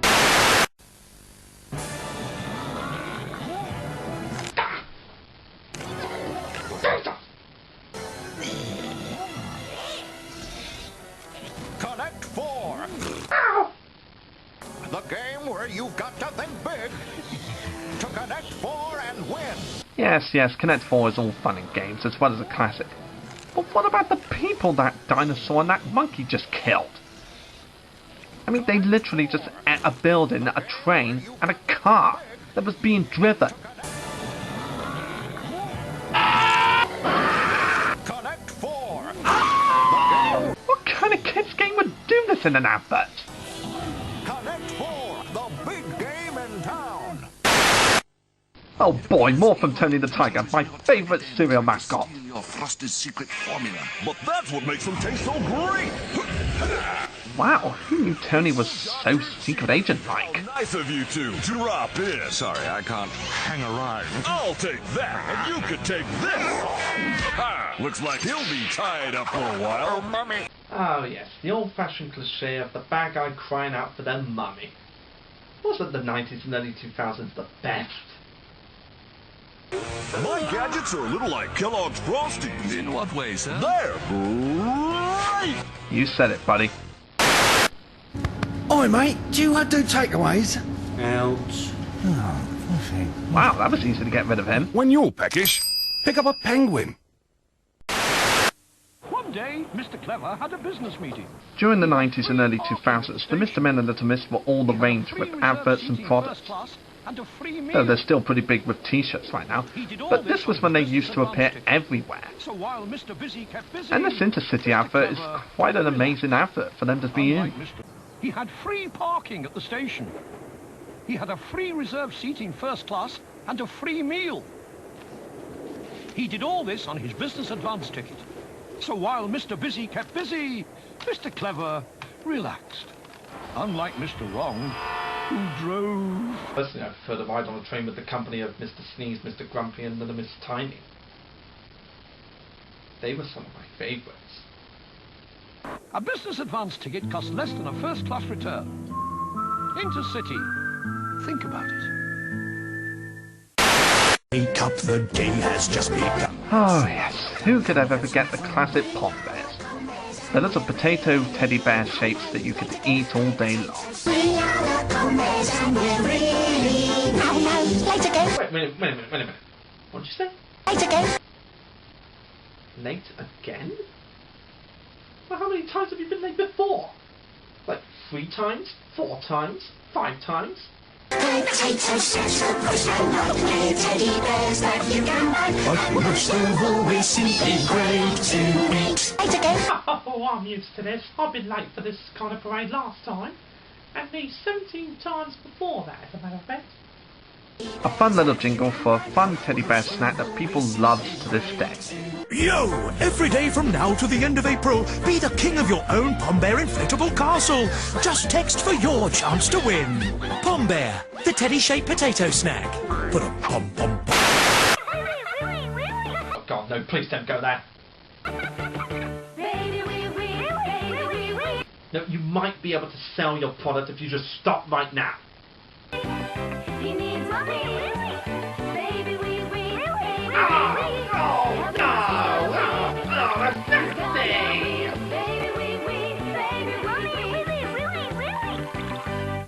Let's just hope they don't invent a baby doll that has to shit. This was back in the day when they used to use Skittles for amazing adverts. And the most amazing ones were when it rained Skittles for some reason. And it's funny, these adverts started off as pretty dark and kind of scary at times. But then it all turns light-hearted when it starts raining Skittles.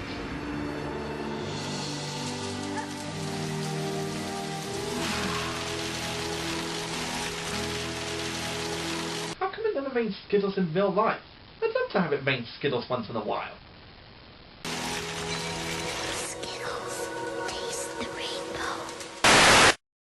Oh my god, Hector's House! I used to love this show! Good morning. On this special day of Zaza's birthday. What's that? Oh, well, being a generous sort of Hector, I've got her this. Oh, now I remember. This was back in the early 2000s when they used to use Hector's House to advertise for the One account. I got a ring on my birthday, but because we've been able to get ahead on our mortgage with our flexible One account, we're much better off. So? So I got this. Oh! Careful, woman, you'll have someone's eye out with that. Oh! The way they'd done these adverts was amazingly like an actual episode of the show. Even the actors they got to voice the characters almost sounded as good as the originals. Oh! Careful, woman, you'll have someone's eye out with that. Oh! I'm a great big skin-toned Hector not to save money on my mortgage with the One account. Well, that's all the time we have for adverts today. I hope you enjoyed the third part of the 90s and early 2000s adverts look back. And remember to enjoy all your products from the 90s and early 2000s. I'm Dalek44, and I'll see you next time, folks.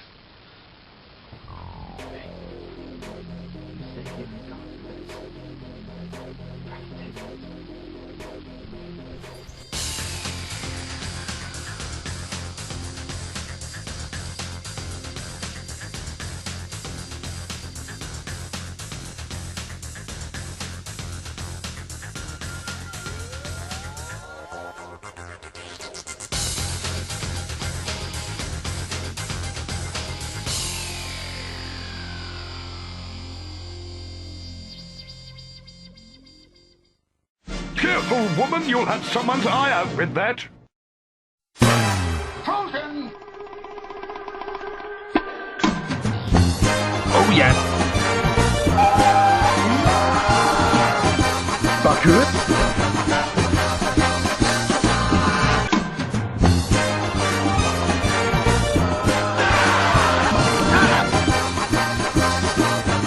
Why doesn't anybody ever want to meet Ringo?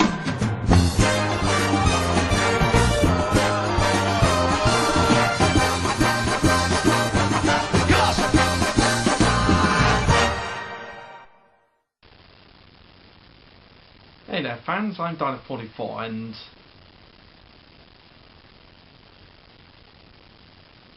Do you want a special review for Christmas? Yep, it's that wonderful time of year again. Christmas, the best time of the year. And every year when I do my review episodes, I try to do at least one Christmassy related review. And tonight we're going to be looking at an old classic from my childhood, Fireman Sam's Snow Business.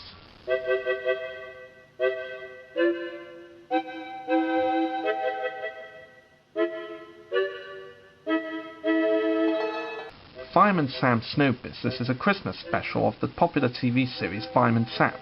It aired in 1988 in English and in Welsh. The episode was also twice as long as the usual 10-minute long episodes. So is Fireman Sam's first Christmas special really as memorable as people make it out to be? Let's find out.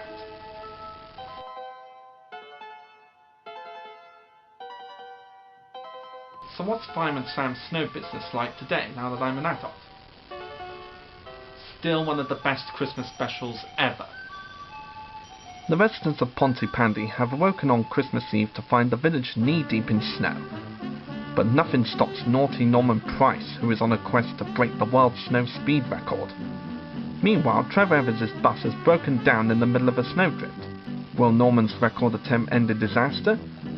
Will Trevor be left out in the cold? And will Elvis burn the Christmas dinner again? This was the first time a Fireman Sam episode was doubled into 20 minutes rather than the usual 10-minute slot.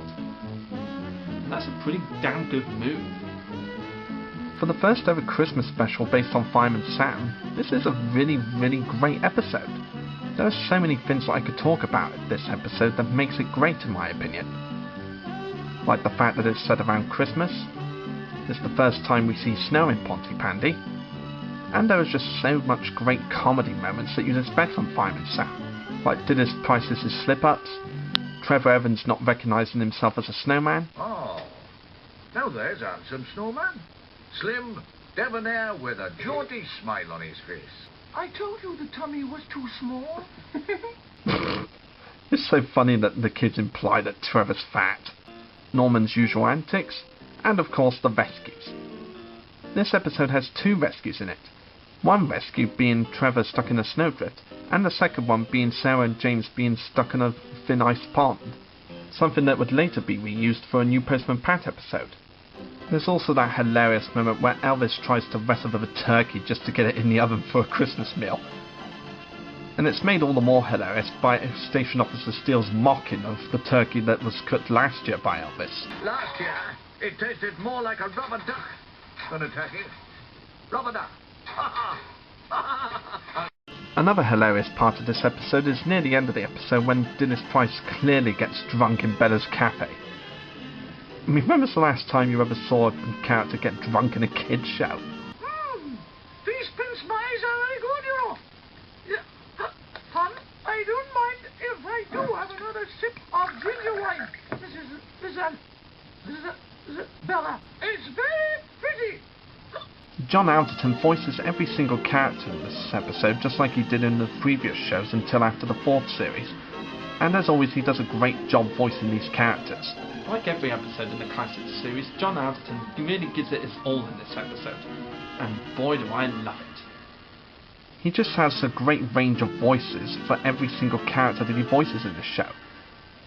From Sam to Elvis, to Station Officer Steele, to Dennis Price, to Norman Price, to Sarah and James, to Trevor, to Bella, and even Rosa. Yeah, for those of you who didn't know, he also did the vocal effects for Rosa the cat. And the characters we all know from this episode are still the lovable characters that we all know from the show in its glory days. And the ending of this episode is so beautiful and so Christmassy that you can't help but shed a tear every now and then when you watch it. Another aspect of this episode I love is the music.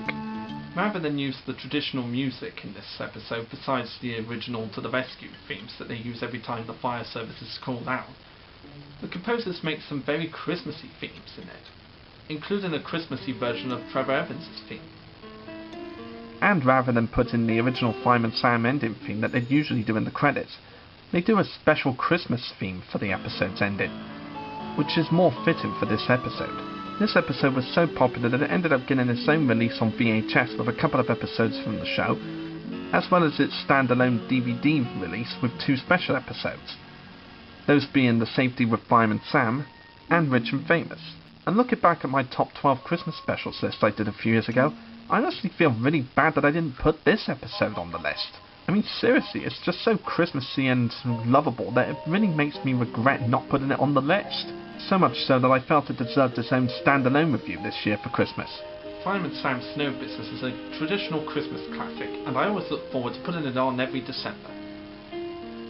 In fact, I love this special so much that I ended up using some moments of it as inspiration for the second co-episode, Unikitty's Christmas Surprise.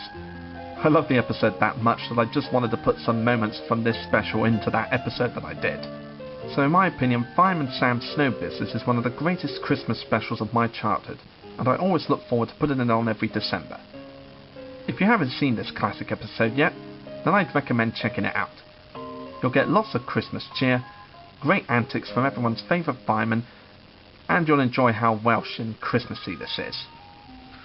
And until next time, this is Dalek44 saying, Merry Christmas, folks. Now if you'll excuse me, I'm going to go watch Fireman Sam's Snow Business.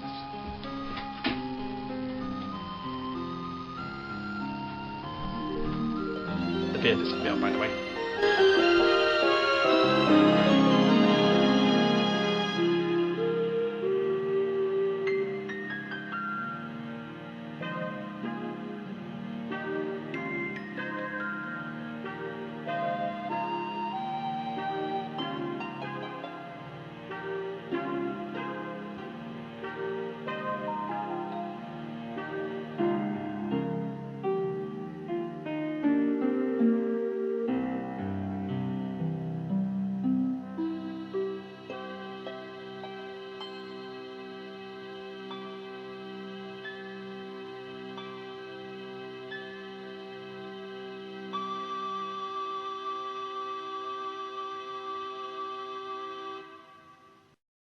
Last year, it tasted more like a rubber duck than a turkey.